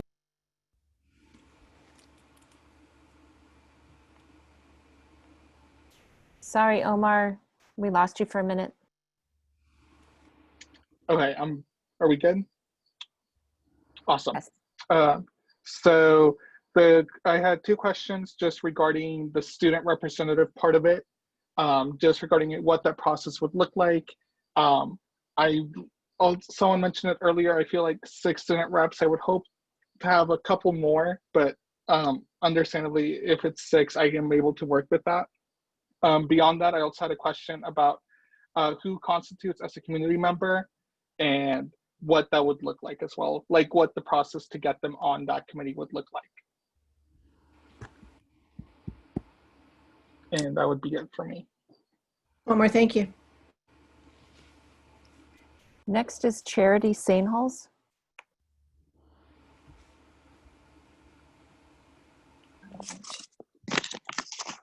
Hi.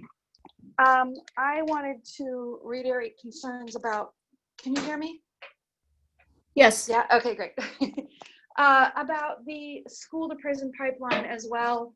You know, Chief Navarro during the protests stated that he didn't believe there's racism in Sonoma County, and to have, or Santa Rosa, and to have that level of denial at the police chief level doesn't bode well for me as that filters down into your resource officers.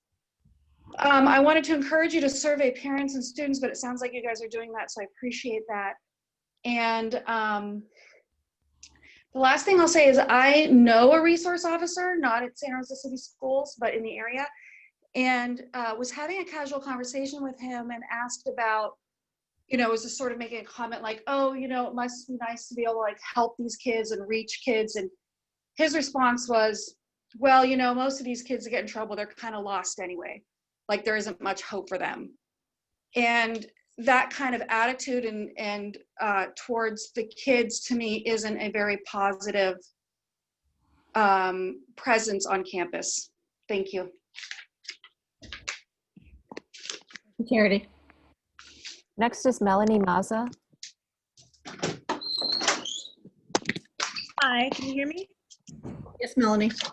Hi, my name is Melanie Maza. I'm an alumna of Montgomery High School, class of 2011. I'm commenting tonight in favor of pausing, revisiting, and ultimately removing SROs from Santa Rosa City Schools. I want to lift up Nelson and Jasmine and the firsthand experiences they shared of how they felt around police officers, and just really ground us in the experiences of students, because that's what this is all about. So definitely urge you to listen to your students as much as possible.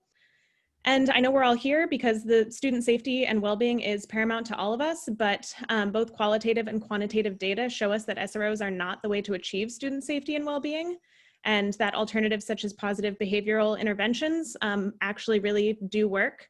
I understand that the funding for the SROs does not come from SRCS, but instead from the police. And while I understand that, I think that this is the first step toward ultimately shifting those resources from the city. And as President Fong said at the top of the meeting, this is a moment to listen and to realize our blind spots and trust the voices of the people who are affected. This is a moment where the Black Lives Matter movement for far too long has been unequivocal about the importance of removing police officers from schools, and cities across the country have already moved to end these relationships. I also want to lift up the concept that this isn't an issue in Santa Rosa City Schools. I had an experience, I'm white, and I had an experience at Montgomery where another white friend and I were sneaking off campus to cut class, and the treatment we received when we were caught for doing that, it was made very clear that the treatment we were receiving was because we were white. We got off incredibly easy, just a phone call home. A phrase I remember is, quote, "You're not who we're worried about." So any concept that racism is not happening here is not true. And school really cannot be a place where 15 seconds. of white safety takes priority over Black students, Indigenous students, and students of color being criminalized and feeling afraid for their lives. Thank you. Thank you, Melanie. Next is Cecilia. Cecilia, please state your full name. Hi, Cecilia Shenajok. I'm calling because I was surprised to hear the amount of police sympathizers calling in today. I want to make sure that everybody is paying attention to what's happening in the Black Lives Matter movement. We are not blind to the abuse of power happening in police forces across the nation, if not the world. If you don't know a kid who's been afraid of a cop, you aren't talking to the right people, and you are in a bubble. Police train for weeks, not years, and they are not equipped to handle many, if not most, of the situations they are called for.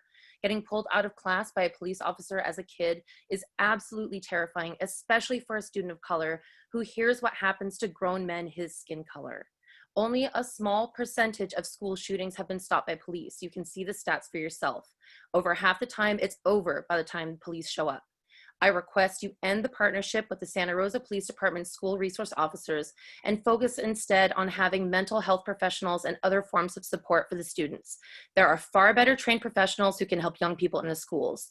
I strongly urge you to begin the movement to better support your constituents with actual support and safety, and not a system that is rooted in racism and abuse. I yield my time. Thank you. Thank you, Cecilia. Next is Lee. Lee, could you please state your full name? Lee Vanderveer. Can you hear me? Yes, go ahead. Thank you. I know that we have a limited amount of time, and Cecilia just pretty much summed up everything that I was going to say. So I want to yield my time, but also reflect that I too would like to see the end of the relationship between the police department and the city schools. I'm a former school teacher. I'm still in touch with many of my students, and I would like to see these funds diverted to mental health crisis and into the community. So I'm yielding my time. Thank you. Thank you, Lee. Next is Gabriel Albavera. Good evening, board. Gabriel Albavera, principal, LC Allen High School. I'm a little conflicted about this topic, but I do feel like I need to express the side that I've had situations, family members within our SRCS community that unfortunately have been not treated well by law enforcement, some of our SROs. But on the other hand, we've been lucky enough, at least at LC Allen High School, the time that I've been there, we had Officer Larry Murray, Officer Wade Allred, Officer Orlando Macias, who went through a lot during the Andy Lopez situation, got things thrown at him by community members, but yet he stood firm and polite and respectful to the community, met with students without his uniform, and had circles with him. Right now we have Officer AJ Armando Jauregui, two Spanish-speaking officers who are more important because of the role they play as role models within our community. It is a vision of some of our community members to see positive role models in this case, with both Armando Jauregui and also Orlando Macias. Our community comes to them because they are Spanish-speaking. They'd rather go to them at our school than to go to the police department, to be honest. And I'm not going to say that there isn't some situations where sometimes they have to do work, but as administrators, it is our job to make sure, and I've made it a commitment of mine to do my best to not contribute 15 seconds. To the school to prison pipeline.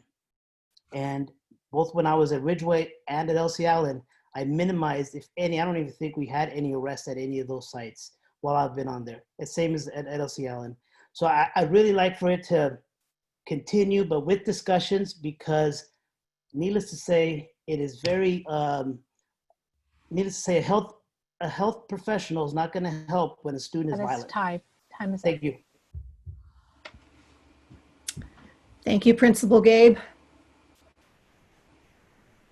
Next is Pamela Van Helsema.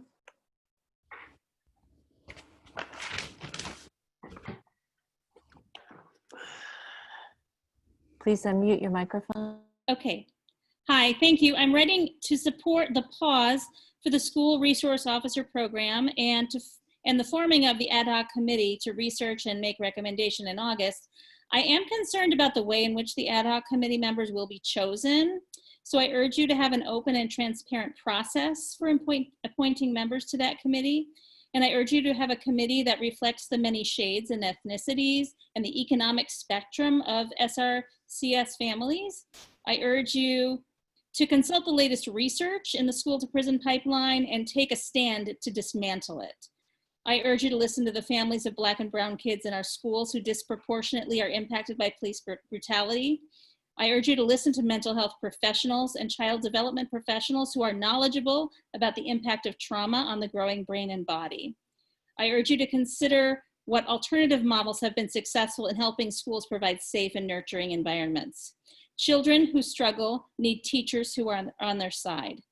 Children who struggle need counselors and nurses. Children who struggle need school to be the place that believes in their future and open doors to opportunity. Teachers need to know there are resources in place to help kids so that they can do the work of supporting each child learn and grow.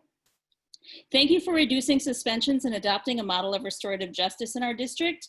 This is a model that could be expanded to be more preventative and actually the flavor of the school's culture and not just a tool for when a rule is broken. Keep that culture and make it the norm. Grow it, feed it, invest in it. Teach it to every child and support parents in learning how to reinforce it at home. Build trust and respect. It's very hard to build mutual trust and respect when 15 seconds. 15 seconds. When one side has a gun and the other side is a child in pain. I also believe that the school cannot do this in a silo. The school is part of a community. So as a whole, our community needs to do more to invest in human dignity. Let's work together across the city and let's stop criminalizing poverty, stop criminalizing mental illness, and build bridges to create more opportunities for youth and their families. Time's Thank up. you. Pamela, thank you. Next is Erin Gomez. Good evening. My name is Erin Gomez Ramos, and I'm a public middle school teacher of 14 years in Sonoma County. I'm making a statement in support of removing police presence from public school campuses. And I just kind of need to take a pause right now and reflect on the fact that one of the resource officers that called in made a comment saying that the students who were fearful of police were probably the ones who were committing crimes. So I feel like we need to chew on that. Okay, to begin with, it is my belief that having police officers on campus perpetuates institutionalized racism. Statistically, police presence is almost always at schools with high populations of non-native English speakers, those that are socioeconomically disadvantaged and or ethnically diverse. This criminalizes students and their families and makes them feel suspect by demographics alone. Secondly, schools are often the only place of safety and consistency for many students. Police presence detracts from the sense of school as community and transforms it to one of fear. Many of your youth have already had negative experiences with law enforcement, either personally or from having stood witness to acts of police brutality via media. In order for learning to take place, our students need to be able to trust the adults on campus. Police officers are simply not equipped to handle the intricacies of child development and the complexities of trauma. Lastly, there are many positive ways in which we could reallocate financial resources. We could divert this money into hiring more crisis counselors trained specifically in conflict management, de-escalation, trauma, and restorative practices. We could purchase more anti-racist curriculum, hire educators to teach ethnic studies classes, or provide sensitivity training for staff in addressing bias in education. 15 seconds. The bottom line, not belong in our educational setting. The learning community should utilize restorative practices, not punitive or intimidation tactics, in making a safe environment for all. Thank you for your time. Erin, thank you. Next is Charlie. Charlie, please state your full name. My name is Charlie Kirtley, and I'm a parent and also an employee of Santa Rosa City Schools. I just wanted to say a couple things. I am minority. I have 2 children. They're also minority. And I am begging you to please keep the SROs on campus. People keep calling in and saying, well, the SROs get there too late after lockdowns. No, I have been in 2 lockdowns, both for guns, one for a shooting at Ridgeway. Our SRO was on site. He sprung into action. The kids that I had care of were relieved and glad and felt safe knowing that he was there, taking care of business and keeping them safe. So I think that we need to do a better job getting out what the SROs actually do and how helpful they are. The other thing that I don't think people are quite understanding is that some of these kids are going through serious issues and problems, and restorative justice is a huge part of that, of which the SROs are also a part of. They are taking part in those kinds of things and making sure that these kids have what they need and have the tools that they can progress in a positive manner. A lot of the SROs, and especially the one that we had at our school, went out of his way to make sure that he was meeting these kids where they were at. He was talking to them about concerns that they had about family members being deportation, and he was talking to them about physical abuse and mental abuse, abandonment from parents, and homelessness, and options that were available to them and where they could go for assistance and help. 15 seconds. There 15 seconds. really looked up to him, and taking this resource away from the kids is a huge disservice to our students. So you really need to consider keeping this program alive. Thank you, Charlie. Next is Stephen Bassell. Hi, this is Stefan Bassell. You can hear me? Yes. Good. I'm educated my whole life in Santa Rosa. I live in the Santa Rosa School District. I'm a father of 2 school-age children. I'm a coach, an SRJC teacher, a police officer, and our POA president. I don't support the stance of pausing our relationship. I support a stance of maintaining, evaluating, and creating a program that could be used as an example to others in addressing issues of systemic racism and social inequality that exist in our communities. These issues are issues of an entire community, and it's going to take an entire community to solve them. We must work together, and at the heart of that solution is engagement, education, empathy, and unity. A decision to pause or stop our relationship is counterproductive and regressive by its very nature. The data that supports a decision to pause our relationship is weak at best. The argument in favor is based on outdated information, defensive rhetoric, and divisive methods, and goes against best practice in addressing our community issues, and falls well short of representing the community we serve and the students we serve. This is the time in our lives to create a program that will address one of the most challenging issues we will face in our lifetime. We have an opportunity to create a program under the most diverse school board we have ever seen. Let's create the gold standard of SRO programs, one that addresses inequality and inequities. Let's not waste time by pausing a program created over the past 2 decades. Vote instead to maintain our relationship, create a program that addresses all issues and serves all students.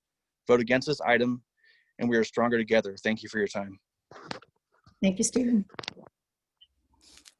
Next is Armando. Armando, please state your full name.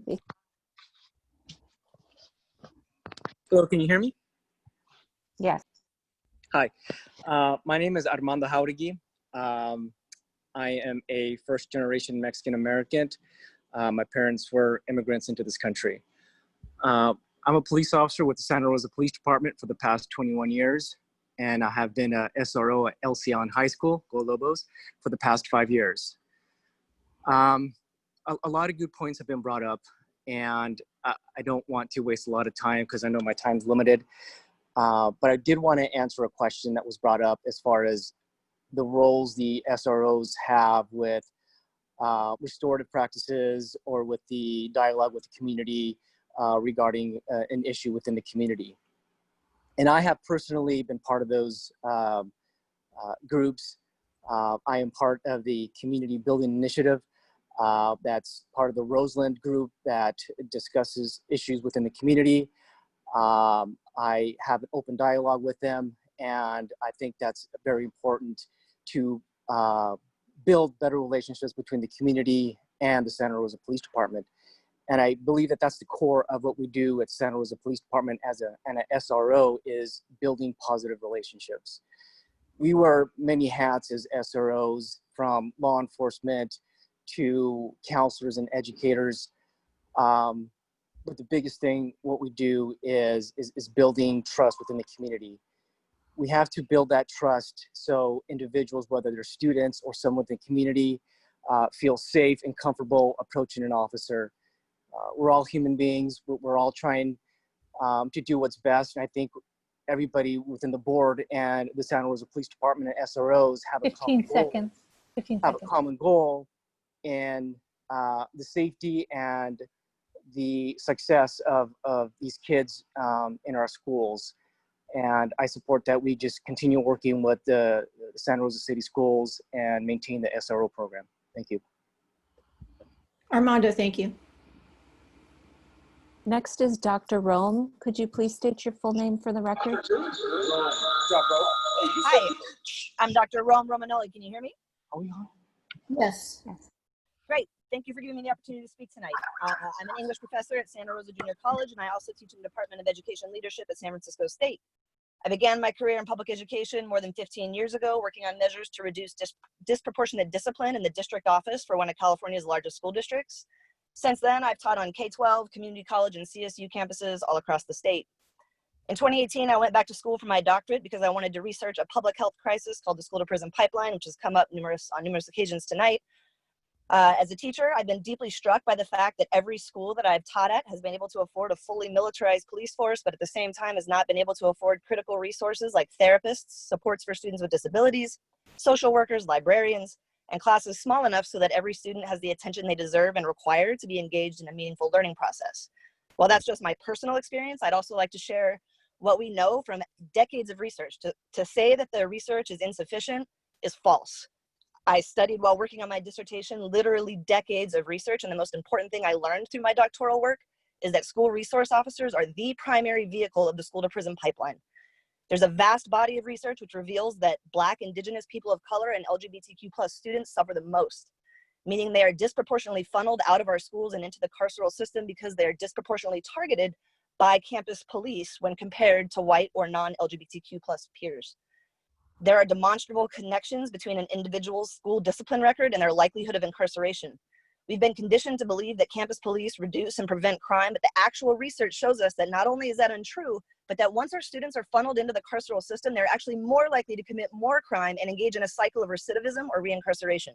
I'm grateful there's abundant research about the integral role that campus police officers play in expanding mass incarceration by feeding young people into the school to prison pipeline, but I'm even more grateful that there's now also also abundant research about effective alternatives to campus safety, like restorative justice, other things that have come up tonight. So I would just like to say, please immediately pause, revisit, and remove SROs from our schools. Dr. Rome, thank you. Next is Diana. Diana, please state your full name.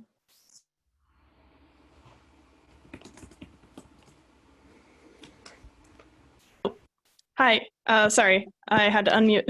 Hi, I'm Diana Kingsbury, and I am a Santa Rosa voter and resident who supports getting police out of Santa Rosa City Schools. I went to Santa Rosa High School and Santa Rosa Junior College, and I volunteered in our local restorative justice organization, Restorative Resources, for 2 years. Through these experiences facilitating and participating in restorative councils, I learned about the school to prison pipeline.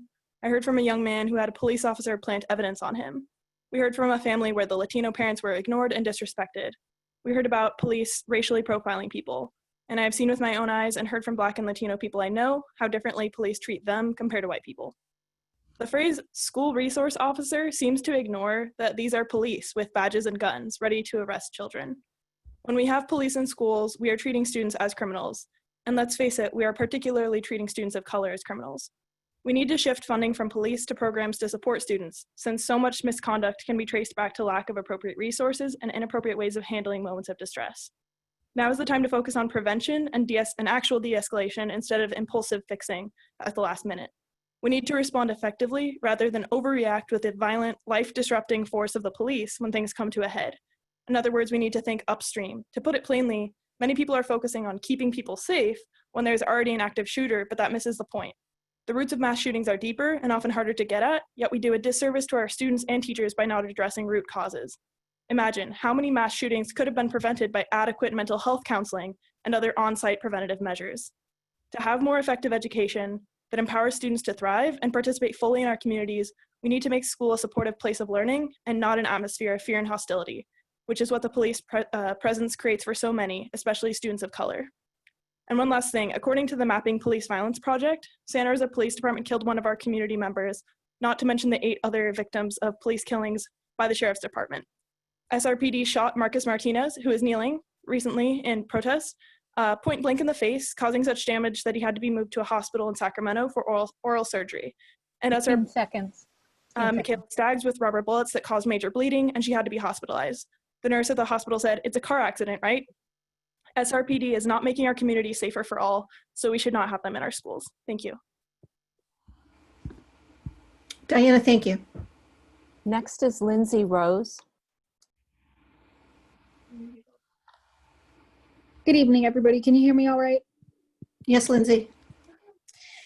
So first, I want to address a comment that was made a little bit earlier that I heard as the fear of police, especially in schools, wasn't a problem until George Floyd. And I would like to, address that none of us forgot about Andy Lopez.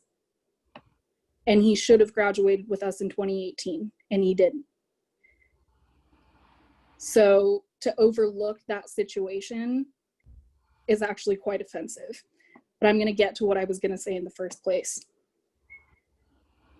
I think that it would be in the best interest of the students to pause the partnership with the Santa Rosa Police Department and then reallocate that money to more, CAPE counselors, which we used to have when I was at Elsie Allen, and reevaluate in a couple of years whether or not you want to bring the SROs back, because it's worth the discussion. But I feel that we have not addressed mental health the way that we should have in the beginning. We have not made a priority as we should have in the beginning. And as much as we continue to say it's important, we are not making it our first priority, and it should be our first priority. And I do want to address as well that it is not the job of a restorative specialist to be a therapist. Being a restorative specialist, and I am a restorative justice practitioner, we are trained in conflict resolution, but we are not a therapist, and our schools need therapists. Thank you. Thank you, Lindsay. Next is Raquel Guevara Bolaños. Hi, can everybody hear me? Yes, Raquel. Hello, everybody. So my name is Raquel Guevara Bolaños, and I am here speaking to you as a community organizer. I'd like to start off first by sharing something from a student who couldn't be here tonight. Here goes. I'm calling for the removal of police officers on Santa Rosa City school campuses and a defund of SRPD itself. Having cops on school grounds disproportionately affects Black students, Indigenous students, and people of color and puts them in harm's way. It stops everyone from being able to get the proper education they need. What's the need of having a gun latched to your pants on a campus full of children trying to learn? I'm calling for a defund of police and abolishment." End quote. I thought it was important to share that because at this meeting I see a lot of adults. I myself am young, but I'm not in high school. At the place that I work, we believe that those who are closest to the issue also hold the solutions, and I would really urge everybody here to listen to the youth right now, because they're the ones who have to see the SROs every day. I'd also like to say that Black and brown students have to see cops in their communities every single day, because we know damn well that they're not policing white neighborhoods the same way. I'd also like to just add that I read the statement that was released by the school board on Black Lives Matter, the movement. And I'd like to say that that statement is simply a statement without action. So we're waiting. What is your action? If it's not clear already, I am completely against SROs being in Santa Rosa City school campuses. And for the officer who was on here earlier, actually gaslighting 15 students. seconds. 15 that students who fear officers are guilty, I'd like for them to think more about that comment, because that right there is gaslighting. I yield my time. Thank you, Raquel. Next is Sarah Andropoulos. Yes. Hello? Yes, Sarah. Okay, yes, thank you. Hi, I'm speaking on behalf of North Bay LGBTQI families again, and we just wanted to say that we strongly support Trustee Medina's proposal to immediately end the partnership between the Santa Rosa Police Department's SROs and the SRCS secondary schools. As many commenters tonight have stated, police do not have any place in the schools and do not make campuses safer. And for students of color who already experience disproportionately high rates of school discipline, studies have shown that having law enforcement on campus often exacerbates this effect, leading to the criminalization of students of color and in many cases subjecting them to police violence at school.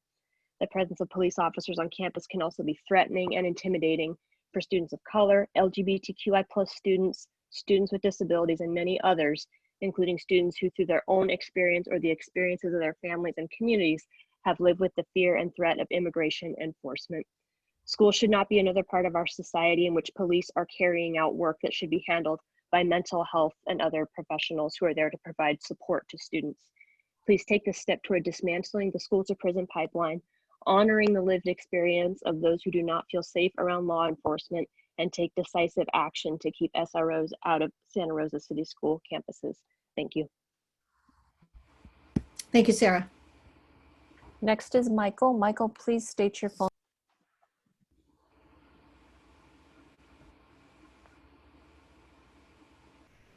Hey, Michael Tatone here. Can you hear me? Michael, what's your last name? Tatone. Thank you. Hey, it seems that without demographic data, we can't really say that the patterns that seem to be affecting the rest of the country with regard to SROs aren't happening here as well. And my impression is that we have this idea in Sonoma County that we're different, that we're not as racist here. Police are different here. We have community policing here. And we need to prove that we're the same problems that we see happening in other parts of California and other parts of the US are also happening here. I want to see the data. I want to see what's actually going on here. And this is a very serious issue. And I'm not comfortable at all knowing that the school to prison pipeline is potentially affecting students here. And I know that in my own high school, I went to Maria Correa High School. We had police on campus, mostly talking about, drug laws, mostly doing that kind of educating, and I'd never had any kind of connection with them. I don't think that we have the right to complain about the lack of trust that exists in our police today. We've seen so many problems with the way that police have acted towards regular citizens, toward people of color. And it's not our job to teach kids to stop fearing police. It's our jobs to put kids in an environment where they're most likely to flourish and to succeed. 15 seconds. 15 seconds. So thank you. Thank you, Michael. Next is Amanda Ayala. Good evening, everyone. You look tired. So just thank you for being here and spending so much time thinking about all of these issues and our students and our community. I didn't want to speak, but then I thought, man, I've had so many interesting instances where I've been in touch with police and youth and seeing how the police treat youth, and it's been so disturbing in Santa Rosa. And I'll tell you a little story. One time I was at an event and there was 4 young boys. They had to be less than 10 years old. They were all brown boys, and they were sitting on the corner. And I stood about 10 feet away and I was watching just to make sure they were okay. I could tell their parents weren't around. And I could tell that the police got so angry that I was there standing there, and they said, "You need to leave. This is none of your business." And I said, "Well, I'm here just to make sure that the kids are okay." "Well, these aren't kids. These aren't just kids." And I said, but they actually are. Where are their parents?" And they said, "That doesn't matter. These aren't just kids, and you need to leave. You need to step away." And things like this have happened lots of times. And I just want you all to, I like to paint. And I just want you all to have a little bit of imagination here and creativity, and open yourself up to that child inside of you that wants to believe in more than this little box that we're in, right? Because I've been hearing a lot of fear coming from a lot of people around what's going to happen if we don't have police in the schools. There's plenty of options, but if we don't 15 seconds, out of the 15 box, seconds. then we're going to continue to harm our young people. And that's what we're doing when we have guns in the schools. We are harming our young people. I hope you have a wonderful night. Thanks for being here. I hope you dream about this and think of some really good solutions that don't include having police in schools. Have a good one. Bye. Thank you, Amanda. All right, we're going to turn this back over to the board for discussion. That was our last speaker, and our time is up.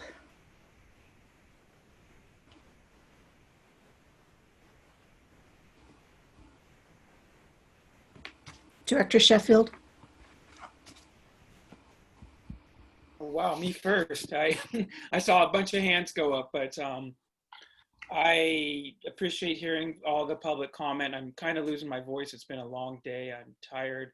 I probably will dream of this. But just knowing that the whole country is having similar discussions on police reform. So I'm framing the discussion, at least in my mind, that there's something obviously wrong with the system, and that this discussion's reaction to what we're experiencing, what I'm experiencing and have experienced time and time again, that racialized police violence is a thing, that there are unchecked biases, there's lack of accountability, and now there is a call for action. And this call is not only coming from Black and brown bodies, and I think we know as a nation and as a community that we've been here before. And as a community, it wasn't that long ago. And still nothing's changed, not in my lifetime, not in my parents' lifetime. You know, going back 60 years, MLK, right? And since then, you know, Watts. Philadelphia with John Africa and MOVE, and Los Angeles and Rodney King, and in Santa Rosa, 2004, Cinco de Mayo, and Jeremiah Chass in Sebastopol, 2007, and of course Andy Lopez in 2013, and since then Eric Gardner, George Floyd, Michael Brown, Breonna Taylor. Dang, it just goes on and on and on and on. And, you know, as I was hearing the public comment, and I was scrolling through the hundreds of emails I've gotten on this and texts that I've gotten on this, just, you know, since last week. You know, it came to mind, Langston Hughes, what happens to a dream deferred?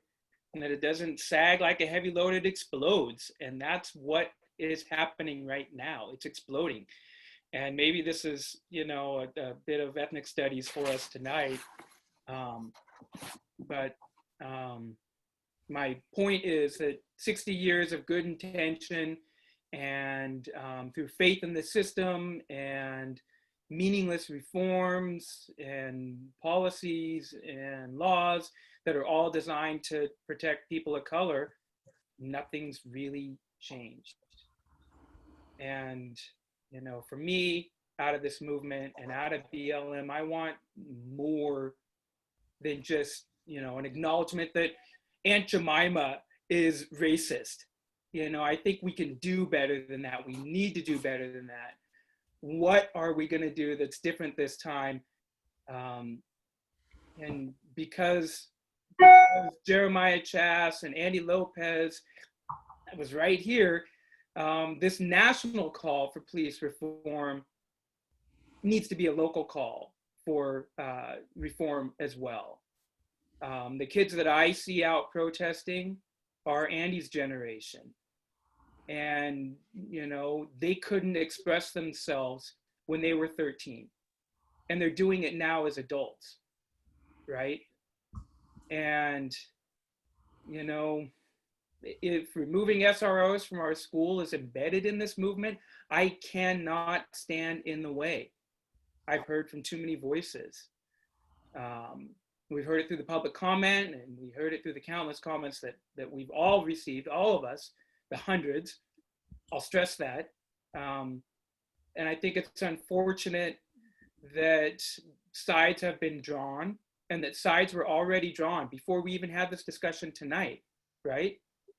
We didn't have a chance to sit down with SRPD. We didn't have a chance to sit down with Santa Rosa a week ago. We just did it this week. We just had a very first discussion on this. But tonight, this is an action item, and it's calling for a pause on the school resource officer program and the formation of an ad hoc committee, and this is to review our relationship with SRPD. And I do support this action. I want a pause. I want reconfiguration. I want kids to be safe. I want everything that was brought up from the public comment.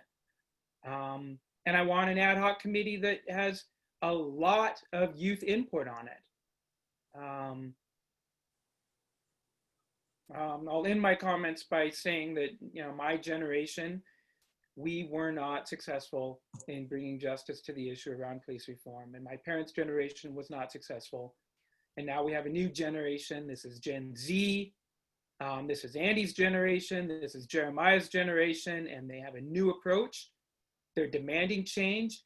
And I'm not going to get in the way of this. I cannot get in the way of this. I'll end there. Thanks.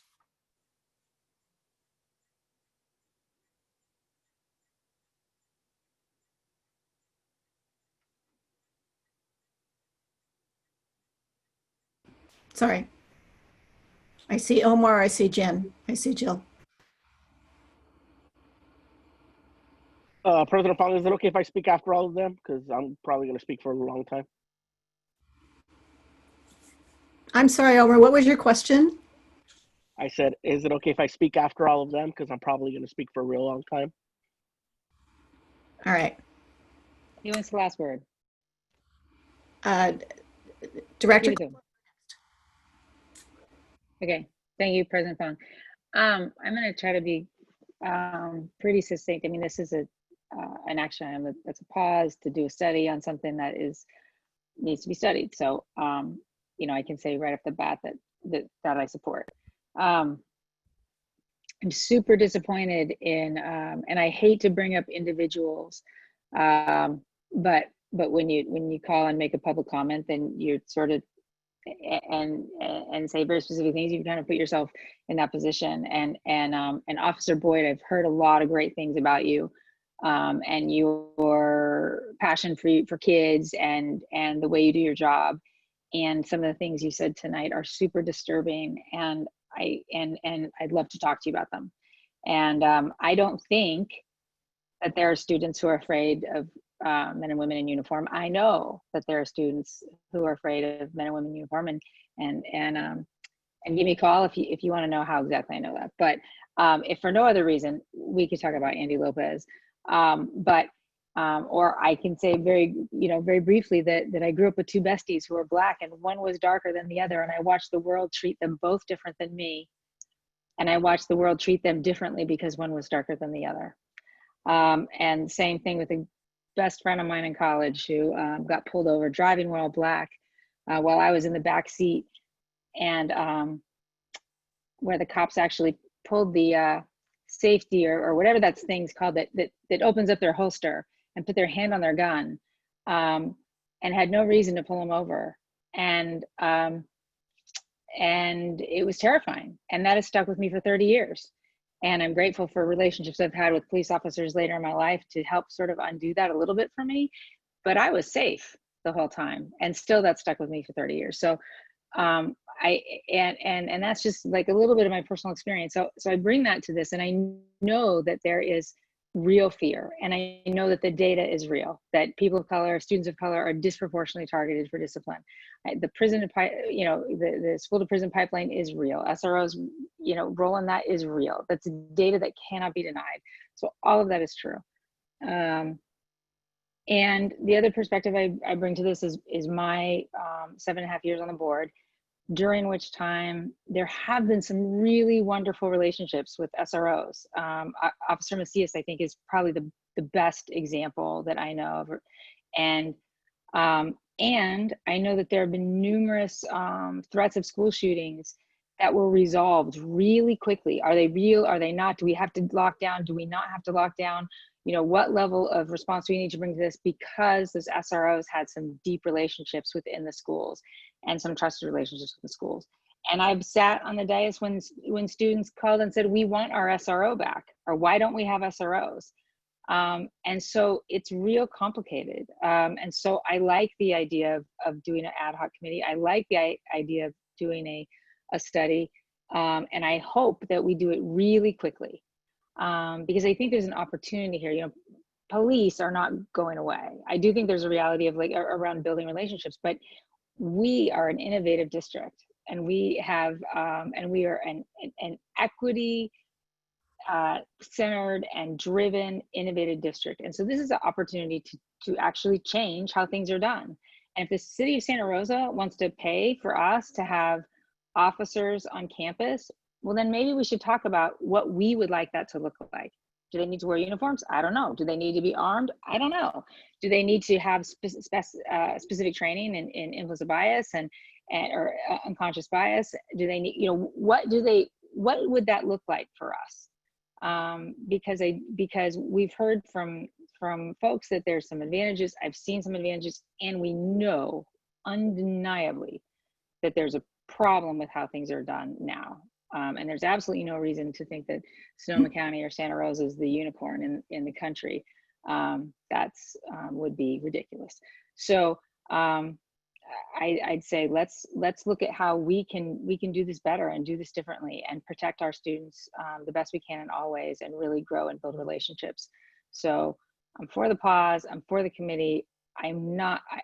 I'd rather call it a task force or something that makes it sound urgent and say, let's get it done before we go back to school.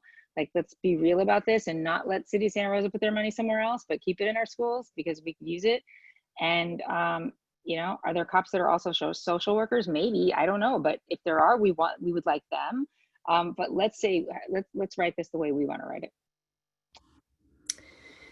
Thank you, Director Close. And I see Director McCormick's hand up.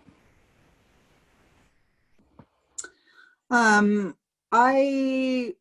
very much resonate with both Director Sheffield and Director Close, and I look forward to hearing from all of our board members on this extremely important issue this evening. And I just want to actually make the motion right now so that we can continue in earnest this discussion. So I would like to make the motion to pause the school resource officer program at all secondary schools and form an ad hoc committee to review the Santa Rosa City Schools, Santa Rosa Police Department partnership to bring recommendations to the board for consideration in August, no later. I don't want it pushed back. And so I would just like to make that motion, and then I would like to continue the conversation and the discussion, because the amount of conversation that we have received both tonight and prior to tonight warrants a pause and a dialogue and a serious assessment. A second I'll thought. second that. I hear close. Ed Sheffield seconded, moved by Director McCormick. Mel, may we have roll call vote, please? Sure. No, Dr. we've got discussion. No, I don't think we have to vote yet. I just wanted to make the motion and then continue the discussion because I definitely think we should hear from everybody. Yeah. But I just wanted the motion on the table. Thank So it's been made and seconded, and we are open for discussion still. Director Manieri was next. Thank you. Yeah, I also resonate with a lot of the comments that were made by those in the public comments speaking in favor of this pause. And I wrote down like a lot of thoughts, a lot of notes before this meeting during public comment. Like I was really listening deeply. And I don't really think that I could say anything better than or really add more to the dialogue because like Director McCormick said, this is a conversation that warrants time and thoughtfulness and, you know, not having it at 11:30 p.m. And so I think that maybe what I would like to express is an interest in being a part of the committee that will be having these conversations. Just quickly, I have family members, cousins who are currently in SRCS who are part of the Youth Truth Project that have a lot to say around this, and I want to uplift their voices. So there's nothing more I can add. I agree. I want to see the data. I want to have a pause. There's so much healing that needs to happen. And we need to start somewhere, and I think that this is a first step. And I think that we need to recognize Raquel, like her comment is sticking in my brain, right? We wrote that letter, and now there needs to be action. And I think that this is a good first step. We have a real duty to break that status quo and to do better. And I think that this is a first step. And I do think that there are so many other models we can look at. I would love to call for like a comprehensive public health model that doesn't include cops on campuses. There's a lot of data and information around that, but again, that warrants a much larger conversation. But I am completely in support of this pause and taking a really hard look at the data. Thank you. Thank you, Director Manieri. I see De La Cruz. Director De La Cruz, please. Thanks. Completely in support of reimagining this relationship and making sure that it is consistent with our stated values. Raquel's comment is in my brain, as well as the comments that I heard from so many people. I did talk to kids. I have kids in Santa Rosa City Schools. And I asked them, what does it feel like when a cop comes on your campus? And the answer that I got was really meaningful. Kids get scared and they don't know what's going on. They don't know what to do. They don't know how to behave. Everybody just gets really tense. That is not an environment for learning. And so we have an opportunity and a responsibility right now. And I want to take up another issue that somebody mentioned tonight. This is political expediency.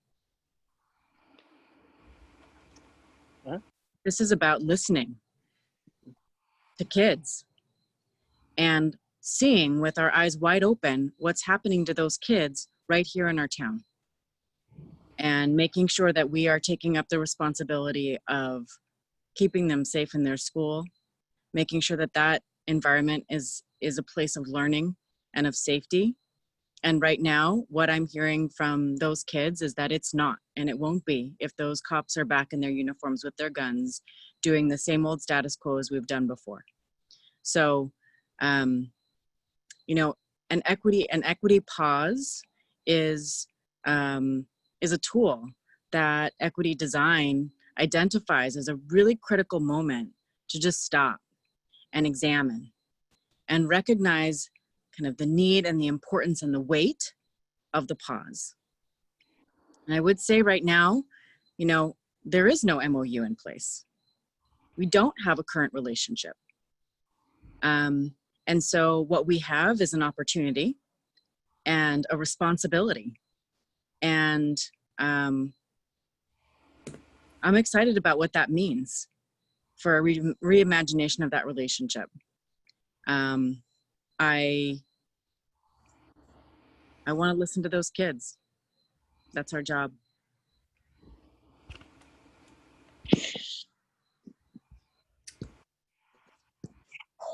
Director Medina. Thank you.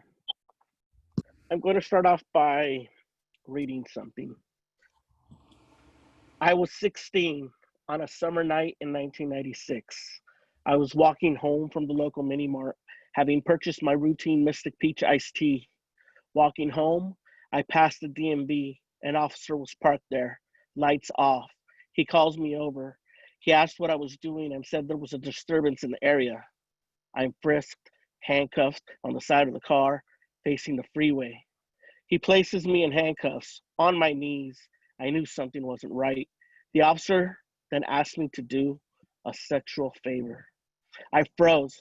This can't be happening, I'm thinking inside. I kept staring at the freeway, saying nothing, my heart racing. He then puts his gun to my head and tells me, I can end you at any time. I'm trapped here. I am bound with no way out to either be emasculated or killed. When I didn't respond, he hits me in the back of the head. He eventually let me go and said if I ever told anyone, he would come after my family and me. I was a kid, terrified, but I believed him. I kept my mouth shut for a year before I even told my mom. To this day, I still break out in cold sweats. This was an Elsie Allen student, a student that I went to school with, right? This is just one of countless very real experiences that come with being a Black, Indigenous student of color, a person of color. You know, recently, Gayla Barron wrote about someone that applied for a job at the Press Democrat that was pulled over 3 times in 2 days. I've been pulled over by SRPD 3 times in 1 day. I wasn't driving, my brother was when he was in high school, but 3 times in 1 day. I don't remember all the reasons, but I remember the first reason was having our turn signal on for too long. We didn't get cited, we got harassed, we got pulled out, but these are types of things that happen. Now, one of the things that, you know, a lot of people talk about SROs and SRPDs, and I don't want this to be about our SROs being bad people as individuals, although today I'm kind of questioning how maybe I should reconsider some of that. But I want to provide a comment by a previous SRO, SRPD officer, and Orlando Macias.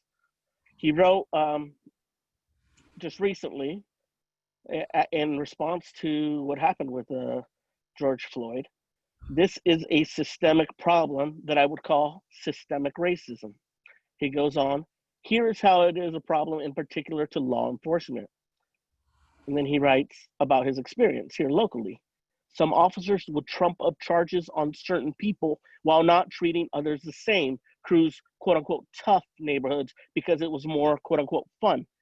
Utilize discretion when they saw fit and not during other times or with certain other people. Now, they were not breaking policy or laws, so one couldn't really report them or make a difference with complaints, but their bias and ignorance infiltrated the outcomes. That's what he wrote.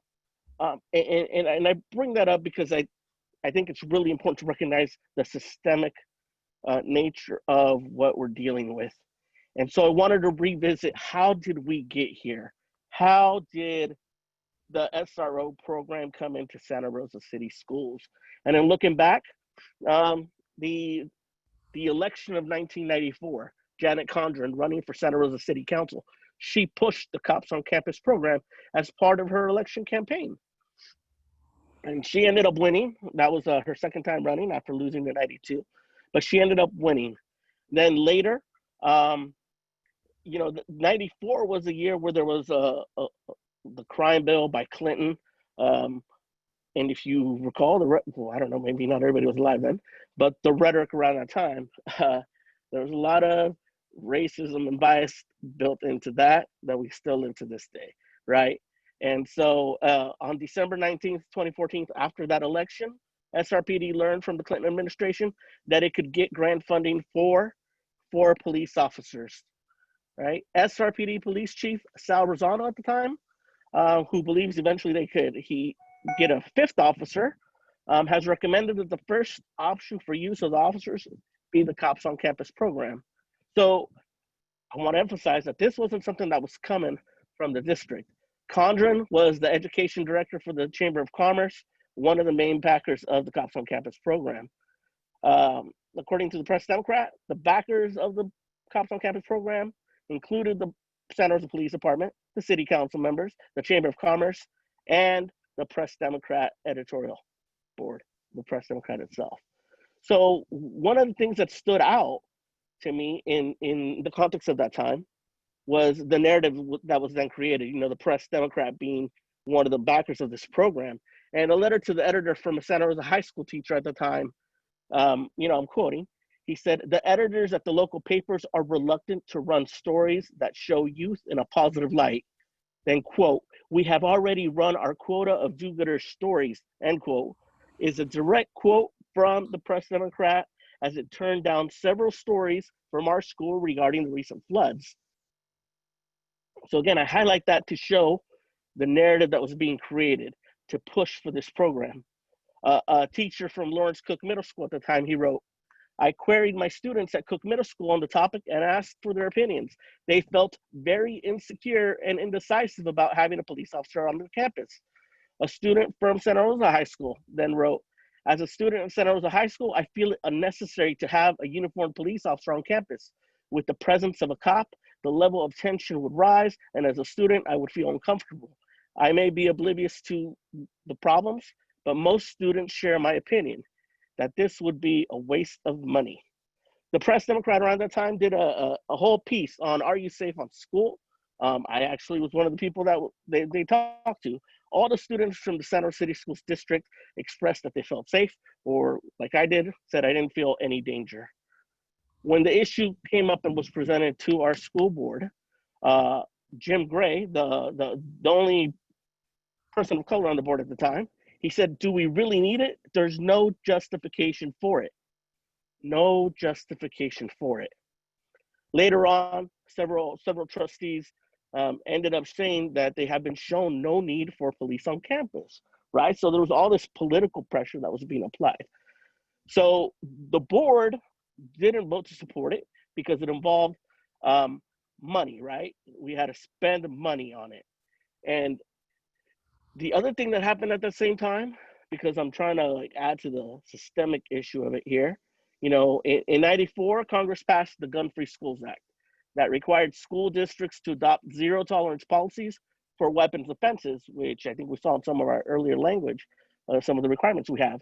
But in drafting their own statutes and laws, states and districts dramatically expanded zero tolerance discipline to include harsh responses for trivial matters and normal student behavior. You got to remember, these are teens.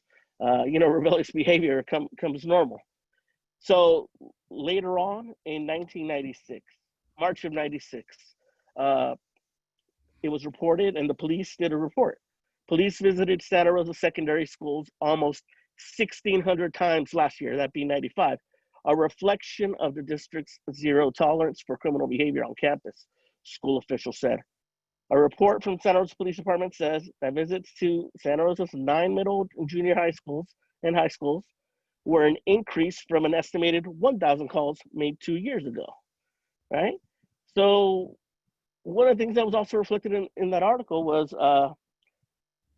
it's a different way of trying to solve problems. In the past, you would sit down with families and other agencies and try to deal with the situation, but the system has changed, the community has changed, and the kinds of violations have changed.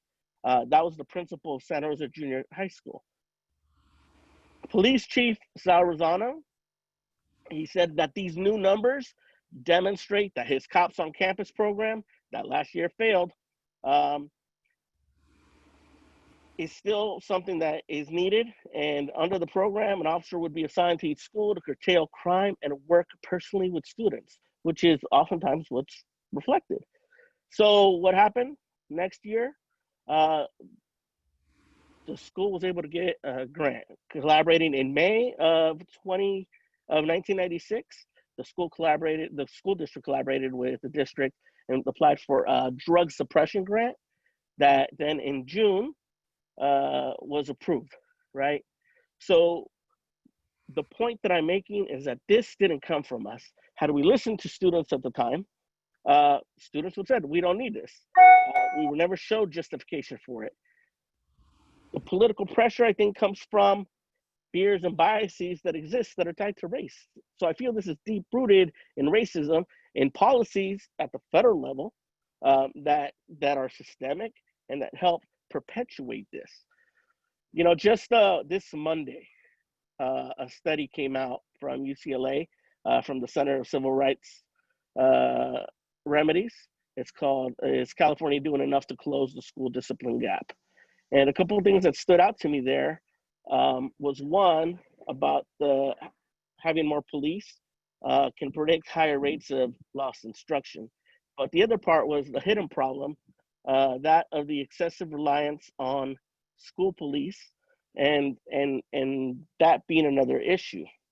Ultimately, what, you know, they make several recommendations, but one thing that they point out at the end is, and I'm going to read the quote here. Finally, based on our research findings thus far, as well as research beyond the scope of this report, the Civil Rights Project at UCLA has endorsed a letter to Congress initiated by the Leadership Conference on Civil and Human Rights, and originally signed in October of 2019 by over 60 of the most prominent civil rights groups in the nation. The letter, entitled Civil Rights Principles for Safe, Healthy, and Inclusive School Climates, lists as its 7th principle, eliminate school-based law enforcement. Eliminating the involvement of law enforcement will help transform school climates and help ensure that educators' responses to behavior serve an educational purpose. More generally, following these research-informed recommendations should help serve the public interest in protecting the civil rights of our children and ensuring an equitable opportunity to learn. Now, a lot of what has been presented are the things that SROs do, a lot of the services that they provide, and I argue that a lot of what they do can be done without SROs. Trainings about gangs, that could be done without us having an SRO program. Risk assessment on you know, active shooter drills, and trainings around that could still be done without an SRO program. I believe it was Lindsay that brought up, I think it was the CAPE program, right? We need to work to reestablish that with the county. When I reached out to the county about that, Supervisor Sain said that there's money that SCO's getting that's supposed to help with that. So I'd like to know more about that. In terms of, one of the things that, you know, has been told to me about this is that if we end the SRO program, blood will be on our hands if ever something happens, such as a school shooter program. And that may be the case, and it's something that I feel horrible about. But simultaneously, I think about all the lives that have been lost in terms of futures lost. You know, between the implementation 96 to 2012, when we've had zero tolerance and we had it till 2014, I'm wondering how many futures were lost as a part of that zero tolerance, which could only have been escalated by the presence of SROs. You know, that concerns me, and that happens, I think, on a daily. We've made progress by ending zero tolerance in our district, but I battle, you know, I'm conflicted with how does restorative justice and having a law enforcement officer, like, to me, there's some sort of clash of those two ideals and things. Again, the power dynamics, I don't see a commitment from law enforcement to change, right? In 2000, the U.S. Commission on Civil Rights, you know, the California Advisory Committee had they looked at here in Sonoma County, policing and engagement with the community. One of the recommendations that came out, including SRPD, was establishing a civilian-based oversight committee and board that had powers to actually enforce actions. Police are not accountable, right? Who are they accountable to? Nobody, right? That's where the power dynamic comes from. And I've had them laugh in my face when I've told them that there's a imbalance in power and they're ultimately not accountable to anybody. They're not. And I haven't seen any commitment from them to that. I think police unions are definitely a part of that. I am supportive of the unions when it comes to this. Police unions allow this to continue to perpetuate as an issue. Hey, Omar, Yeah. can we stop for just a moment and have you catch your breath? Because I just want to say that looking at the time, we're going to need to make some type of waive or motion to suspend our own internal policy on extending the board meeting. We need to extend it again. We have other agenda items. It's 10 minutes to midnight. So I want to make that motion that we suspend board policy to extend the meeting. I'll second that motion, and I want to just speak to this real quick and just say, like, I just want to 5 board members said they're going to vote for this already for this item, and we still have a budget item coming up. And 3.5 hours ago, someone said that our board meetings are not accessible because it's too late, and we have a budget item coming up. So I understand this is an important issue to you, but I second that. And Lori, you don't have to call for a roll call on this. You can just call for ayes. Can I see thumbs up eyes on this? Okay, thank you. We'll extend. We didn't say for how long. Ed, do you want to? Ed, did you have? To get it done. I don't know. Let's just say 1 o'clock. All right. Director Medina. So I'll just conclude by saying this. I wanted a call to terminate an MOU that doesn't exist, right? I am completely for completely eliminating this program. I know that I am not going to support police on our campuses until police reforms itself. We're told that SROs get special training and treat students differently, right? But if these are the good cops, then what are the other ones? Are they not treating people right? Why not? And by allowing this to perpetuate, are we systemically complicit in allowing for that's happening outside to continue? I would say yes. So until something happens with the culture of law enforcement in general as a whole, I won't support law enforcement, police officers on our campus. I want this to terminate. My goal is for the ad hoc committee to come back with how do we deal with any gaps in relation to not having police officers. And in terms of funding, we don't fund this, but this isn't SRPD that funds it. This is taxpayers that fund it. And I think our city council has expressed a move towards mental health workers, but I think this is a community issue that's Measure O funding, and collectively we could work with SRPD to have those mental health positions here. We could have the city advocate for that, and I think that should be part of the work and part of the recommendations that I would suggest the committee to look at. So this, about a pause, was a compromise for me, and the ad hoc I think is necessary, but like I said, I don't foresee any type of recommendation where I would vote to support police on campus. I'll leave it at that. I'm going to say that I'm really looking forward to this ad hoc committee or task force or whatever we call it, because it is time for, as I've said many times, transformation in education. And this includes every single part of it, which includes the SROs. I have had positive experience with our SROs in the past, but really we need to listen to what's going on now, especially the kids who are talking, the youth who are talking. We have to, as an organization, we need to build coalitions We need to build professional associations. We need to partner with advocacy groups and researchers. And we also need to advocate for change at the state level and the national level, because Santa Rosa City Schools, Santa Rosa City cannot do it alone. And we need to look for those partnerships. So when we're building culturally responsive schools, which we are well on our way to doing, and I'm very proud of this board and the superintendent and our team, we're taking those steps. So I'm looking forward to this committee full of different people.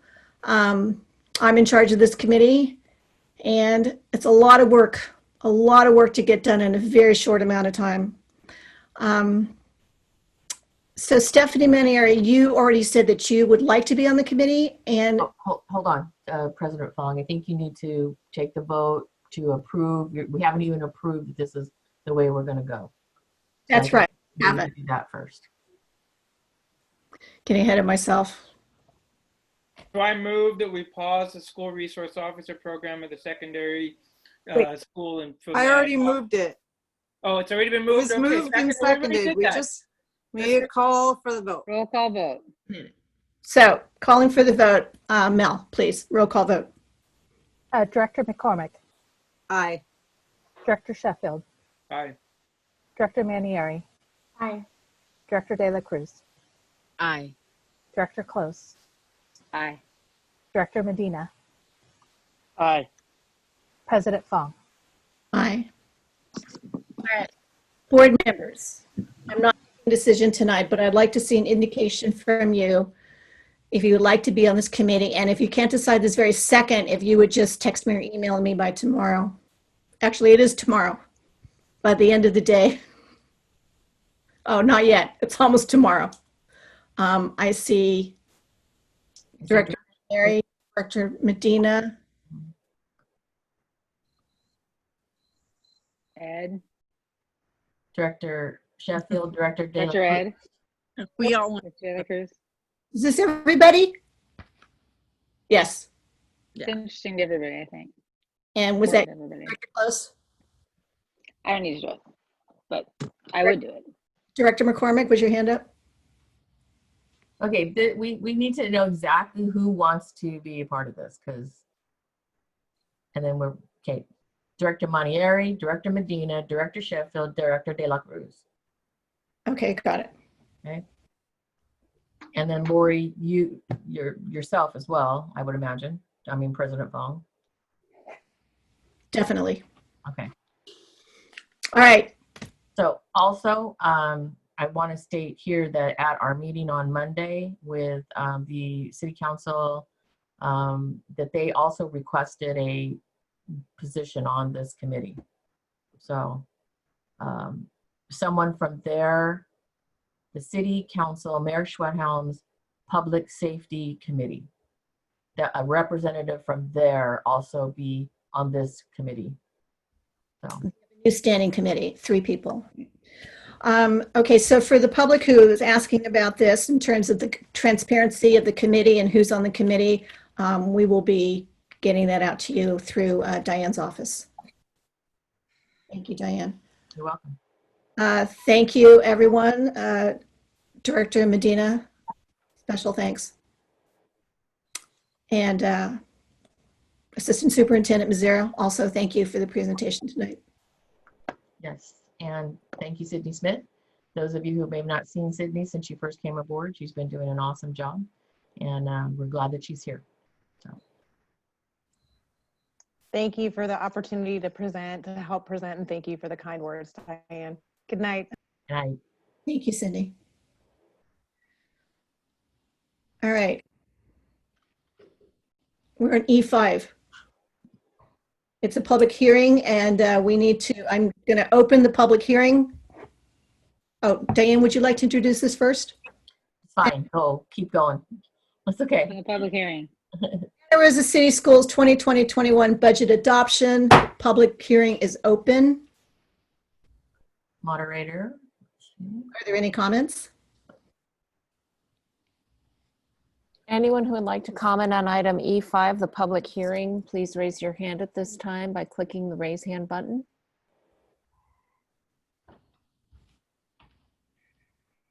I see no hands. No wonder, it's almost midnight. All right, public close. That is my teacup. We're on action item E6, adoption of the Santa Rosa City Schools budget for the 2020-21 school year. Dr. Kitamura. Yes, I'm going to keep my word short. Take it over, Deputy Superintendent Edson. Thank you, Superintendent, members of the board. Tonight we have a presentation on the 2021 budget. If we could promote Joel Dantos as well to the panel, I would appreciate it. Yes, I'll do that right now. Thank you.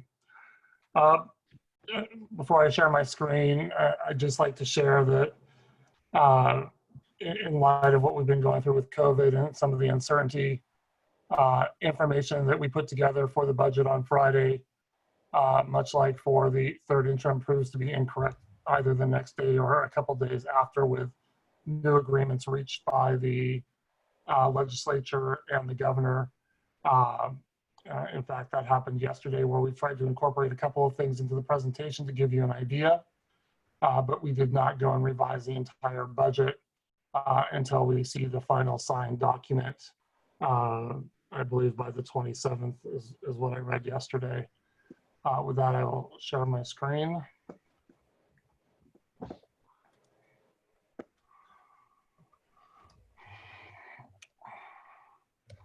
So on that, many of these slides may look familiar, but we do adjust them for each interim report or budget that we do. Circled in red is budget adoption, what we're at tonight. I also took the opportunity to put a star around the budget revision. For the first time in a long, long time, our budget revision, that's due 45 days after adoption of the California state budget, will undoubtedly be a major one this year. In fact, we've been discussing that we may even have to bring another revision in September, October, based on the unknowns now that should become knowns by then, in terms of federal funding and some other factors that I'll say cause questions as we go into the next fiscal year. So in the creation of our budget, and we shared these at the fiscal stabilization plan presentation, and that were updated from our third interim report based on the information that we had on Friday as we posted the budget for the 2020-21 school year. We were still projecting a 2.31% COLA based on the legislature's approved budget. We learned yesterday through the agreement between the governor and the legislature that the 2.31% COLA would not be given to schools, and that funding would remain at the same level as 2019-20. I've circled on there that during revision, if everything stays as is at this point, the statutory COLA and augmentation for 2020-21 will be 0% for this budget year, which does reduce the amount of LCFF revenue that we will receive, and we'll talk about that in a couple of slides. Along with this, the other assumptions that we were using on Friday at this point still hold true, including the buy down of the CalPERS and CalSTRS employer retirement contribution rates, and then our hold harmless for ADA for going back to this year for funding for next year. A couple of key items that we were hopeful for but did not materialize, or probably the biggest one, is that for the 2021 school year, we would be funded from enrollment rather than ADA, knowing that distance learning may be still taking place, but that was not included in the omnibus trailer bill. So here's a representation of the CalPERS rate increase and what we expect it to be this year and in our two out years.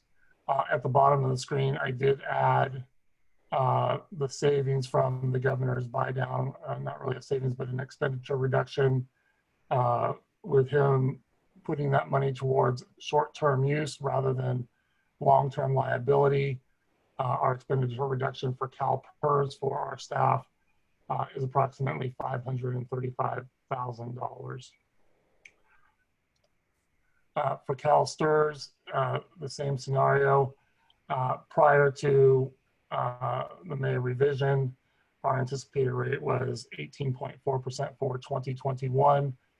With the buy down of short-term for school districts, our revised budget rate is 16.15, resulting in an expenditure reduction of approximately $1.8 million. There is some language in the trailer bill that there is some uncertainty to those numbers in the future that we have on there projected. But as of right now, with the best information that we have, these are the percentages we're using for CalSTRS employer rate contributions. Probably the biggest thing that we use, although we do have hold harmless in the trailer bill language using 1920 enrollment, are our enrollment projections for 2021 and beyond. As we've talked about several times, Santa Rosa City Schools is in a state of declining enrollment. Guidance both from the county office as well as state organizations, as well as what we have already seen through our spring enrollment period, is that it's likely to decline even at a greater rate than what was originally anticipated through our projection process. To that point, for right now, we are projecting an additional minus 1.5% of enrollment going into the 2021 school year. Those numbers, if they change, hopefully for the positive, will be reflected in our budget revision and any subsequent revision to that after the start of the school year. A quick note, this slide may be familiar about our fiscal stabilization plan. I just wanted everyone to see what has already been accomplished this year in terms of preparing for the uncertainty of the budget ahead due to what we're experiencing now with the pandemic, but also the work that we were doing before the state economic downturn. Through the fiscal stabilization plan and budget advisory committee process, plans 1 and 2 for this school year were presented to the board and approved for a total, I have it somewhere, total of 18.9 million in reductions, including for 1920 through 22-23. So a significant amount of budget has already been looked at for reductions in order to meet our minimum reserve for economic uncertainty and to show fiscal solvency in our out years.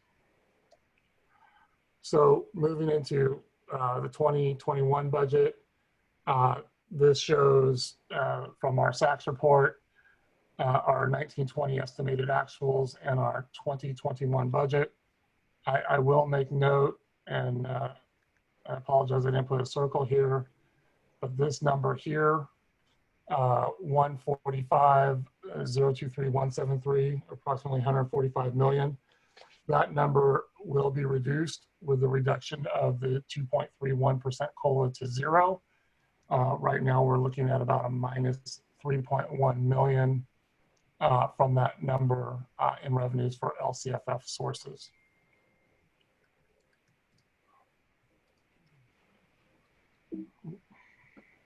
Yep.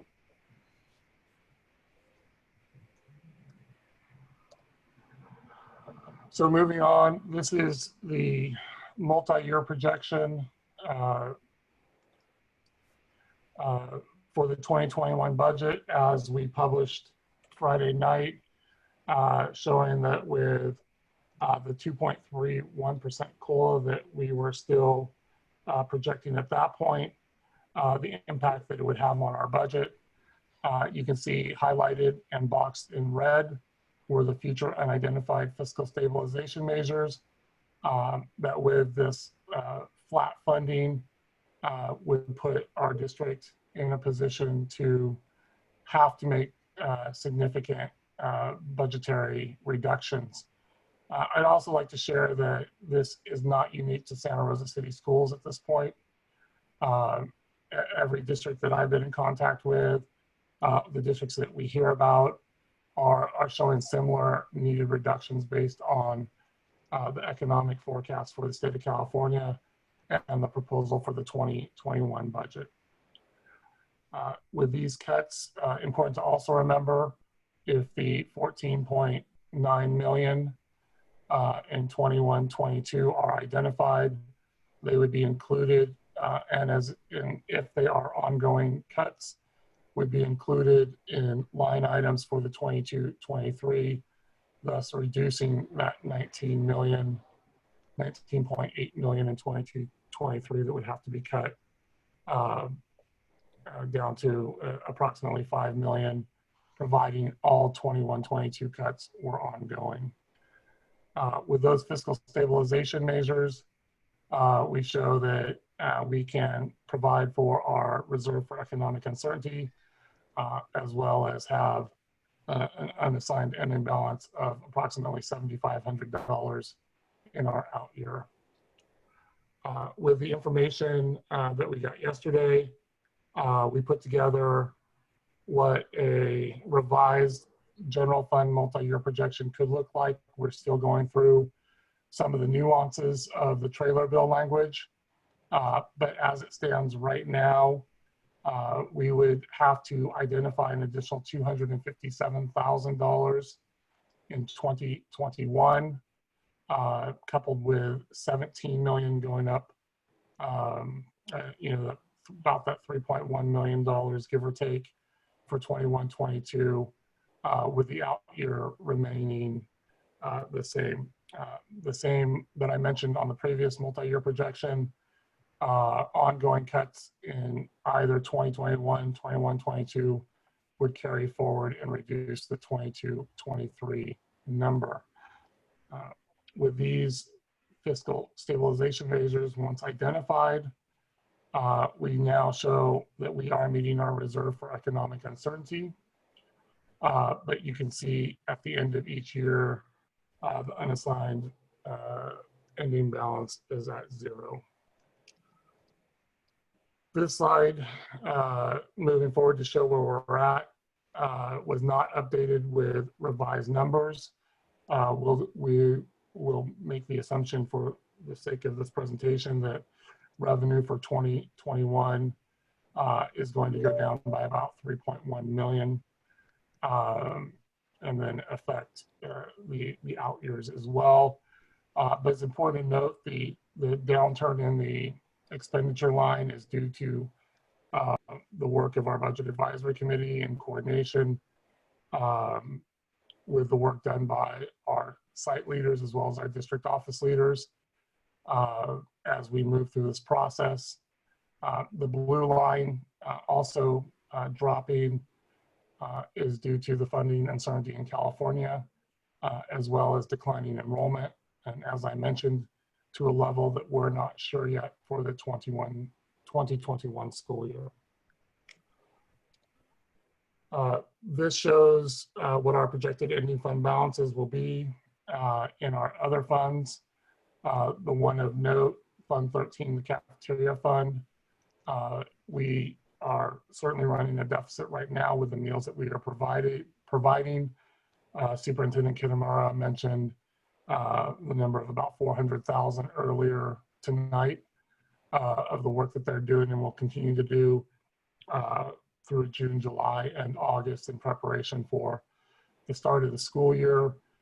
We are looking at some federal funding that will help offset that cost of the negative amount. That would be another one of the budget revisions that we would bring forward once those fundings are identified.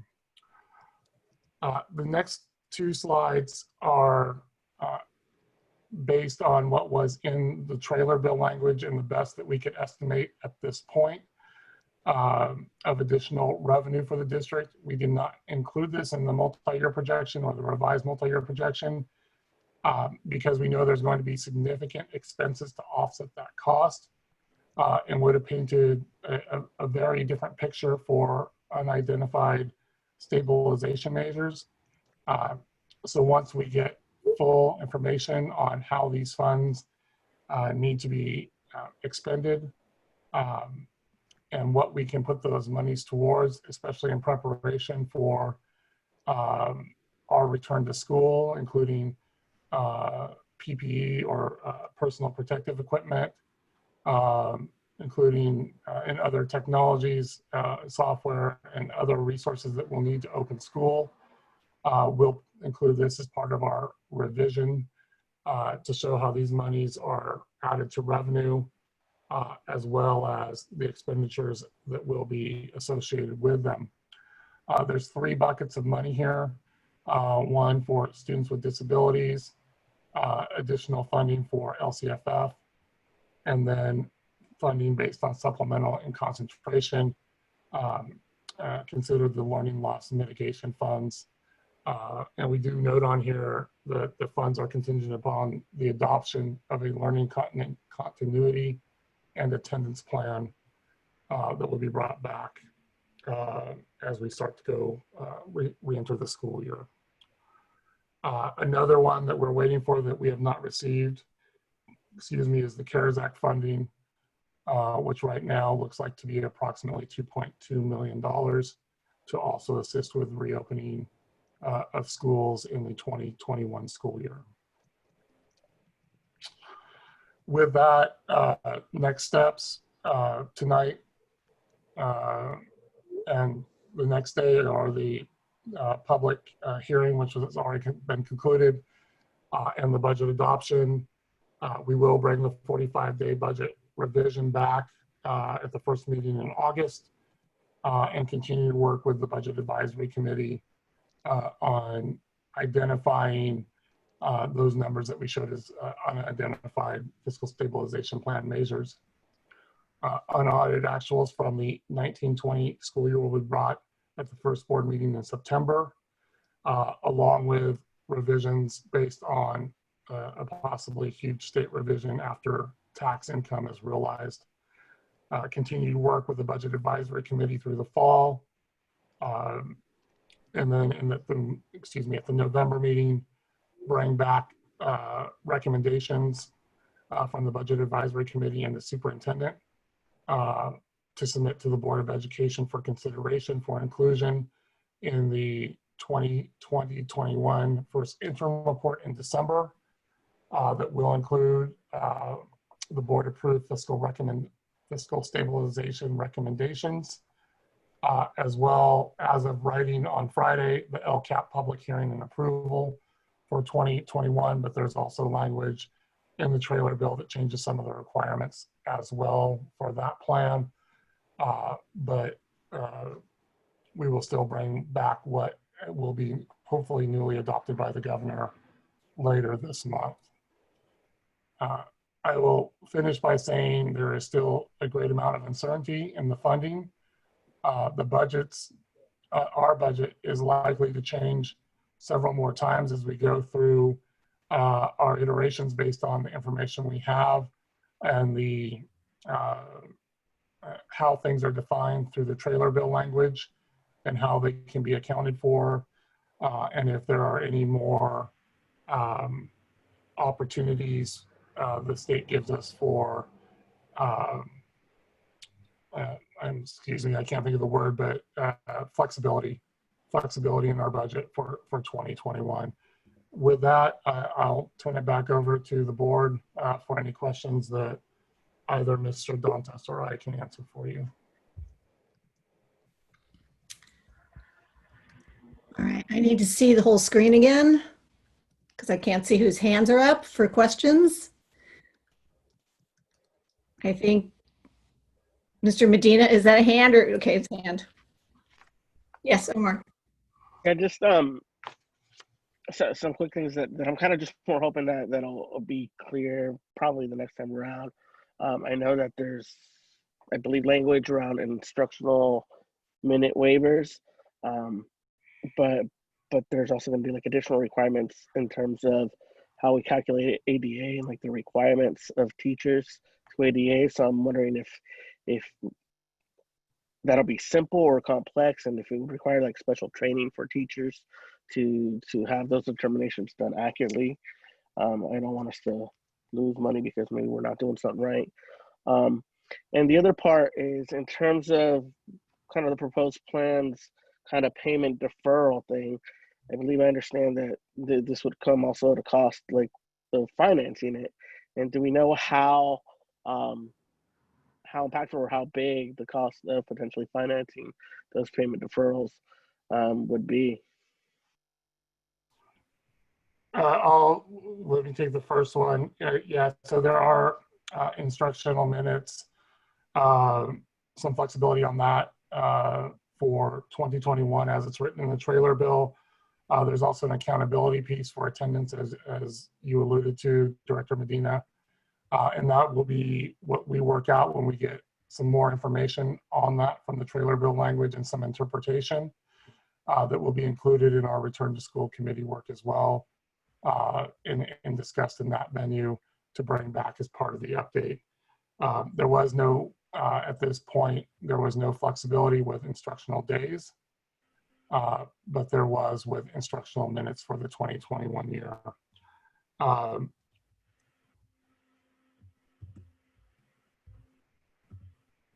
There was one more question, but my note does not address it, I don't think. Can you say the second one, Director Medina? Sorry. It's about the cost of financing the payment deferrals. Thank you. So there is anticipated to be a deferral of June 2019 to July, or excuse me, June 2020 to July 2020, which we have enough cash on hand to cover. So we will not have to borrow for that essentially one-day deferral. I mean, it'll get paid in July. The deferral that they're talking about for the second part of the year, and Joel may have the exact months they're talking about deferral, but I believe it's 3 or 4 months. If we're in a position where we have to borrow from the county treasury or from CSBA also offers a program, the cost of borrowing is 1%. And we can borrow up to, it was 75%, but I think they gave flexibility to borrow up to 85% of expected revenues. Thank you. I see no other hands up for questions. This is an action item.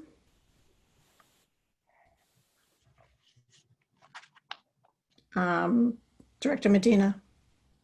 I'll move to approve the budget as presented. Second. All right, Mel, that was Director Medina and seconded by Director McCormick. Director Medina. Aye. Director McCormick. Aye. Director Manieri. Aye. Director De La Cruz. Aye. Director Sheffield. Aye. Director Close. Aye. President Fong. Aye. Thank you. That passes. Thank you very much, Deputy Superintendent, Mr. Edson. All right, we are on E7. It's an action item. Yes, President Fong, I'm going to mince my words and turn it over to Dr. Guzman. Good evening. Thank you, Dr. Kitamura, members of the board. Yes, tonight the board will take action on the COVID-19 operations written report as the interim for the LCAP until, as Mr. Edson just said, till it's due in December 2020. Under the executive order N-56-20, the LCAP was extended for adoption.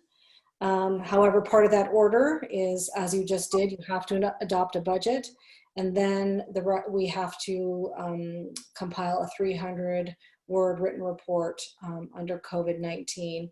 And in that order, basically, you have to address 3 main buckets. How did you deliver high quality distance learning opportunities? As you know, after the Governor Newsom declared his order on March 13th, immediately we began working on our distance learning plan, which our teachers utilized from March 23rd to the end of the school year. We had to provide how we provided school meals.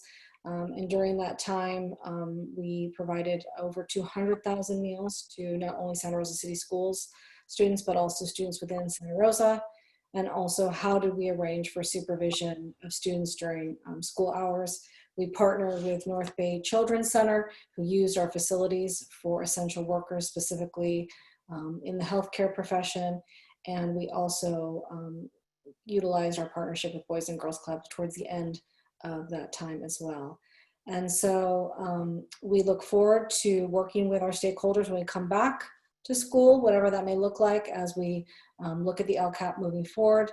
And with that, I turn it over to the board. Does the board have any comments? I would like to offer good job all around. We did amazing things in a very short amount of time, and every single department was there and every single employee pitched in and helped. I really appreciate everybody's efforts because I was very proud of our district this whole time. Early, often, complete, as much as we could, and we kept changing to meet the demands as we saw them coming. So the flexibility and the responsiveness, it was unparalleled, and everyone is to be congratulated and appreciated. Including our teachers and classified staff. Absolutely. All right, I'd like to entertain a motion for this action item. I'd like to move that we approve the Board of Education will take action on the COVID-19 operations written report as the interim for the LCAP until it is due December 2020. I second. All right, so this was, Jill McCormick, and was that Alegria de la Cruz? Director McCormick. Aye. Director De La Cruz. Aye. Director Manieri. Aye. Director Sheffield. Aye. Director Close. Aye. Director Medina. Aye. President Fong. Aye. All right, we have a consent item F2 through F10. I move that we approve items F2 through F10. Second.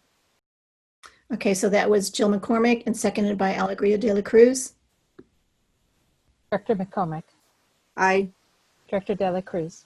Aye. Director Manieri. Aye. Director Sheffield. Aye. Director Close. Aye. Director Medina. Aye. President Fong. Aye. Item G1 is the approval of minutes of the regular board meeting held on June 10th, 2020. Move to approve the minutes of the regular board meeting held on June 10th, 2020. Second. Moved by Director McCormick and seconded by Director De La Cruz. Melanie?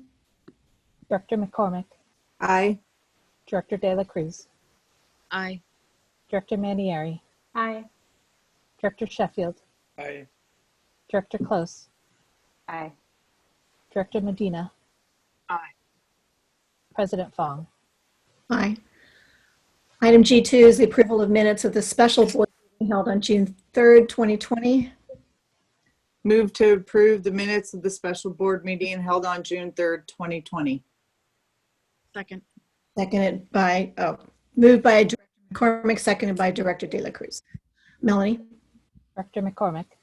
Aye. Director De La Cruz. Aye. Director Manieri. Aye. Director Sheffield. Aye. Director Close. Aye. Director Medina. Aye. President Fong. Aye. Are there any board member requests for information? With that, unless I'm missing something and someone's going to tell me I am, we're closing the meeting and calling it at 12:28 a.m. on June 25th. You have to. Thank you, everybody. Right.